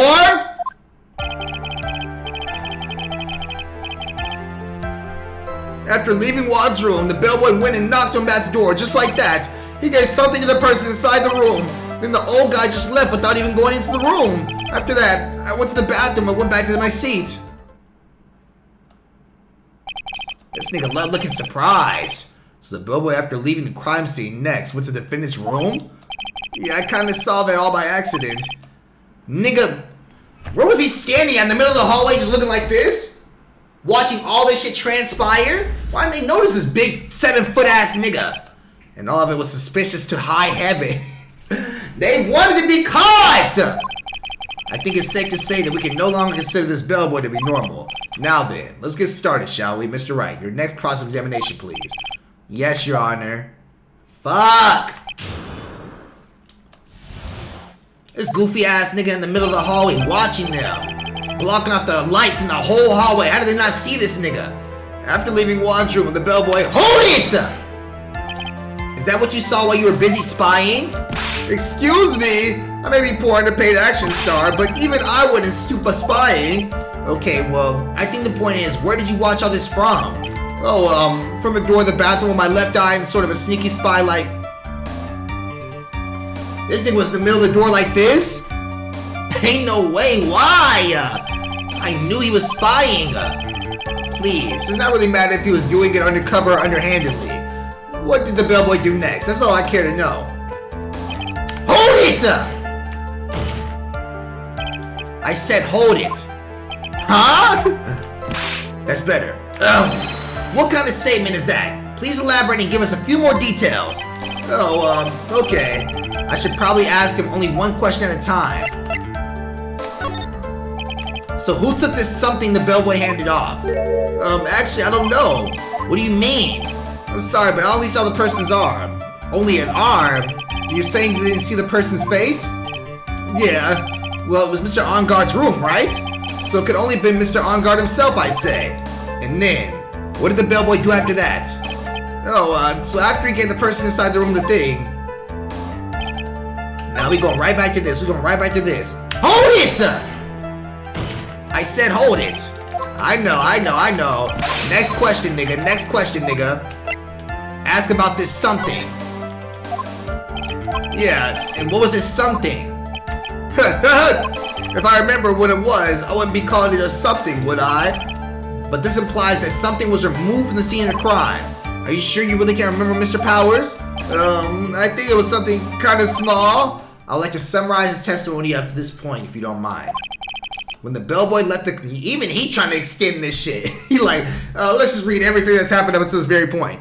When the bellboy left the crime scene, he immediately went to the defendant's room. There, he handed a small item of some sort to the person inside. As for the person who received the item, all you could see was the person's arm. Yes, it was just like that. Mr. Edgeworth, is this really all that important? Of course, Your Honor. I think this is the utmost important. This is when whatever was removed from the crime scene was handed over to the client. Mr. Powers, please try to remember what was in the bellboy handed off. My brain! Nigga about to shit himself remembering this shit. If you remember, please add it to your testimony. Yes, sir. If I saw it again, I would say for sure, but I think it was some sort of wooden statue. Hold it! A statue? Yeah, kind of like one, I guess. If I saw the actual thing again, I'd probably remember, you know. Looks like this for the trial. Huh? I'm gonna have to come up with whatever the statue thing he was... Nigga, how the fuck am I supposed to know that shit? You're gonna have to trust your instinct on this one and take a chance, Phoenix. Oh, Mr. Phoenix, let's continue with your testimony. What did the bellboy do after that? Then the old guy just left without even going to the room. Hold it! Where did the bellboy go after the Mr. Engarde left his room? He opened the door to Voila Hall. Went in there, and who knows after that, right? I do. Hold it! Did you see anything strange, suspicious, or just out of the ordinary that time? Oh yeah, I saw that one thing. Nigga, what one thing? There was this jittery alien with the ray gun. Get that old hag out of here, nigga! It was watching Juan's door like some sort of stalker. I think we can forget about the alien. Well, Mr. Powers' testimony just now was as vague as possible at first. It's a little troublesome, isn't it? But I'm sure if you press him enough, everything will be clear. I can see clearly now. Alright, here we go. If I saw it again, I'll be able to say for sure. A statue? What did he hand this nigga? It can't be the bear statue.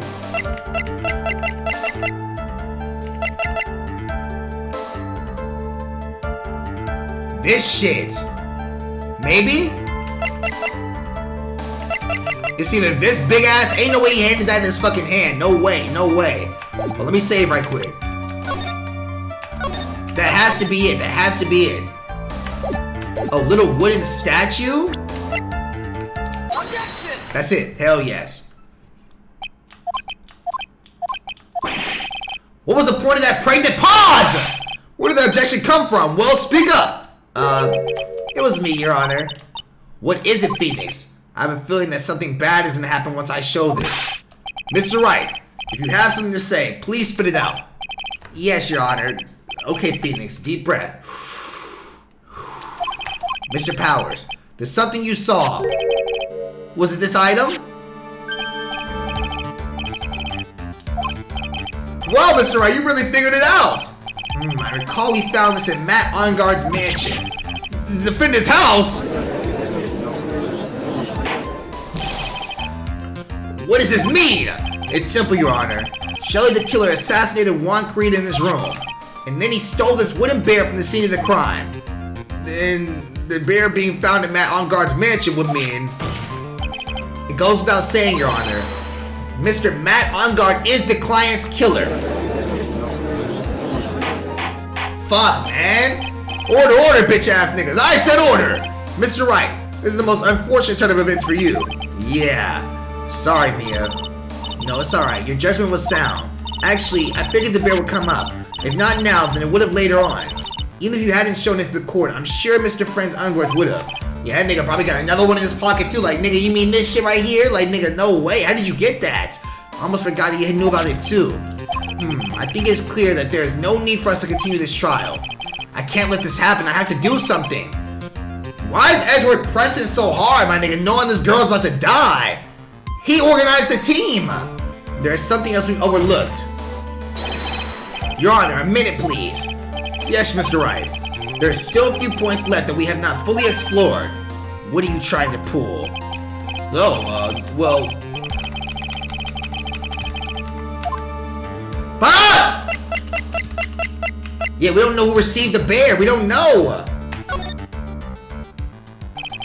There was one thing in Mr. Powers' testimony that was very unclear, and that was the identity of the person who received the bear. He gave something to the person inside the room, but I didn't see whose facial eyes. Dumbass nigga. I know, goofy ass. Mufasa-shaped ass. Huh? What is it, Mr. Powers? If you're going to scream like that, then at least give us a good reason why. Oh yeah, sorry. Actually, so, I remembered. I remember who took the bear. This nigga trying to get us all fucking killed. What? Really? I mean, I only saw his arm, but the arm.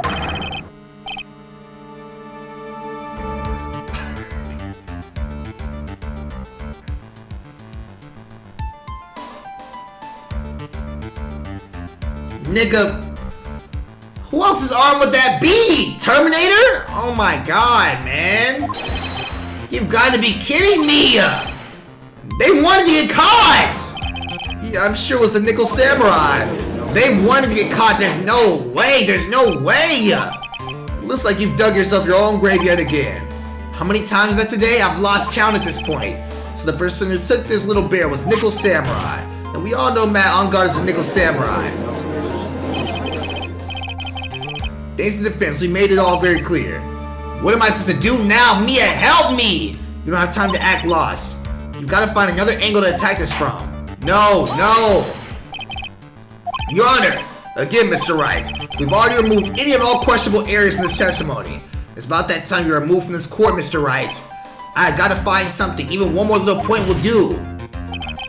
There are still questions left unanswered. What are you trying to pull? Oh, well, we can't have that. Alright, Mr. Wright, what questionable ones? Oh, all of this. Powers' testimony. The bear itself. I think it's fairly obvious that the bear itself is very questionable. The bear, Mr. Wright. This was found in Mr. Engarde's mansion. However, Mr. Engarde was arrested at the hotel that night, which means that since the murder occurred, he has not a chance to go home. Woo! Amazing lawyer if I say so myself. I think Your Honor has already figured out what I'm trying to say. It is not possible that Mr. Engarde, who took his bear to the mansion. Wow, that's very true. We didn't consider that point, Mr. Wright. There was no way time-wise the defendant had taken his bear home. Phew. Disaster averted. You haven't gotten the best of me yet, Mr. Wright. Huh? I remember it clear as day. I remember that you muttered to yourself at Engarde's mansion. We had this area completely surrounded. There is no way for him to escape. I can't believe it. That butler, all this time, was the killer.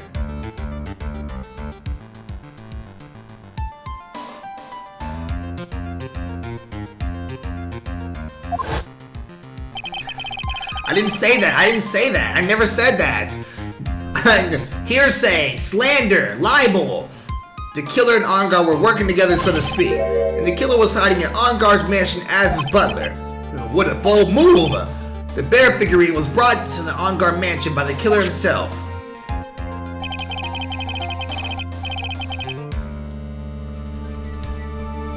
Bring that pussy here. Huh? What you mean? What you mean? I didn't do anything. I didn't say anything. I assume because it would have been bad the police found it during the investigation. Ah! Well, Mr. Wright, you've been quiet for a while now. This is too much. Isn't there anything else I can attack at all? Power's testimony is still kind of questionable. Cause he a big bulky bitch. A big bulky bozo bitch. Thank you, Your Honor, for understanding. You see, Mr. Wright, you could not win against the truth, could you? I knew it would turn out this way. After all, what Edgeworth has stated is the truth. Any last objection, Mr. Wright? Well, do I?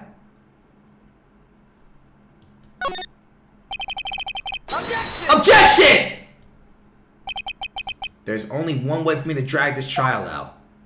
The only thing I have left is for one dirty trick. Your Honor, right now we have these two reasons to believe my client is the assassin's client. Reason number one, he accepted the bear figurine from the assassin. Reason number two, that very same figurine was found in Engarde mansion. However, it's possible this is all the work of a certain other person. What are you saying? What am I saying is, it's possible for a different person to be the killer's real client. Who? The other person that was inside that room that night. Yes. Is this all you have? Now then, Mr. Wright, let's hear your theory.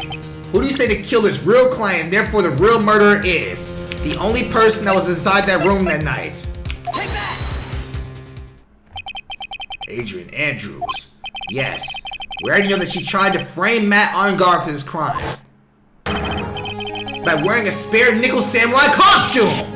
Ah! Then that nickel samurai's arm that I saw, that could have very well been Miss Andrews. Hell yes. You would please recall yesterday's testimony. The defendant was taking a nap during the break period. That's right. Then, finding this figurine in Matt Engarde's mansion was very well laid trap set by Miss Andrews. Woo! Mr. Edgeworth, what is your opinion on this? I can't even begin to count the flaws in this defense's logic. Besides which, there is no evidence to support it. However, I can't fully discount this possibility either. What is with this trial? Come on, anyone can tell Engarde did it. They're trying to get on my ass. Damn! Even if the whole world turns against me, this one fight I can't give up on.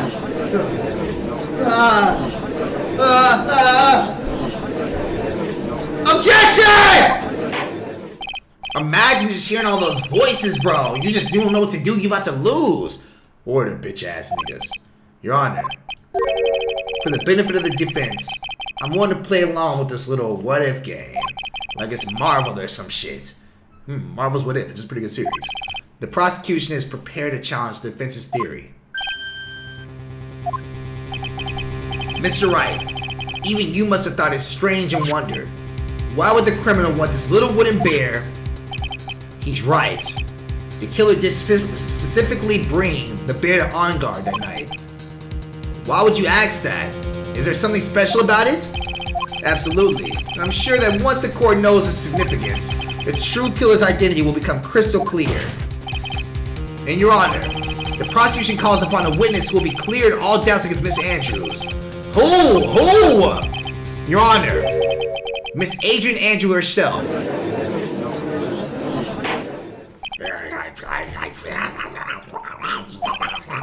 Well then, the court will take a 10-minute recess. The prosecution will prepare its witness in that time. Yes, Your Honor.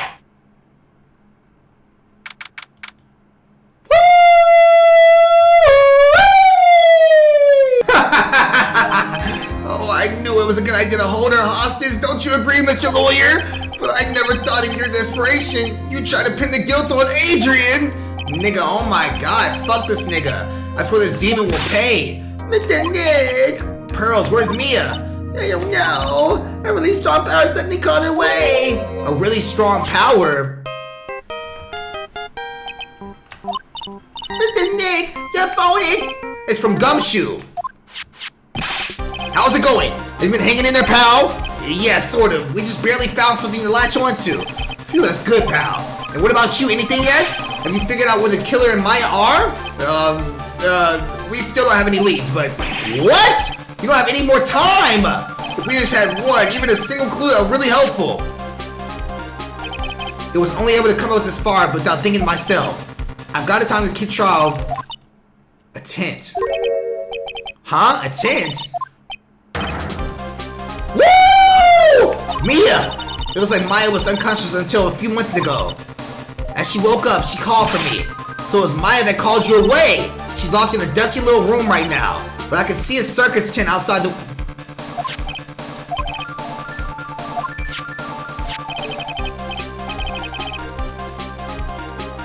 The very big Burkus? Maya is someone within a 300-foot radius of the main tent. That's why they brought in that trash-ass storyline. To bring in this amazing-ass storyline. Woo! Throw me back in there, nigga. Fuck this shit. Fuck this shit. I don't care. Throw me back!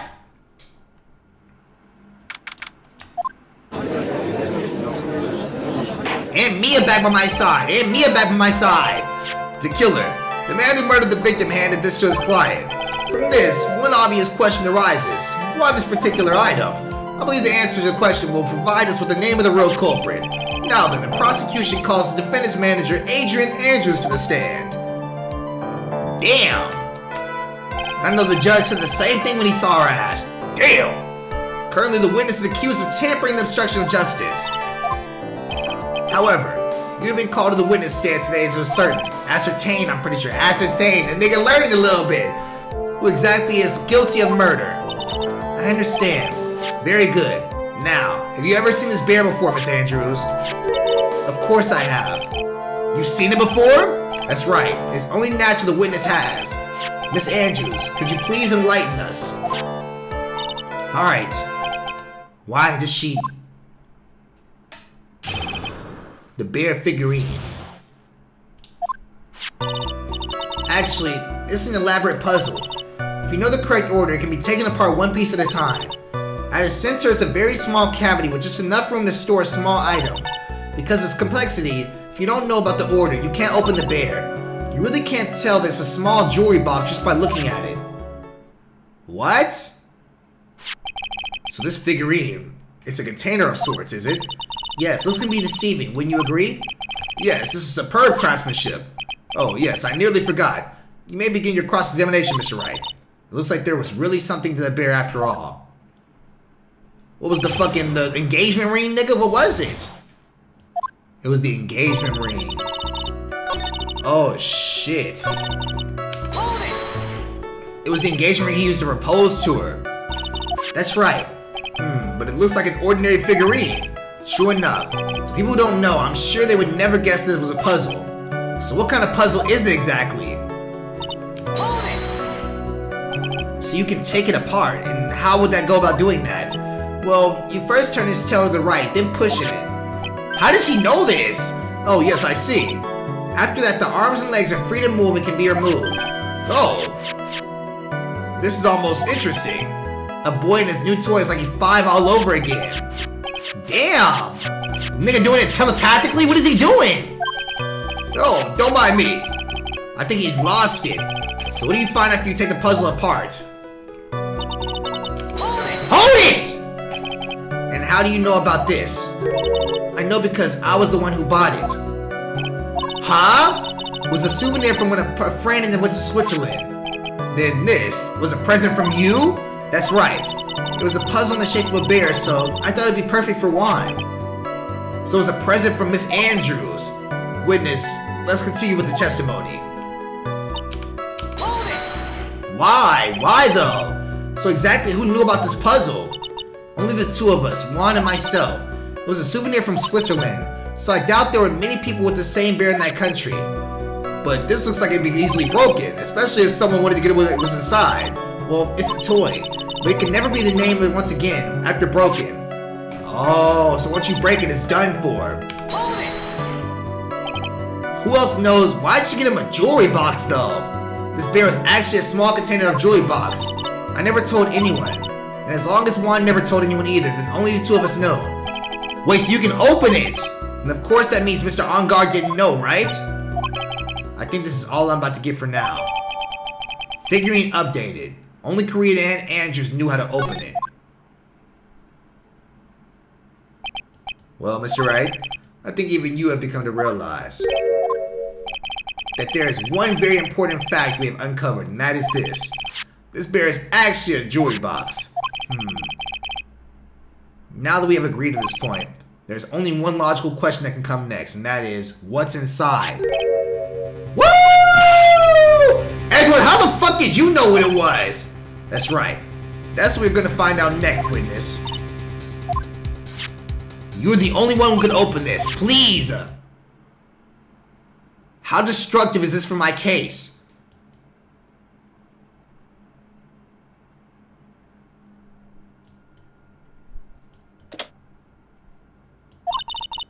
I've opened it.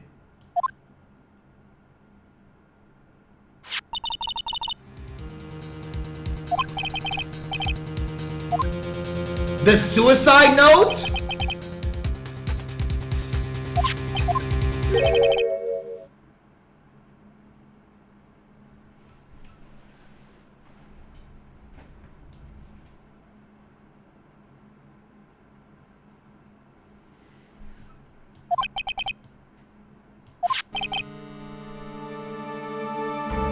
Holy shit!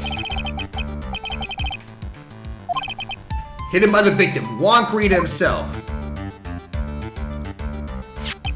It seems Celeste impacts in a very beautiful handwriting, and she just as beautifully signed her own name on this document. This is most definitely the note she left behind she committed suicide. Fuck, man! Wait, so that's even more clues that fucking Andrews would want that! Witness, did you know about this? Yes, I did. I heard all about it from Juan. When I discovered his body, I looked for the bear. I wanted to destroy the note before it came public, but I couldn't find it anywhere because it had already been taken by the killer. Everything is going at Mr. Edgeworth's pace.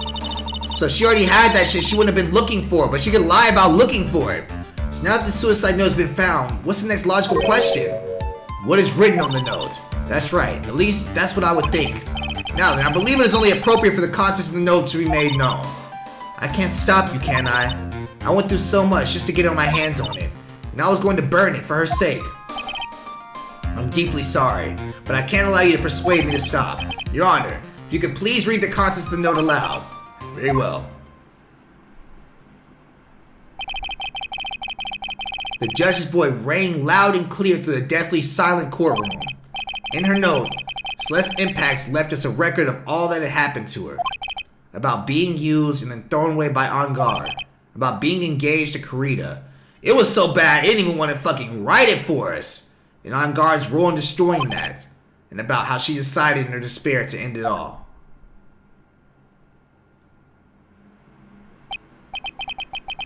And that's all Miss Impacts had to say. They didn't even let us see! There is one thing I would like to say here. The prosecution has no interest in slandering Mr. Engarde. Then what? Our intention, Your Honor, is to establish a motive for murder. Isn't that correct, witness? Yes. On the night of the murder, Juan was going to make the contents of the note public. After the post-ceremony show, he's going to hold a press conference. My word! Matt Engarde's values only had else. He is refreshing like a spring breeze image. Which is why he had to stop this note from being made public. At any cost. Celeste's suicide note.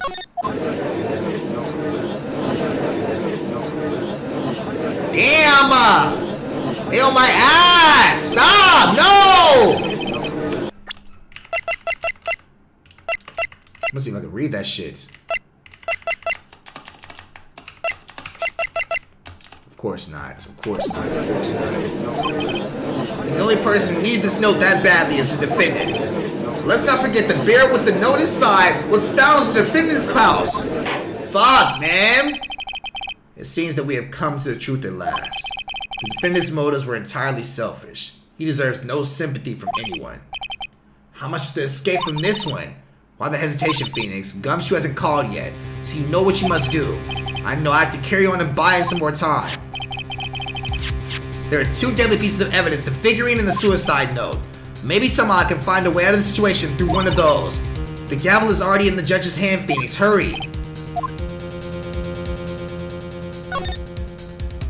Objection! Objection! Please wait, Your Honor. They are shitting on me right now. Oh my god.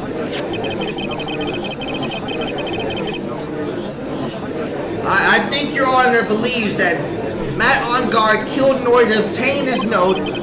Yes, that is correct. But that seems a little strange, and in fact, I think there's a contradiction there.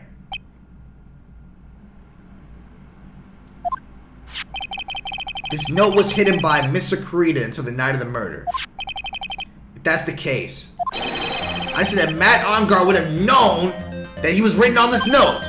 Oh shit! Exactly.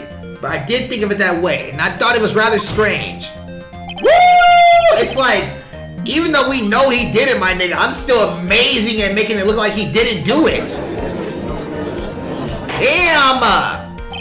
Order, bitch ass niggas. You make a valid point, right? Mr. Edward, what is your opinion? It was just a flash, but I think I did rather well in this one. Unfortunately, I think he believes differently. I believe a show of appreciation is in order. Huh? The defense seems to be in love with that wishing more despair upon itself. This nigga damn near Junko. Huh? I would like to direct the court's attention to this. What is that? It's a very small video camera, Your Honor. This type of camera is commonly used as means of spying. Spying? What the f? I thought the spy camera was in my possession. Nigga, it is. How did you get that? What the fuck? Nigga, I have it! How did you get it? Ain't no damn way! They even went so far as to use this type of item to find each other's weakness. And the victim, Juan Kurita, was being spied on. His personal life was being watched by none other than Matt Engarde.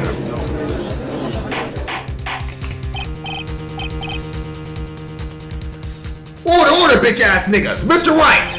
Yes, Your Honor. You don't tell me you knew about your client's spying activities. Well, sort of. Sort of is not acceptable answer, Mr. Wright. I see you're confused, Mr. Wright. You're probably thinking, but I had the camera that was in the stub bear's eye. How the fuck did you get it? Nigga, yes. But this camera that I have is not the same one. Last night I searched the victim's house on a hunch, using this. Gumshoe! Oh my god. By the time Mr. Wright, the defendant's fingerprints were on the found camera. Mr. Engarde's fingerprints were on there. Well, Phoenix. It looks like those cameras were hidden all over the place, huh? What am I supposed to say to the evidence? I think this is the end. It's fairly obvious that Mr. Engarde learned the suicide note through this. He was watching the victim all along. He got me good this time. I don't have anything to counter that. Mommy? What the fuck? Why is there a kid inside here? What? Don't look at him. The way he's sweating is just so ill, nasty. Mia, I might be cooked. I may be cooked. I mean, you hear the way these niggas are talking about me? You hear that? You hear that, Mia? Yes, Chief. Have you figured out what you're going to do next? What I'm going to do next is running away like a frightened child word? I know it seems like Mr. Edgeworth is very close to putting his lid on this case, but in his eagerness to prove his point, he forgot one very important thing. Well, what is it? There's a piece of evidence that he really should investigate. Something he should investigate. I really hate to see a good prosecutor get scolded for not remembering to look into the item when he had the chance. Why are you speaking in riddles all of a sudden, nigga? You're not the niggler. You're not the niggler. Alright, I think it's time we finally understand everything. Well, Mr. Wright, you don't have any further objections, do you? what a piece of evidence he's talking about. Can I figure it out? What evidence? I have an objection, Your Honor. That was about the weakest objection I've ever heard, Mr. Wright. We don't even say objection anymore. He says, I think I have an objection. Objection! Woo! Objection! Your Honor, the defense has no intention of letting this go easily. You're beginning to sound desperate. That's just your imagination, Your Honor. Mr. Edgeworth, this is not like you at all. In your eagerness to prove your point, you've forgotten one very important thing. Hey, isn't that what I just said? Nigga, shut the fuck up. Ain't nobody listening to you. So you're telling me that I forgot something.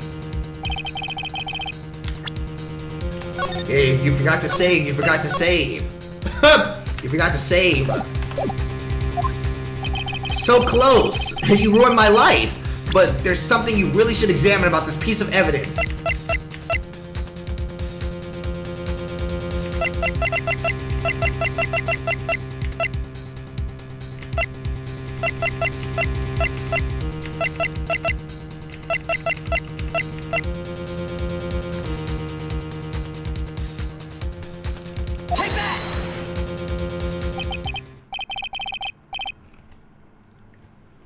This nigga does what I think he's about to do.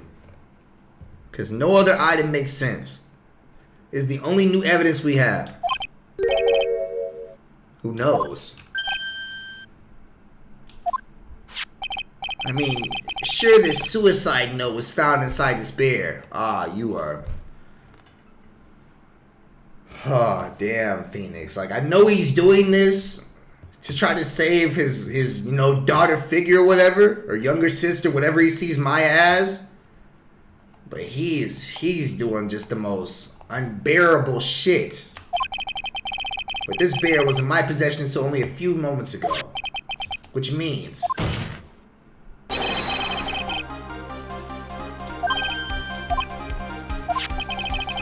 as to whether this pivotal piece of evidence was really written by Mrs. Impacts or not, that is yet to even be remotely confirmed. This nigga getting sleazy, bro. Oh my god. It's like, even though you know what he's doing, it's making you hate this nigga. It's like this, he's making you see himself as lawyers really are, bro. You're saying the suicide note is fake? Miss Andrews, you were the one who tried to pin this murder on Mr. Engarde. Who's to say you didn't create a fake suicide note and put it into this bear? How dare you! Sleazy! Your Honor, this defense is indiscriminately accusing the witness again. There's no evidence linking the witness to this suicide note whatsoever. Objection! Shut your dumb ass up, Edgeworth! But if this is fake, then the witness is the only person who could have made it! What? Recall the witness's testimony concerning this figurine. The only person other than the victim who could have solved this puzzle is the witness herself. Miss Andrews, you wrote this note, didn't you? You wrote it so you can use it to frame Matt Engarde. I didn't know such thing. Right, if you're going to pronounce this suicide note a fake, then show this court some evidence to support your theory. Objection! Not today, bitch ass nigga. Mr. Edgeworth, you were the one who presented the scrap of paper as evidence. That means the burden of proof lies with you, the prosecution. Damn! Mr. Edgeworth, can you confirm the handwriting on the suicide note? Oh shit, he can! Ah, damn! Oh! If he has this picture, and that handwriting matches that, how she writes her name? As the defense has stated, the handwriting has yet to be analyzed. If that's the case, it seems that yet again we have reached a point where a verdict is impossible. Impossible. That's impossible! This isn't good, Phoenix. The judge is going to carry this trial over one more day. I don't think Maya will physically be able to make it another day. I didn't want to have to do this, but I don't have a choice. I request that both the prosecution and defense further investigate.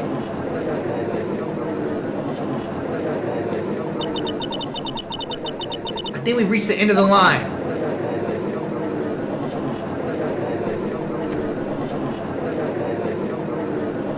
They're chanting!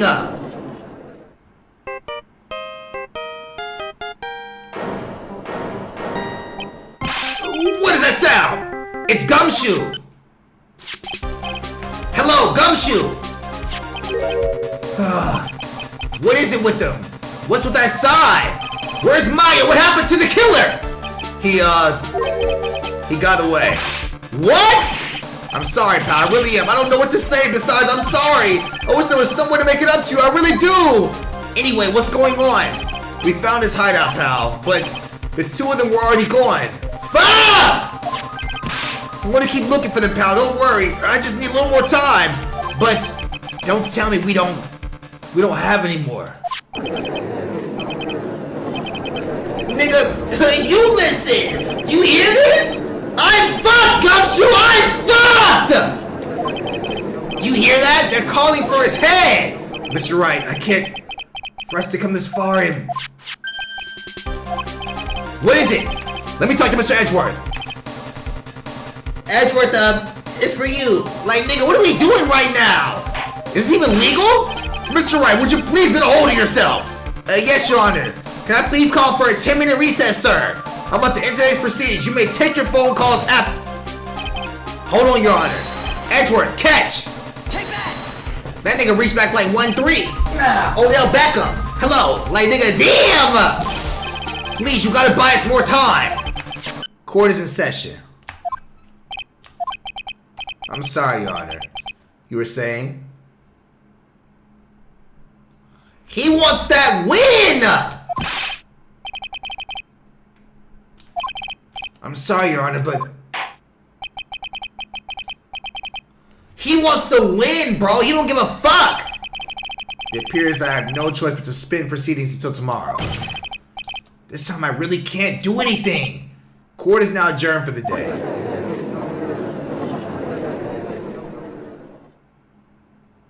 Objection! Come on up! Please wait, Your Honor. Edgeworth. What is it, Mr. Edgeworth?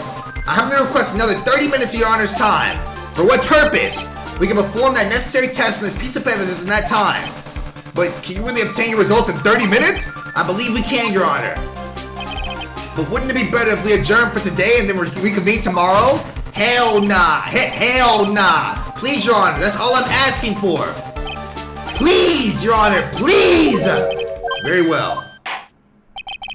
At the prosecution's request, this court will now take a 30-minute recess. But be advised, I will not allow another recess today. I'm not sure if this is helping us or hurting us. The court will now take its final recess of the day. We're in the endgame now. Right! Well, what's going on with my situation? The killer, it looks like he got away again. 30 minutes? We can't find her in that time. Report! Is that Mr. Edgeworth? We don't have time to spit it the fuck out already, Gumshoe! Right, it looks like we missed him, sir. But the killer left a few things behind by accident in the rush to get away. A few things? Can we use any of them as evidence? Oh, ho, ho! I thought you'd ask, pal. I've got the things he left with me right here. I'm on my way over.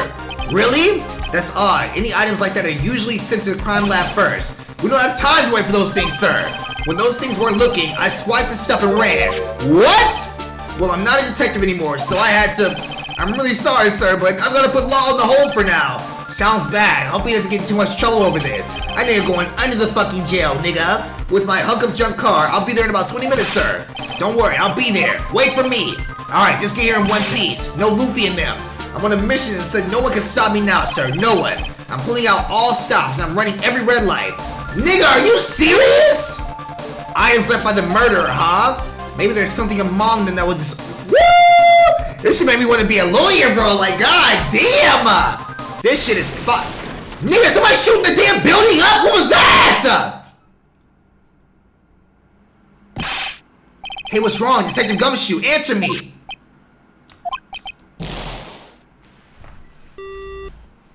This nigga fucking crashed.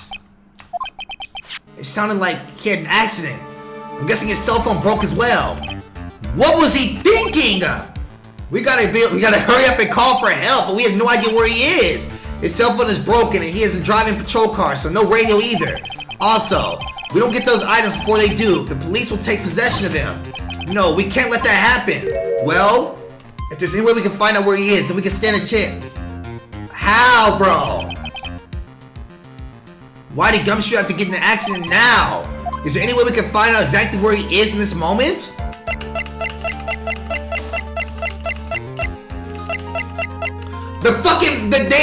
The monitor shit! Francisco was whipping his ass with. She was searching his ass with a fucking tag along. I'm sure we can find out where the detective is with this. The search device. No, use her, nigga. Why are you bringing up Francisco at a time like this? Oh, I see. I'll try to get in contact with her. The chances are slim, but she's all we have. Woo! It's like they were leading up to this last case with nothing but mid, bro. But this last case is the diamond in the fucking rough. What is it? I don't have any right to judge anyone ever again. I know my client is guilty, but what I'm doing now, I'm pinning the guilt onto someone totally innocent and using that evidence to do so. It might be my turn to say defense attorney Phoenix Wright chooses death. It doesn't suit someone like you to cry useless tears. Whether you did your job well or not, I'm killing my job low-key. That can only be seen after the verdict has been decided. The verdict. If Prosecutor Bailiff... Yes, Bailiff? There's a phone call for you, sir. They said it was extremely urgent. They probably finished with the handwriting analysis. I have to go take this call. Fuck, man! Holy shit! Nah, we jumping right into this shit. Fuck that. I ain't finishing this today.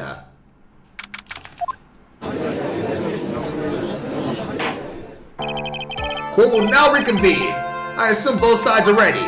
Yes, Your Honor. Yes, Your Honor. I can understand the defense acting like this. However, why do you also seem distraught, Mr. Edgeworth? That is nothing, Your Honor. What's wrong with Edgeworth? It looks like something unexpected just happened to him. He couldn't get the fingerprints. Now then, Mr. Edgeworth, if you would please tell the court the results of the handwriting. Yes, Your Honor. Unfortunately, we discovered that the suicide note is a forgery! What? This note was not written by Miss Impacts herself. It's a fake. No way! We were right? If this is not written by Miss Impacts, then who wrote it? We would need more time to do analysis. However, it appears that the handwriting matches that of Juan Corrida. Corrida? Well, looks like Miss Impacts never left a suicide note after all. No way! She never wrote anything about Engarde. However, Your Honor, even though the suicide note is fake, Mr. Engarde could have not known that... Oh, yeah, still doesn't change. Acting under the assumption that it's real, we have plotted to possess it. It does sound very plausible. This theory that Engarde had no idea the suicide note was fake. Something seems a little wrong with it. The defense believes the theory's prosecution has stated contradicts statement. If everything his prosecution has proven up to this point is true, it's impossible for Engarde to not have known it was fake. Because of the camera. Right? Take that! What is this little item called again? A video camera, Your Honor. A very small one.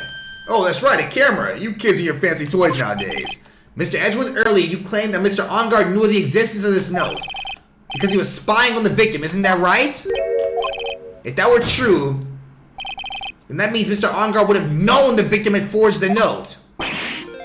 Woo! Hell yes. So the defendant knew the suicide note was fake. And if that's true, then the situation has suddenly changed in a very dramatic way. Exactly, Your Honor. Prosecution's theory is what Mr. Engarde's motive was for murder. It was suddenly disappeared into thin air. But Your Honor, it's not as if Engarde monitored the Corrida 24 hours a day. Nigga, you don't know that. Perhaps the victim wrote the note in a place Mr. Engarde didn't know of. Well, right back at you, Mr. Edgeworth. Why don't you show us some proof of the victim made the forging in an unknown place? Woo! Hell yes. Order, bitch-ass niggas! Looks like this time it is you dug a little grave. As I figured. As you figured? As I figured it came down to this after all. What is wrong with this nigga? Mr. Edgeworth, you're not making any sense. When I heard the results of the handwriting analysis, I thought this might happen. The question is, what next? What next? Oh shit. Oh shit. What the fuck? Nigga, how? How did I do that? How did I do that? Get your dumb ass back on there. The prosecution can't prove Mr. Engarde's motive through the evidence. Then we must prove it from another angle. Well, I agree with you there, Your Honor. The prosecution would like to call witness to the stand at this time. Nigga, who? However, the witness is a little unusual. Edgeworth stuttering? This is not like him at all. Nigga, it's not more unusual than a fucking parrot. Unusual? Well, what sort of witness is this person, Mr. Edgeworth? This witness is one who is perfectly fit to answer once and for all the question of who was it that hired Shelly the killer to commit the murder? That's impossible. Who in the... No such person exists who can answer this question with such certainty. Yes, you're Edgeworth. Who is this witness? It's who is he talking about? Yes, go on. Who is the boy?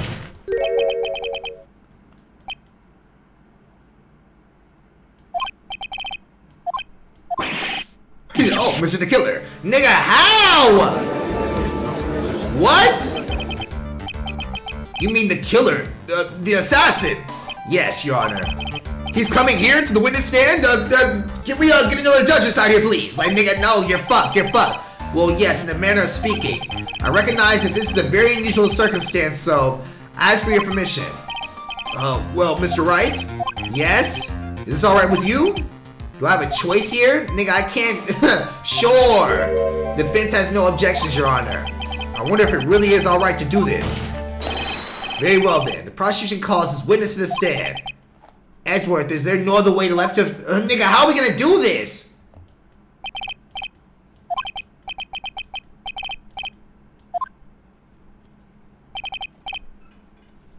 Very good, sir. My name is Shelly the Killer, and I am a professional assassin. I say! What is going on here? Your Honor. How can you remain so calm, and what is the meaning of this two-way radio? Actually, Your Honor, it was delivered to me just now, and came with a condition. As long as we do not trace his source, Mr. the Killer will testify to this court. So this must be what the urgent phone call he got earlier about was. Oh no, this will not do. I cannot allow this in my court! First of all, we can't even be sure this is really the killer himself. Witness, please present some sort of proof that you are Shelly the Killer. I understand. Please wait a second.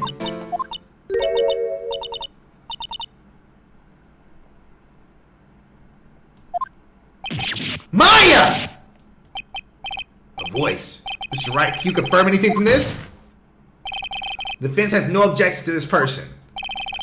We are satisfied that this man is indeed Shelly the Killer. Nigga, tell the judge what's going on, man! Looks like we had to run yet another unexpected turn of events. Well, it doesn't seem like we have too many choices under these circumstances, so... Now then, witness, there is one thing I would like to confirm before any speaking else. And what would that be, sir? At the request of the client, you killed Mr. Juan Carita, is this correct? It is as you say, I did indeed kill Mr. Carita. What? Now that we have answered that, let's move on to the name of your client. Very well. This is all just a bad dream. Yes, that's it. It's a bad dream. Shelly the Killer, what is he gonna say? About my client. There's something I must first state. To an assassin, nothing is more important than the trust between the client and himself. And that is the reason I am here today on this witness stand. It is my wish that you grasp this concept before I give the name of my client.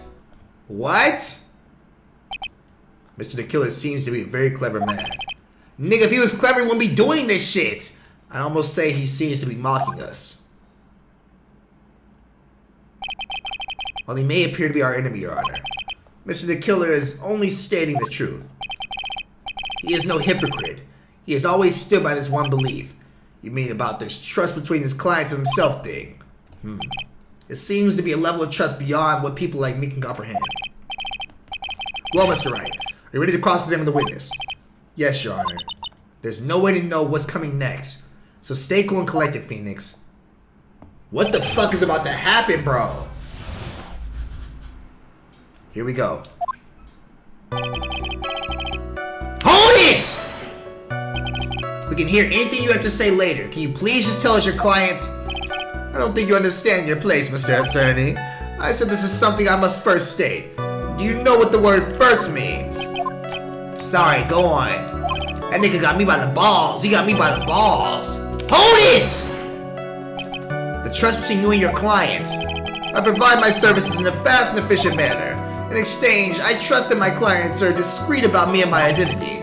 If too many people knew my name and face, it would be quite troublesome. Nigga, you live under a zipper, and that is why you're testifying in this manner? This is the first time one of my clients has ever been accused of murder. I must preserve the killer name so my clients can trust me. He wanted to go to court for his niggas, but couldn't someone stab you in the back and break your trust?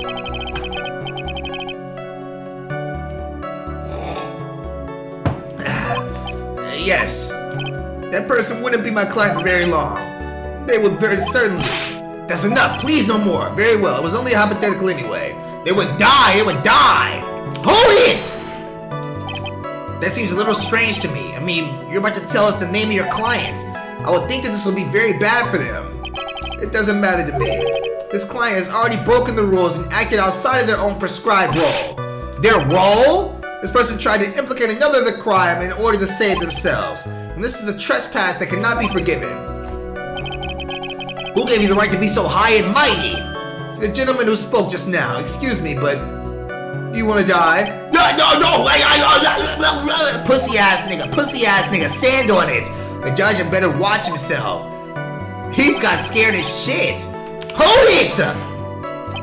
We understand, so please tell us the name of your client. I'm afraid I cannot do that.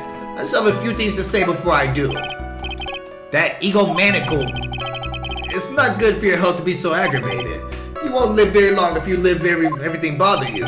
Somehow, that coming from an assassin makes it less comforting. I don't really care about us being extra fluff. Just tell us the name already. Patience, just try to calm him down a little. It's important to try to understand his mindset. He's very steadfast and close to so you're gonna have to work with him to get him to talk. I'm not his therapist, you know. Nigga, why would I do that shit? There is nothing more important than the trust between the client and himself. Hold it! You gotta like hold it twice. I'm sorry, but I was just wondering about something you said. Yeah, why do you have to hold it twice on some cases?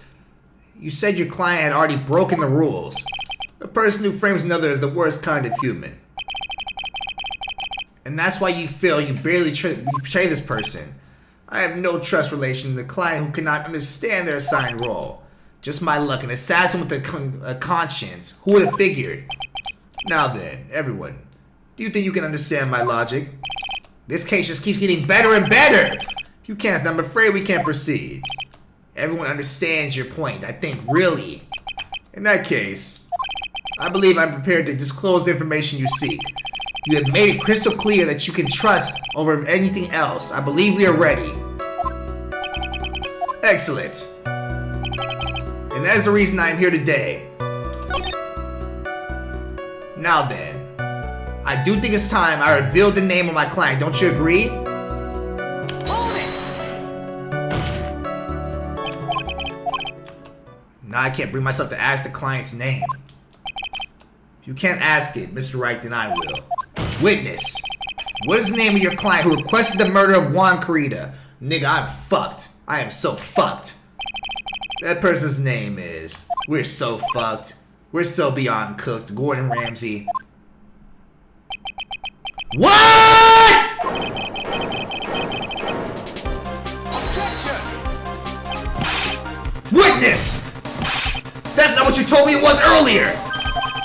Great cell, what are you talking about, Mr. Prosecutor? I should think I know my own client. It was Adrian Andrews. What? No way, nigga!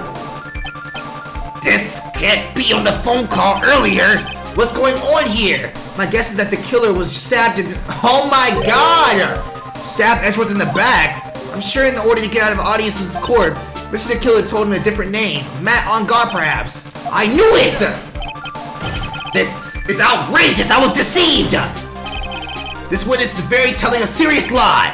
But you were the one who summoned the witness. You Shelly the killer. My testimony is the truth, sir. The defendant at the moment is Matt Engarde, am I right? All I wish to do is help the procedure's acquittal. Wow, all of a sudden it feels like we can actually win this. Yeah. The prosecution has failed to provide a motive in this instead. Provided the suicide note, which is a forgery created by the victim. Furthermore, there's a possibility the defendant himself knew it was a fake. But most definitive of all, we have heard from the assassin himself the name of his client. Mr. the Killer's client, who requested the murder, was not a defendant at all. No. With all this evidence, it is obvious to me that this means that Mr. Matt Engarde is innocent.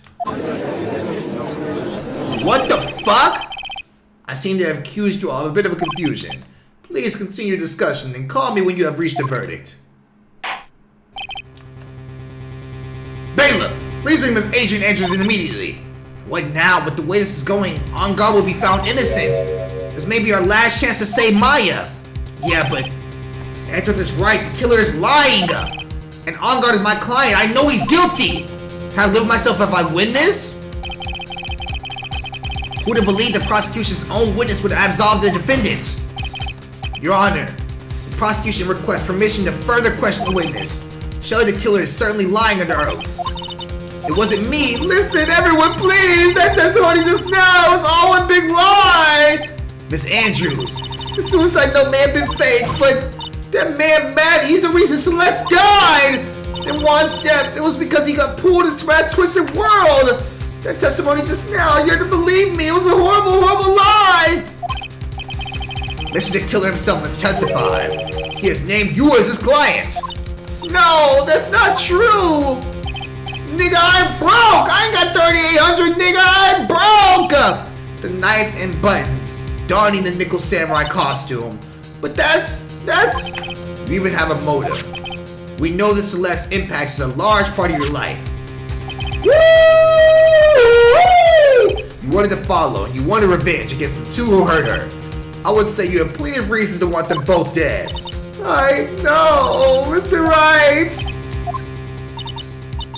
You know the truth. Tell them. Tell them the real story, who the real killer is. Tell them. Please, help me. Yes, I know the truth. Mr. White. Yes, Your Honor. I believe we have reached the end of this trial. Therefore, I ask the defense for any final words or opinions. I have to decide. Do I take the not guilty verdict and save Maya? Or do I throw the chance away and wait for Gumshoe's new evidence?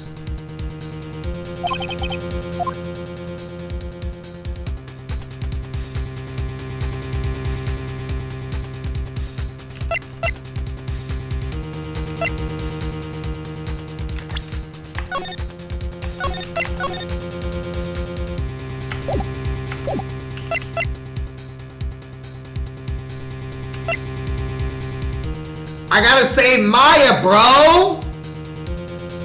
I have to save Maya! Fuck!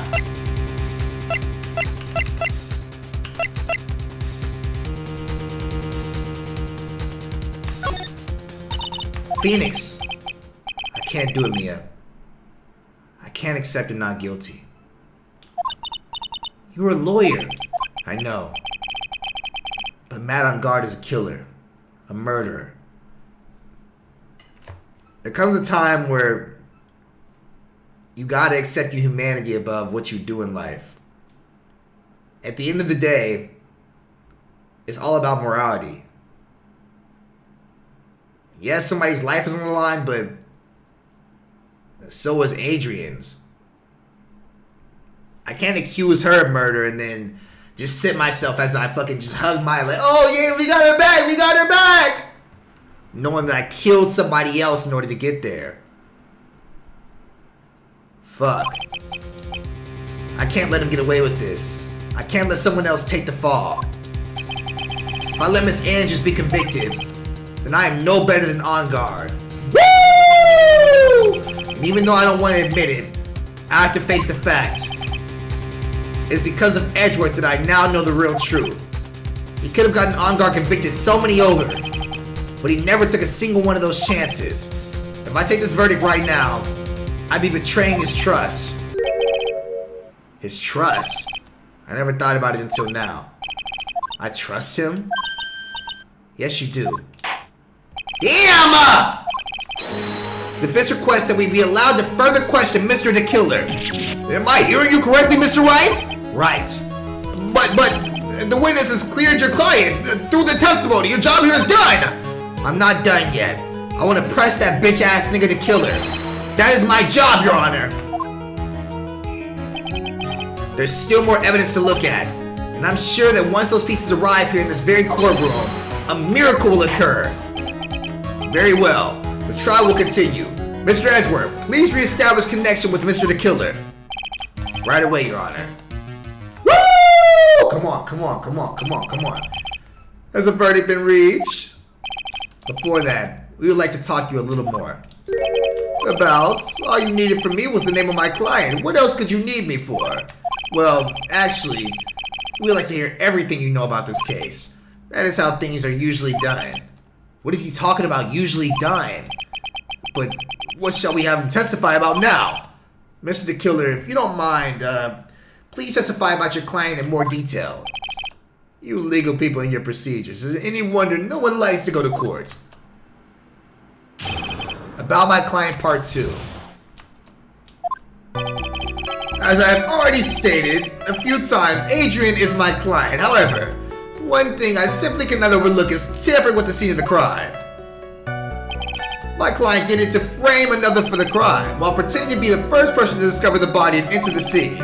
Adrian Andrews already knew from the very beginning that Juan Perdita was dead. But even more appalling is the creation and the planting of knife and button that actress was referring to. It's when I said my client had broken the rules. There gotta be a holder than that. However, this time everything has finally been revealed.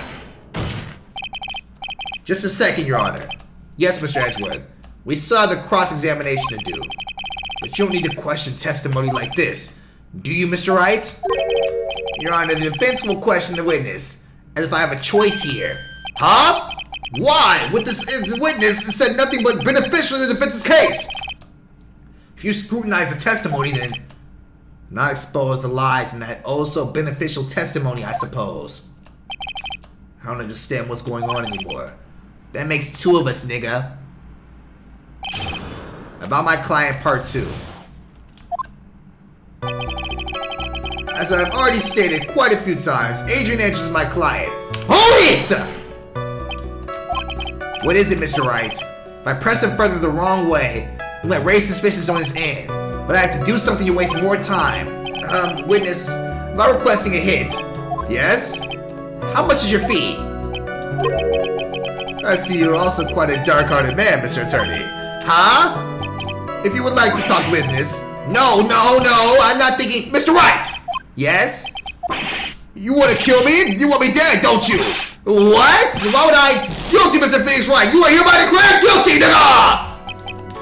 Witness, let's continue. Why did you disclose the name of your client? They're a client, aren't they? Hold it! I would like to think that most people will be overlooked the person hiring another to kill. If I had a problem with such a thing, I wouldn't be very effective in my job, would I? Yeah, well, a change as a occupation might be good for you. However, I will say this. Even though I am one that does deed, my clients are pretty always really guilty party. That goes without saying, Mr. the Killer. And their fate is to live with the knowledge of their guilt on their shoulders. However, my client this time thought they could run away from their guilt. Hold it! Are you talking about the button and knife? Yes, my business card. Oh, this card. So that no one wastes their time, including the police, I always make it to a point to make things easy as possible. You try to make things easy? The business card makes it very easy to identify who carried out a service. He's pretty devoted to his work. But to disregard everything, to go and stab the deceased with a knife, and even hide my card. Like, look at the nigga that got morals inside this shit, nigga. You're a murderer! You're an assassin! That is something I cannot overlook. It's really hard to tell if he's being truthful or not without him being here. While pretending to be the first person to discover the body and enter the scene. Hold it! So you're saying that most clients wouldn't do such a thing? That is correct. Usually most people try to create an alibi for themselves. If you should use my services, Mr. Attorney, I should suggest you plan for an alibi too. I don't want to use your bum-ass services, nigga. I don't want to use your bum-ass services. I already told you I have no intention of using your services ever. Why does he keep looking at me like I'm the one trial here? And they think I'm about to kill his ass. Hold it! From the very beginning. That is correct. Before my client visited the room, all of my clients know precisely what the situation is at all times. I wonder if that's really true. There it goes right there, our entry. That's odd. Woo! But even more appalling is the creation, planting of the knife and the murder. Hold it! So why do you think your client did that? What do you mean why? Well, fiddling around the scene of the crime is pretty risky. And why would someone go as requested murder to go to the crime scene anyway? That is true. I assume it was probably done to frame Mr. Engarde. If that's the case, then why didn't the person just request that you do it? Sadly, that is not possible. I think I know where my entry is, nigga. Fuck this, fuck this, fuck this, fuck this. Hold it! Yes, and I pray that I will never be called to the stand again. Again, as you plan to continue? Unless as I yet to find a person to take my place and become my fourth successor. Actually, how would you like a new life, Mr. Attorney? I'll do it, I'll do it, I'll do it. Excuse me? No, I'm fine, really. Are you really now? I wonder what kind of man the judge thinks I am now. A liar? A kooky ass nigga? A thief? What are you going to do now, Phoenix? All I can do now is expose the lies. I think I know my entry point.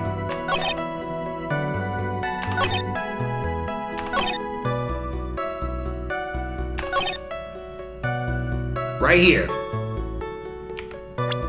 If she already knew that he was dead,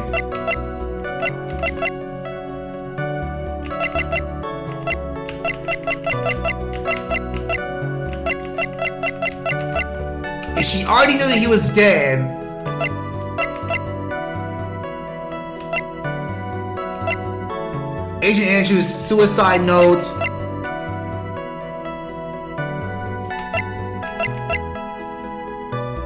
If she already knew that he was dead, then why did she pour herself the glass, right? That has to be it. That has to be it. Because she said she poured it for Adrian. Or for Juan.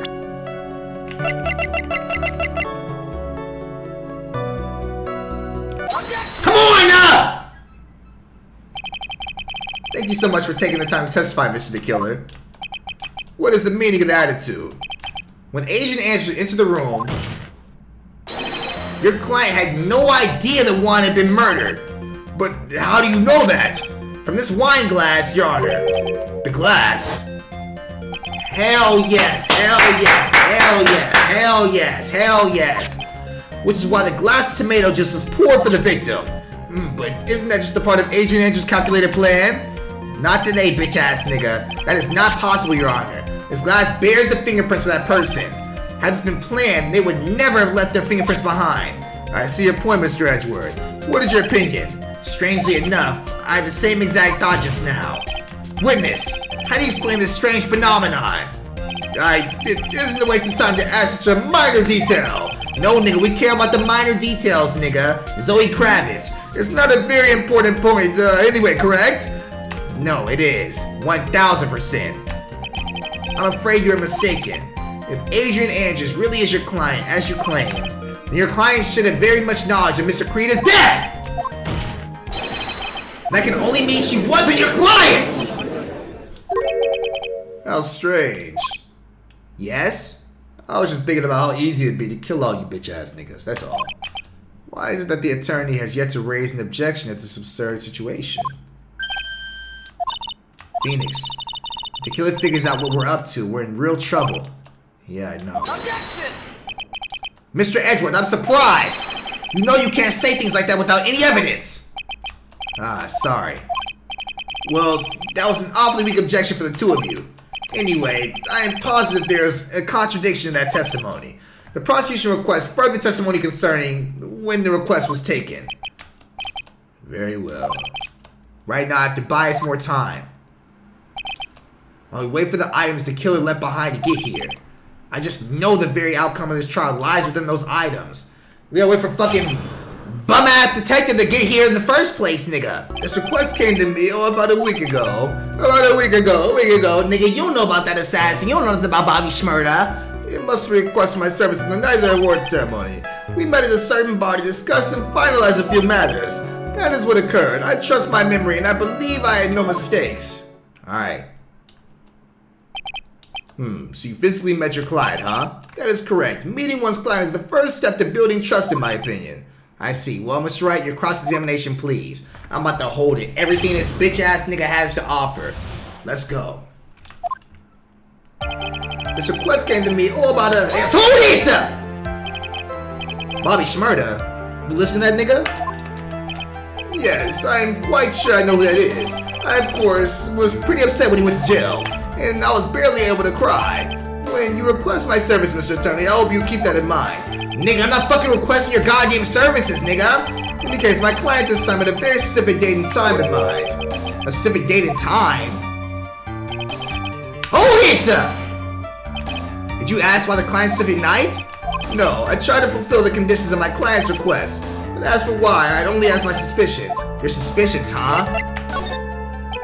So what are your suspicions you had? Why did your client request that night? I'm sure it was for the bear. The bear, like the critically acclaimed TV show? No, you idiots. My client spoke of it. I'm sure there will be a bear-shaped figurine in Juan Creeder's room. I would like for you to retrieve that item for me. He must be talking about the bear puzzle. Inside that figurine was a suicide note. Naturally, the victim brought it within his room that night. He was planning to publicly disclose the contents of the press conference after all. That is correct. And if he had not done the job that night, I would not have known there was a bear figurine was. I see. Well, Mr. Wright, was the testimony just now of any importance? The testimony just now had made one thing clear, and that is... the client knew the secret of the bear figurine! Why everyone get so quiet? Mr. Wright, I think all of us already knew that. Oh, really? Witness, please proceed with your testimony. Fuck! We met at a certain bar. Hold it! So you physically met Adrian Andrews, right? Of course I did. What was that? What was the pause? Press further. Witness, I would like for you to give us a few more details. I always meet my clients as a matter of principle. I've never taken a request by telephone or mail. And why is that?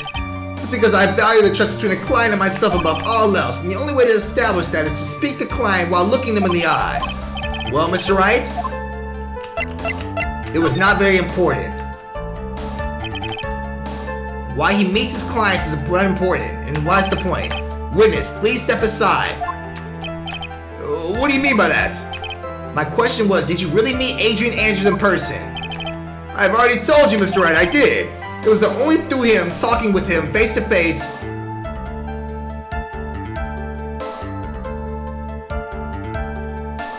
It was only through talking with him face to face that I began to trust him.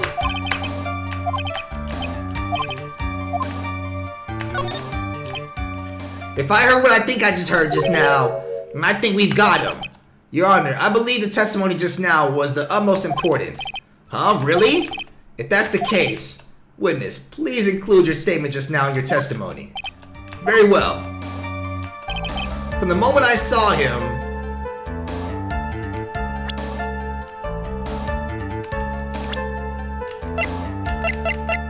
I don't know if you noticed, you was talking to a bitch. Objection!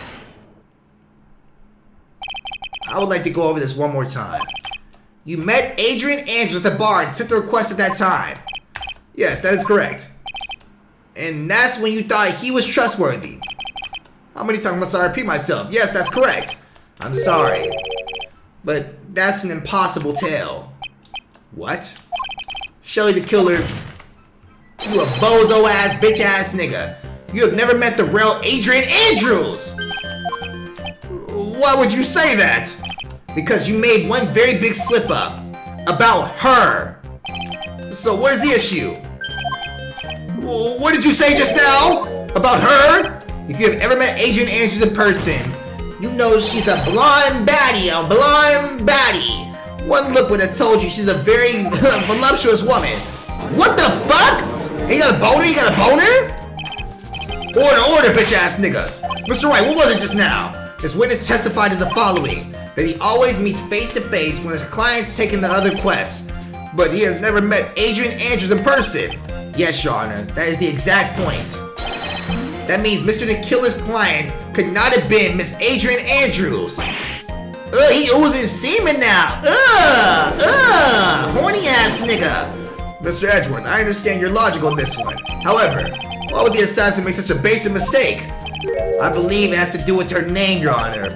Her name is very androgynous, I guess. Is that a slur now? I have no idea. If it is, I apologize. It's in the game, nigga. I'm just reading it. Yes, I see. Unluckily for Mr. the Killer, the entire time he was in the sand, no one stated Adrian Andrews' gender. Woo! And so he simply picked the wrong gender to begin with. What? What is going on?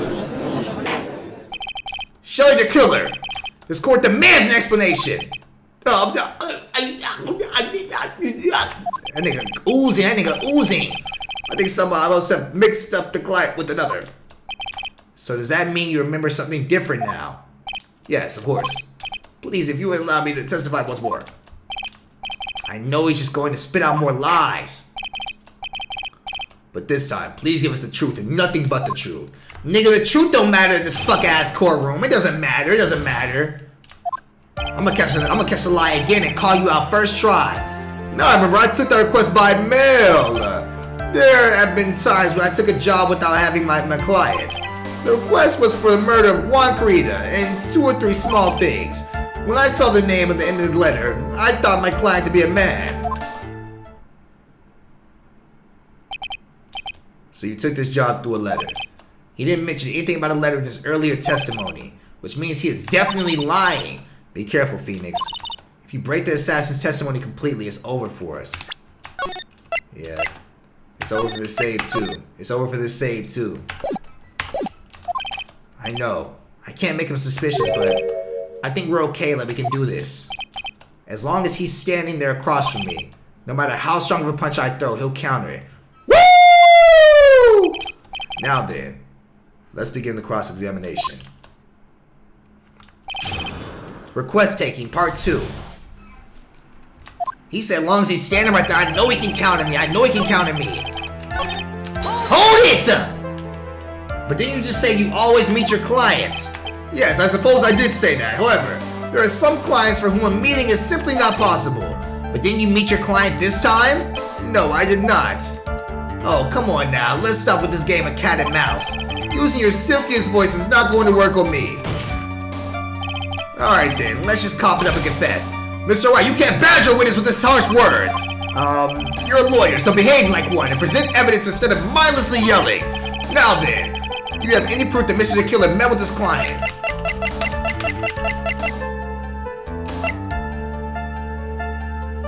I don't have proof because it didn't fucking happen.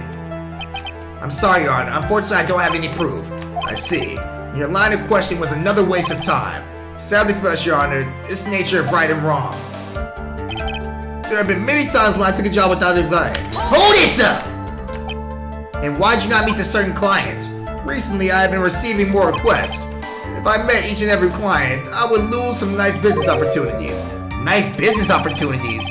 On top of which, the times have changed. It is now the age of information and computers, correct? Well, I have joined the times and now request via electronic mail. Electronic mail? Do you have any mail in a special insulated envelope? Ah, I'm very sorry. I despise the shortening of words. What I meant by electronic mail is commonly known as email. Email? In a contest of mimicry. Mimicry? Mimicry. The judge would beat a parrot's hands down. Anyway, so you took this job without having met your client and... The request was for a murder of Juan Carita and 2 or... Okay, what are the other things? 2 or 3 other things? Yes. And what were those other things?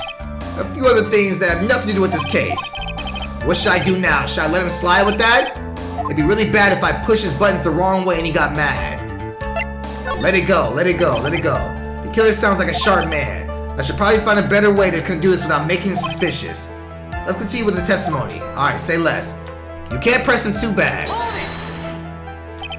So you're saying that you never saw your client's face, not even once? I did, once. It was when I went to give my client this figurine.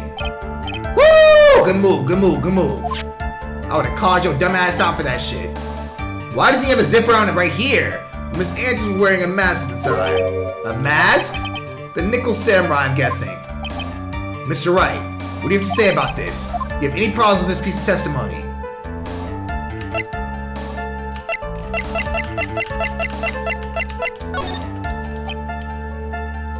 I think I could pull something out of what he said. Would it be real bad if I did something and made him mad over something trivial? There's no problems with your testimony. Where the fuck do I want to call it out then, bro? At this rate we've going, I'll end up completely destroying the killer's lie. If we do that, you already know how serious of a situation that'll put us in. All I can do now is pray that those items reach us in time. I'm pressing this nigga on everything. Fuck that, fuck that, fuck that. What's the worst that could happen? Whether or not they're related in this case for the court to decide. Mr. Attorney. Yes? Everything I have said from the beginning has been nothing but beneficial to your client. Which is why I wonder what is pushing you to continue with this cross-examination. Could it be that you are planning to betray your own client? No, I didn't know it was gonna be this bad. No! I smell the stench of a backstabber! And should you try to turn out to be one? No, I'm not. This is looking to be really bad. I should impress my luck. It's important. Please cooperate and tell us what these other jobs your client were busted were. If it's truly that important, I suppose I don't have much of a choice. The bear figurine. The bear figurine? After the assassination of the target, I was finding the figurine. I was told this job was just as important as the actual killing. And where was that figurine? It was inside Miss Creator's suitcase.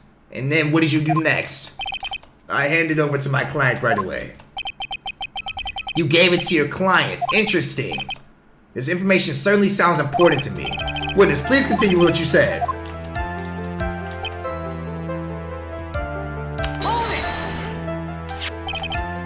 I found this figurine in Mr. Engarde's mansion. I was waiting for her there. That was also the part of the plan to frame Mr. Engarde, I'm sure. Well, Mr. Wright, this is a contradiction. So the killer says he gave the figurine to Miss Andrews, but I know somewhere in that statement there's a contradiction. And yet, I know that if I present something trivial here, he will cut the connection on his end. If you want to make a strong point, Phoenix, you have to present a strong evidence. She's right, so what do I do now?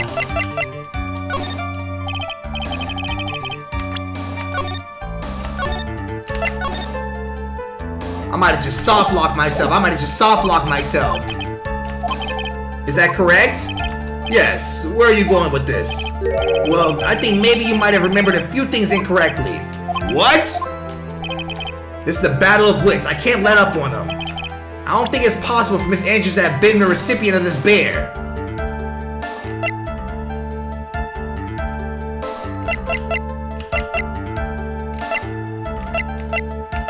Because of the notes?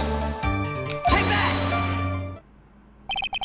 Shelly the killer, if you had really given the bear to Miss Andrews, then this item should not have been inside it. She would have burned it! This item. I see where you're going. Yup, that's where I'm going. Where's everyone going? Do I need to pack a suitcase? This dumbass, goofy-ass nigga, man. Your Honor, please think back to Miss Andrews' testimony. And I was going to burn it for her sake. If I even for a single minute, this bear had actually been in the Andrews' hands, I'm sure she would have taken the suicide note and burned it! Order, bitch-ass nigga. So that's where you're going with this.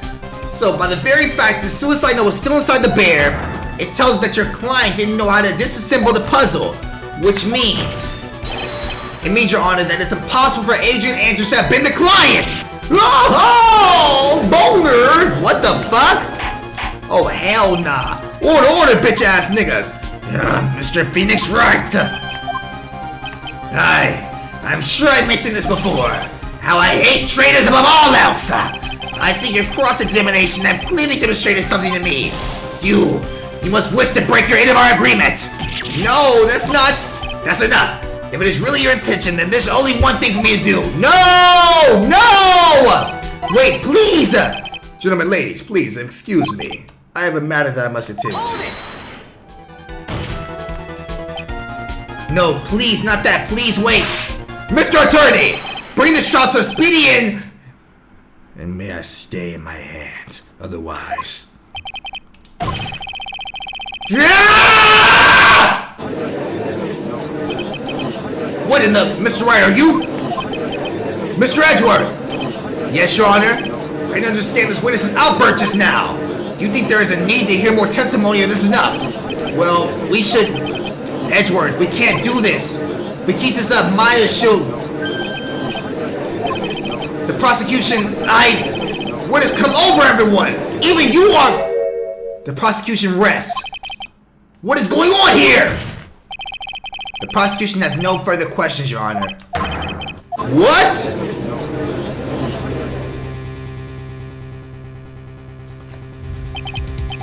Well, I never thought I'd see the day. This is the most unusual situation. The prosecution rests with no further questions, and the prosecution has failed to uphold its stance. If that is the case, then even though I am reluctant, I must believe that Mr. the Killer's testimony is accurate. That would mean for Shelly the Killer's client is Adrian Andrews. Mr. Wright. Yes, Your Honor. If I end the trial here right now, your client, Matt Engarde, will be declared innocent. And in this place, Adrian Andrews would be charged with murder. Miss Andrews will be charged with murder.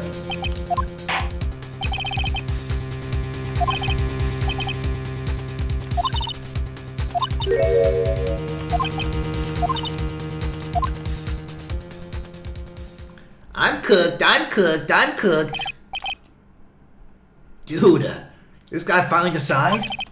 To be honest, I can't think of you as a truly innocent good person. You have done enough evil to drive a woman to suicide. But, at least on the charge of murder, it would appear you are innocent.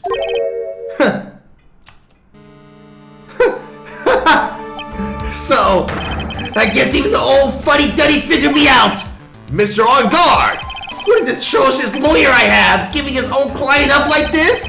Refreshing like a spring breeze crap. This is atrocious, don't you agree? Where'd you get that wine from? Anyway, get on with it and pronounce me innocent already. Right, Mr. Lawyer? Fuck! Should I side with justice? Or should I save Maya's life? You better get Engarde a guilty sentence, okay? But if I did that, Maya will die. But if I say he's innocent, then Miss Andrews will be charged as a murderer. Do I say he's guilty or not guilty? Either choice I make, someone's life is going to end!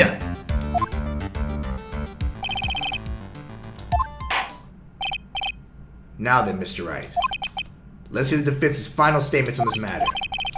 If the person who hired the assassin was Adrian Andrews, and your client, Mr. Matt Engarde, is innocent, there's no need to ask, old man. After all, my lawyer's gonna say what I want. Aren't you? Right! I can't do this, but I have to decide something! I can't count on the evidence to help me anymore. I have to listen to my heart. My client, Matt Engarde, is...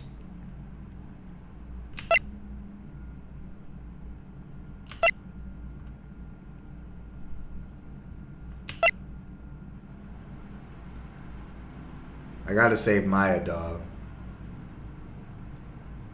I have to save Maya.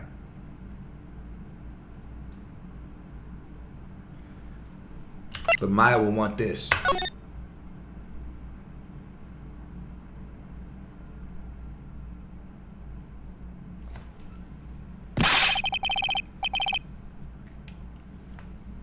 I lose, bro. I lost.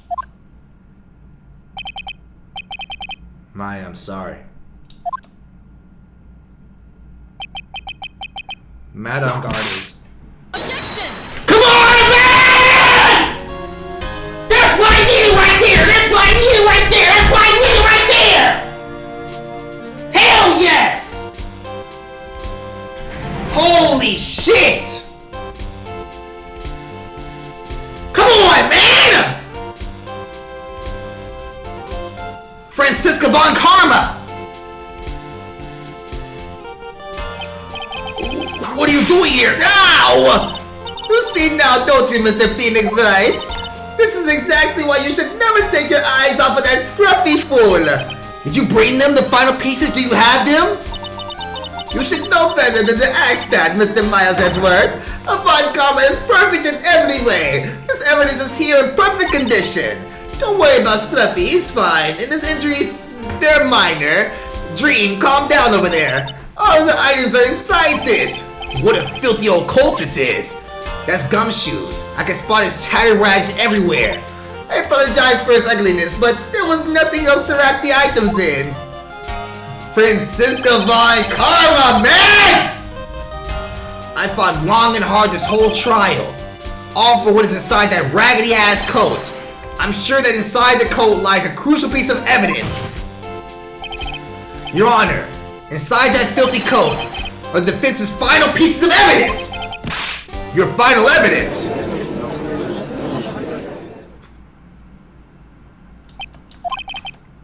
This trial is already over. All that remains is for me to hand down my verdict. I do not believe that any evidence presented now will change the outcome of this trial. What? Your Honor, it is our duty to examine every piece of evidence down to the last. I request that Mr. Von Karma be allowed to present these pieces of evidence. I suppose you're right, Mr. Edgeworth. I grant permission to do so. However, this one obvious rule applies here. If these items do not bring up any new points, then they will be not accepted as this court. Everything relies on detective. Now, Ms. Von Karma, if you please. These pieces of evidence are items left by the killer during his escape from the police. He must have been in quite a rush. Yes, Your Honor, the killer left 3 pieces of evidence. Somewhere among evidence we're about to see, there'll be something that will turn this whole situation around like a miracle. I'm sure of it. That's all we can hope for. The first item is a pistol. Does the killer's pistol have anything to do with this case? Does that pistol have any relation to this case? We have yet to perform a ballistics test, so I can't say anything for certain. However, I believe it has something to do with this case, at least with me. What? That's the pistol they used to shoot you! That's what I believe, yes. Oh, I kept the bullet there and moved from my shoulder as a sort of memento, like my father did. Bitch ass nigga. I'm sure it will be an excellent sample for the test. So that's the pistol that was used to shoot Francesca. It's probably not going to help us very much. Pistol added to court records. The second piece of evidence is this videotape. The VHR! Question for more details. Have you checked the contents of this tape? Unfortunately, there was no time to. Oh yeah. But I would speculate that this tape is very important. Why would you say that? Because he came back to his hideout for it. The killer went back for it? That's right, it looks like he was trying to recover it. He injured 3 of the officers of the site. But somehow it looks like they managed to protect it from the killer. Show the killer is no ordinary man. Let's go, man! Last piece of evidence is his bellboy's uniform. Woo! Is that uniform from the Gatewater Hotel? Question. I am almost certain it was. There's even a pair of black leather gloves in one of the pockets. There's no doubt about it. The killer was wearing this on the night of the murder. There's something interesting about this uniform. What is it? There was a button missing on this uniform. A button? It's a very unique button. I'm sure if we were to recover it, it would provide us with interesting clue. A button. Why is that important? That is all I have to present, Your Honor. It's just as I thought. And what is that, Your Honor? I'm sure we were under normal circumstances. These items from Shirley the Killer's hideout will be very important clues. However, our question is not who did the killing. It is who is the client. Watch the VHS, please. And these 3 items do not tell us anything about that. And thank you for your hard work, Miss Von Karma. You may step down now. The VHS, please. Please allow me to examine this new evidence. Overruled. This court is already in the evidence that needs to hand down the verdict. Wonderful, absolutely splendid. This judge is such a brilliant man, isn't he? Is this the end? I knew it. There's no such thing as a miracle in this world, is there? I think you're wrong. I think they do exist. But you have to make a miracle happen. Woo! Miracles exist, but you gotta make that shit happen. You've come this far. You can't give up now. Damn! But no matter how you think about it, it's... Try for my sake. Just think about it for a second. There are 2 ways out of the situation for us. 2? The first. Make Engarde wish from the bottom of his soul for a guilty verdict. The killer will always place his client's wishes first. If Engarde himself wishes to be convicted, then he will go let his hostage go. That may be true, but that's asking for me to do the impossible. The second way. Force the killer to end his contract with Engarde. If the killer were to no longer think of Engarde as his client, then he would let Maya go. Me, that's even more impossible. He is a man who vows his duty with his client all else. I know both these seem like impossible feats at first, but if you can make either one happen, it will truly be a miracle. Fuck, man! The other side. Isn't that what always works for us? The other side, what does she mean? You mean to turn things around? Phoenix, the judge says he doesn't need the evidence. If that's the case, then who does need it? The person who needs the evidence. Defense, prosecution, and the judge. We've all seen the pieces of evidence. And that is how we know the truth. But there is one person who has yet to see them all. And that person who does not know the truth. That truth, it may be what will bring out the miracle in the end. Who? Nigga, who? Objection!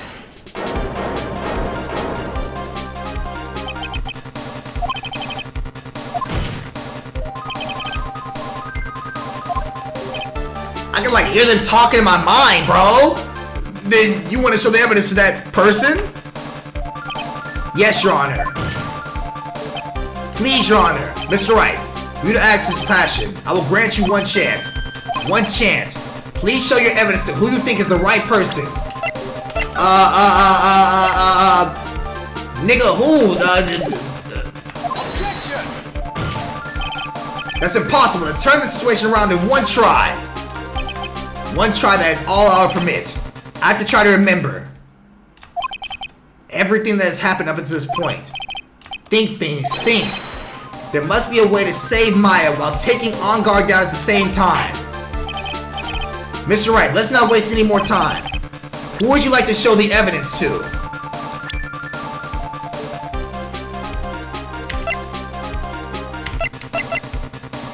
Incapacitated. Who cares? Incapacitated.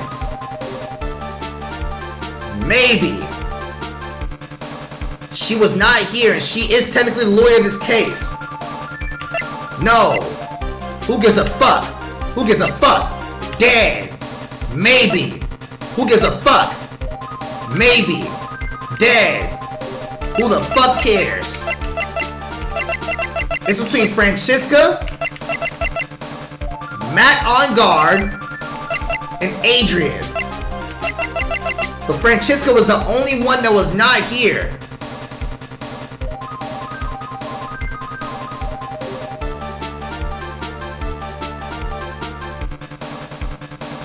Wait, what evidence? So the evidence that she brought in?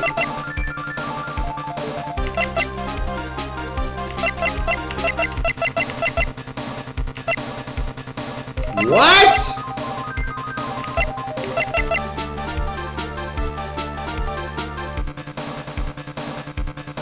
Fuck, man! Fuck!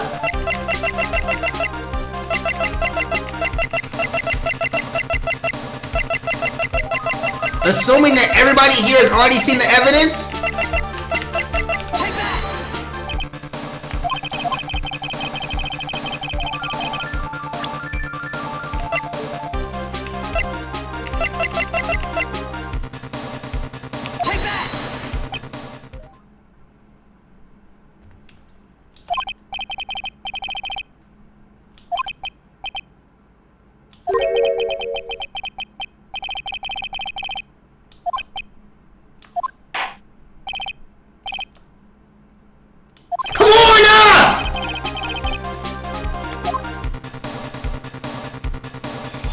Holy shit!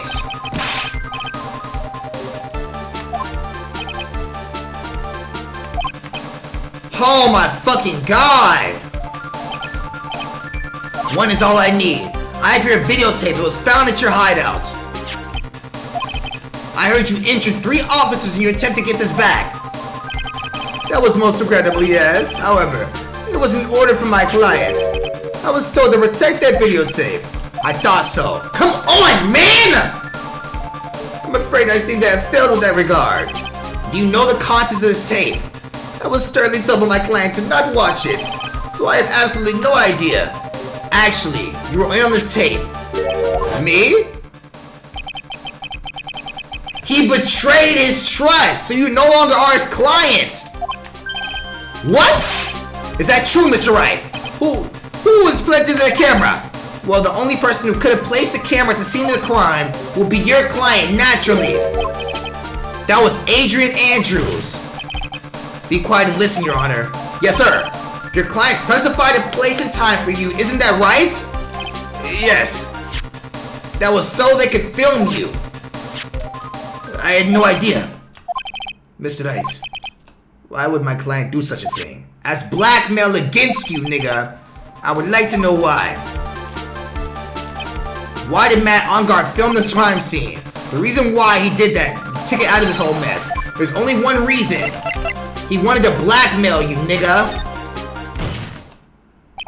Your client once told me something very interesting. We were talking about you and this is what they said. They said apparently they didn't trust your bitch ass. And as backfall in case you ever went back on him, he wanted to blackmail against you. That's just what I heard anyway.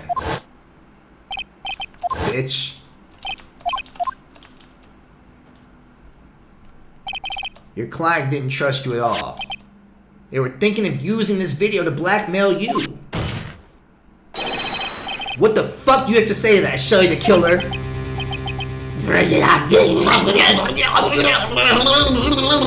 You know he going crazy. You know he going crazy. He came?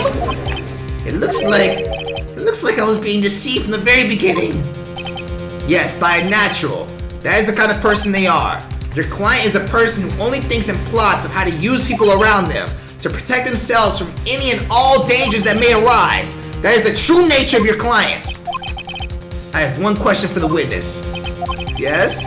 You told us one thing numerous times during your testimony. You said you detest traitors most of all.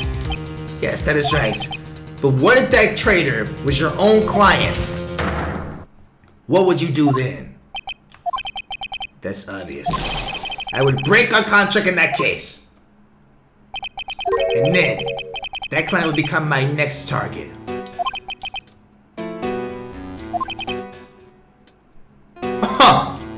Oh my god! That nigga Engarde shitting his pants right now. Wait, whoa, what'd he say? Nigga, you heard it. You heard what he said. That's all I wanted to know. So the traitor becomes the killer's next target. I get it. This is how we'll turn this case around. Mr. Knight, my contract with my client is over as of now. I seem to have a new job in my hands. I will now return to you your precious item. Let's go! Come on! I thought I'd never see you again. Oh, thank goodness.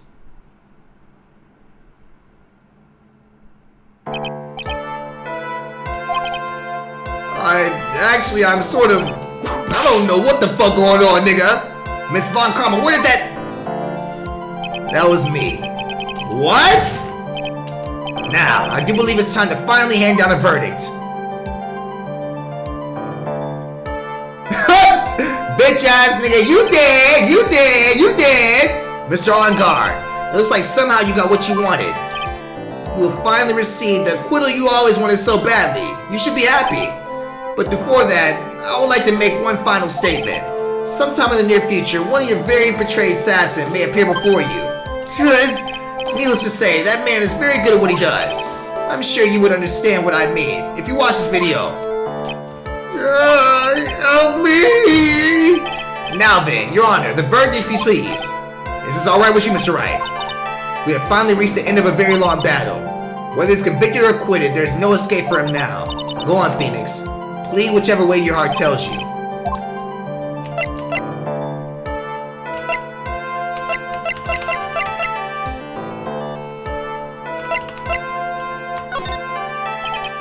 Matt Engarde. Even though I am a lawyer, I cannot make your crime disappear. I think a guilty verdict is appropriate here. Me, my wonderful self, guilty? Even if you get acquittal, the instant you set foot outside the detention center, your life will be in danger. No matter which way you look at it. You can't run away from your crime anymore! Ah! God damn! What the fuck?!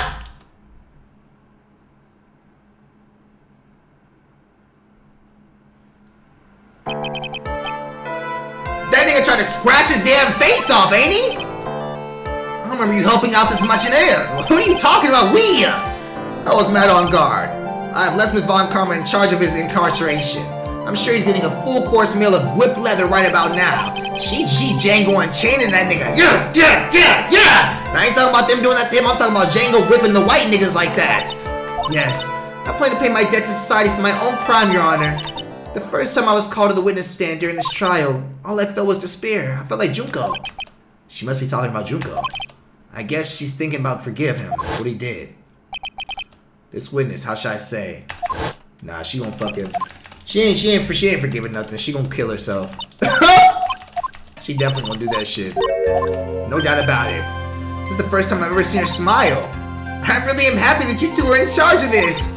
I really don't know how to express how I feel at this moment. This is the first time I felt very comfortable with myself and who I am. Thank you so much, everyone.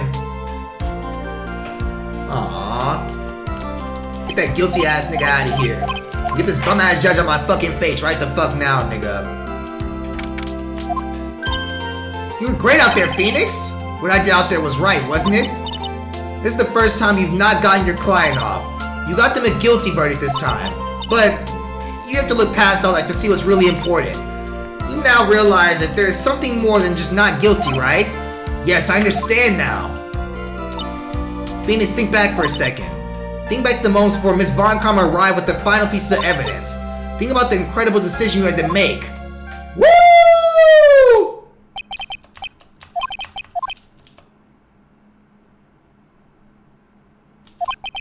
I can't count on the evidence to help me anymore.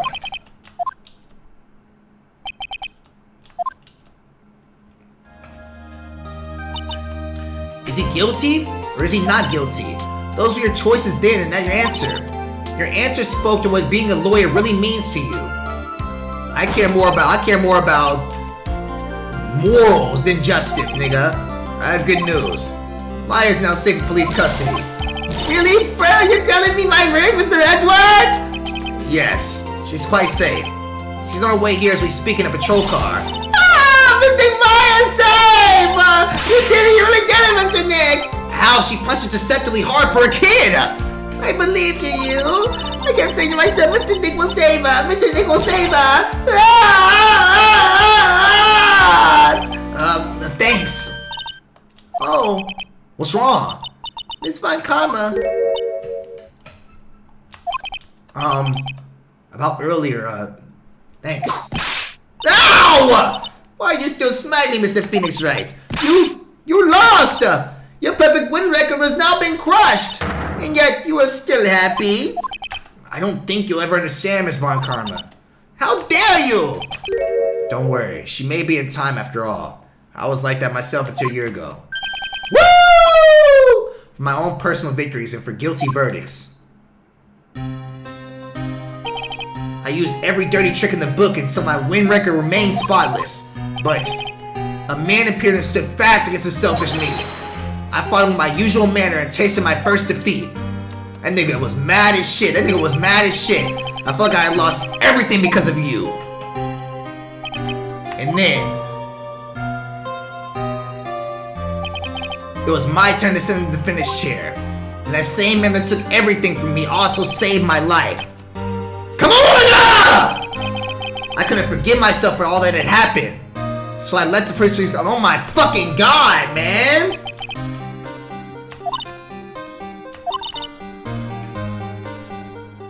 I just needed this game to have more of Edgeworth. This last trial was probably the best trial ever, bro. But that was not what happened. After I left the prosecutor's office, I finally came to realize something. And it was in that very moment of clarity that everything began to change. What foolish nonsense! We prosecutors use anything we can to attack the defendant. But every now we did so. Woo! No matter how desperate the situation, instead of giving people a dose, that man would hold strong in his undenying faith! And then before I knew it, I began to trust in that man as well. What? You trusted your enemy? It doesn't matter how upper-handed tricks a person uses. The truth will always find a way to make itself known. The only thing we can do is fight with the knowledge we hold everything we have. This ending is fire. This game was not fire. This ending was fire. We will always eventually reach that one single truth. This I promise you. The truth? Yes, that's the reason why prosecutors and defense attorneys exist. But I'm sure you knew that already, didn't you, right? That's why you couldn't forgive me. This man who went into hiding, isn't that right? This man who only witnessed sights of victory, who ran away into the night. Is Mr. Edwards right, Mr. Nick? Hell nah. Hell nah.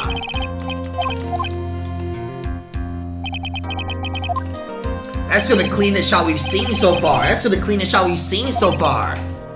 Genuinely. I decided that Miles Edgeworth knew he died. At least that's what I told myself. You pathetic fool! She still ain't understanding the show. I'll win in the next game at all, bitch. I don't want to hear the wretched whimpering of a disgraced loser. A Von Karma is someone who is destined to be perfect. Miles Edgeworth, you are no longer worthy. You are no longer worthy of being a Von Karma. Nigga, I never was.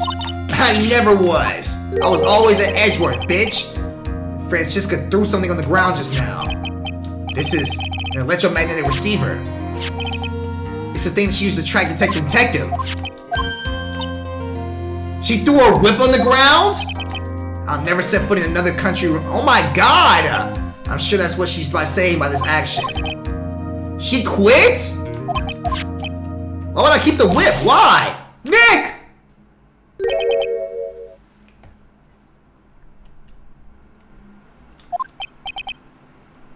Maya. Mythic Maya!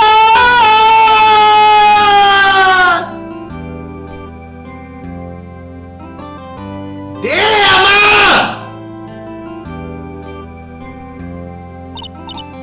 Oh, Nick, I knew you would come through. You got Engarde convicted like I knew you would. And on top of that, you even rescued me. Nigga, go eat something. You want some Whataburger, bitch? Some Wiener Schnitzel? But we should press our luck in this trial. You're really lucky to be standing here. Whatever. Look is over, okay? Besides, if I did crow, I would just come back and haunt you like a bad ghost through Pearly. What? Is it really that easy to do something like that? Thanks a lot, Nick. Don't mention it. Maya. Oh, Mr. Edgeworth. I'm relieved you're alright. Hey, it looks like you made some real progress, Mr. Edgeworth. Well, I suppose a little different from what it was a year ago. Nigga, did you shit yourself? What was that noise? Alright, I think it's time we got out of this depressing place. Huh? Where are we going? Food, Nick, food, grub, chow, I'm starving! I'm so hungry, even you looking nice juicy burger on the bun to me. No, you're not eating me, you're not eating me, and I'm not eating you. That's not what's happening here. You think I look like a burger. I'm a prime rib at least. Come with us, Mr. Edgeworth, please. If you insist. Alright, so how about we hit up our usual burger joint? Don't be silly, Nick. Huh? This case messed up that awesome evening and got in the way of my gourmet food. So I decided we had to make up by having another feast. Another feast? Come on, Nick. Food!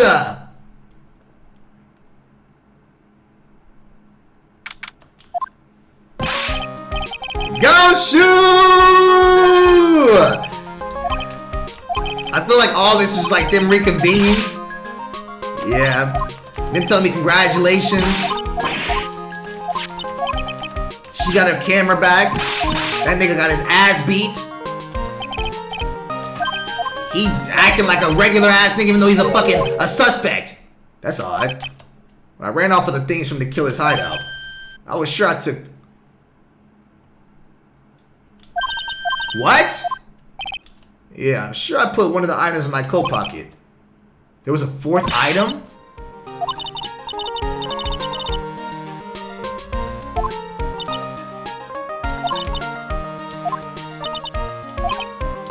Did something else get fucking taken back?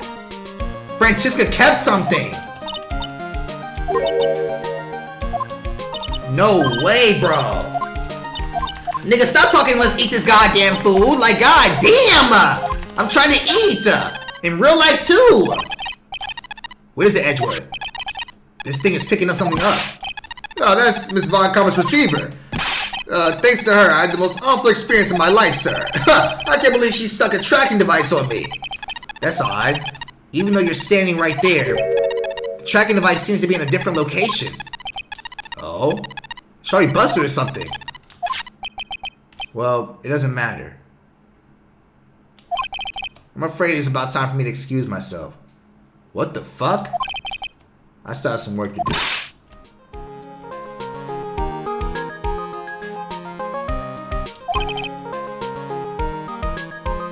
Did she stick it on his jacket? Who has his jacket? Who has his jacket? Francesca up to something, bro. What? I just want to say thanks, Edgeworth. You really saved me out there. If anyone should be saying thanks, it would be me, right? I feel like words alone aren't enough here. I be hitting some fucking hug me, brother. Or if there's anything I can give him to express how I feel. Nigga, I don't know, some juice? The knife? A pistol, nigga? Have the whip, have the whip. What's this? Thank you, this is my thanks to you. You and her. You don't need to thank me, I was only doing my job. I wonder, like, if you choose the wrong thing, though, does it just play it off as you saying some bullshit? Looks like Mr. Edwards has left, Mr. Nick. Hey, Mr. Maya! Yes, Pearly? I guess you two can go back to being lovey-dovey. No.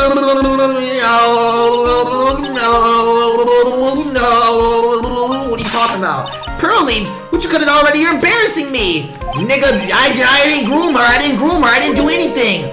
As if you need to ask. Everyone else, thank you, Nick. Huh? Yeah, I'm kinda at the point where I can't even buy instant noodles. What the fuck? This nigga poor shit. Huh? Yeah, I got my situation just like that myself. There's this camera shop at this hotel, see? I just bought myself this good old beauty here. It'll be better anyhow for $3,000. $3,000? Actually, I reckon you bought it for me since this year. No. Nigga, they're stealing money from me. Why would it be great? Why do I suddenly feel like screaming? Yeah, pal. Time to let it all out. This is gonna be the first time I hear the real you. Go on, it's been a while since I heard you say it. I've been busy being a hostage and all. Alright then, if you say so. Objection! Objection! Oh my god! That's clean!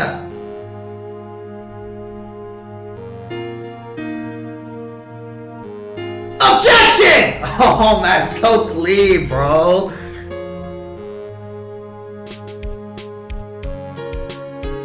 Holy shit.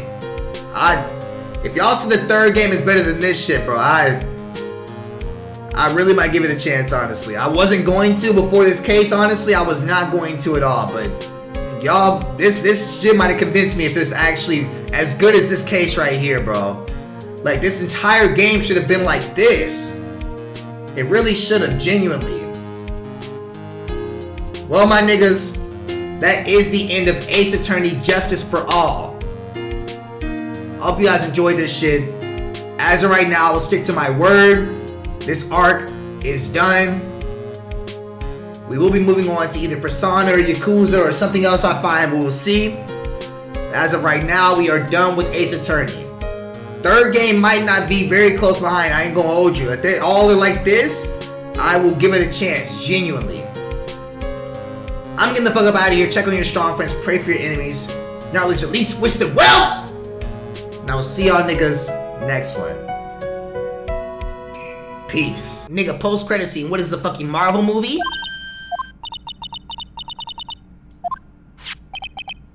That's what it was. I heard you were planning things on a certain person. Things like tracking devices in his coat. For example. That's just like you. I only planted there because he was always wearing it. This filthy drab coat of his. I don't know how it ended up in my luggage. But it's going to the trash, I promise you that. Oh, that's right. Speaking of that, man. He told me something very interesting. There was a fourth device. What the fuck was the fourth thing? Four things. It seems he put the last one in his coat pocket. He put it in here? It doesn't matter anymore. The case is already over. What are you gonna do now? That's none of your business. Are you running away? Shut up. You don't understand a thing. You can't possibly understand what it means to be a Manfred von Kammer's daughter. Franziska. So many expectations from everyone around me. Expectations I must fulfill. I expected to win no matter what. And failure, such a thing is not an option for me. My father was a genius, there's no doubt about that, but me, I'm no genius, I've always known that. But I had to be one, I had to. You may not be a genius like your father, but you are a prosecutor. You've always been and always will be. No, I'm not. Not anymore.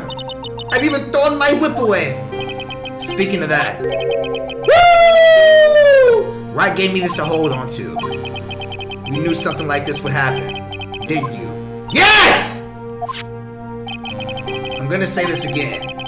We prosecutors do not fight for personal honor or pride. I hope you will think deeply. But what you should be striking down with that whip. You haven't changed a bit. You've always left me alone and walked ahead of me. Miles Edgeworth, I've always hated you. And then, finally, my chance to take my revenge on you arrived. If I could win against that man, if I could make Phoenix Wright bow down in defeat, then this girl you left behind would have risen higher than you. That you always want my revenge. I see. You know, I can't do it. I can't change who I am. I can't throw away everything. But I've been since today. I believe you can. Just like how Adrian Andrews did. Adrian Andrews. You were going to use her during the trial, right? But you were depending on your father by using his tactics, isn't that right? Today you chase after me. After I left you behind all these years. And that's why you're standing here now, side by side. But I have no intention of stopping. You say you're going to quit your walk down the prosecutor's path. And this is where we part ways. Franziska von Charma.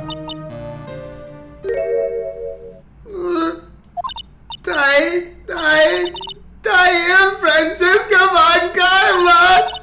I don't think I'm going to walk in your saddle forever. My battle begins now. You had better prepare yourself, Miles Edgeworth. Dumbass bitch.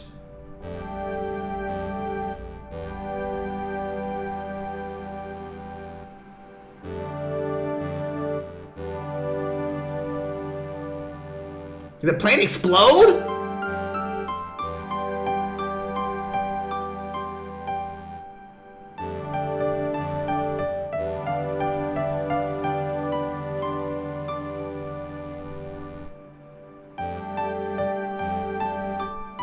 What?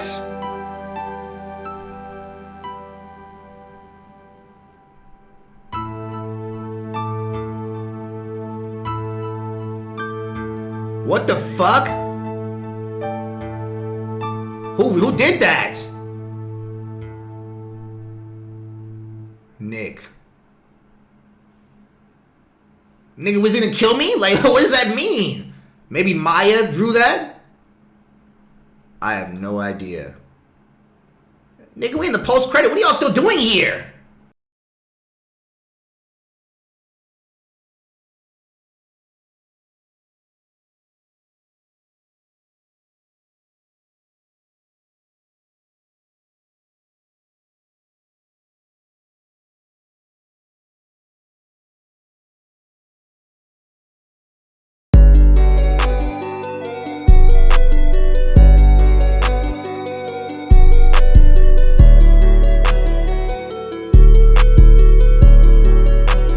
SBL in the kitchen.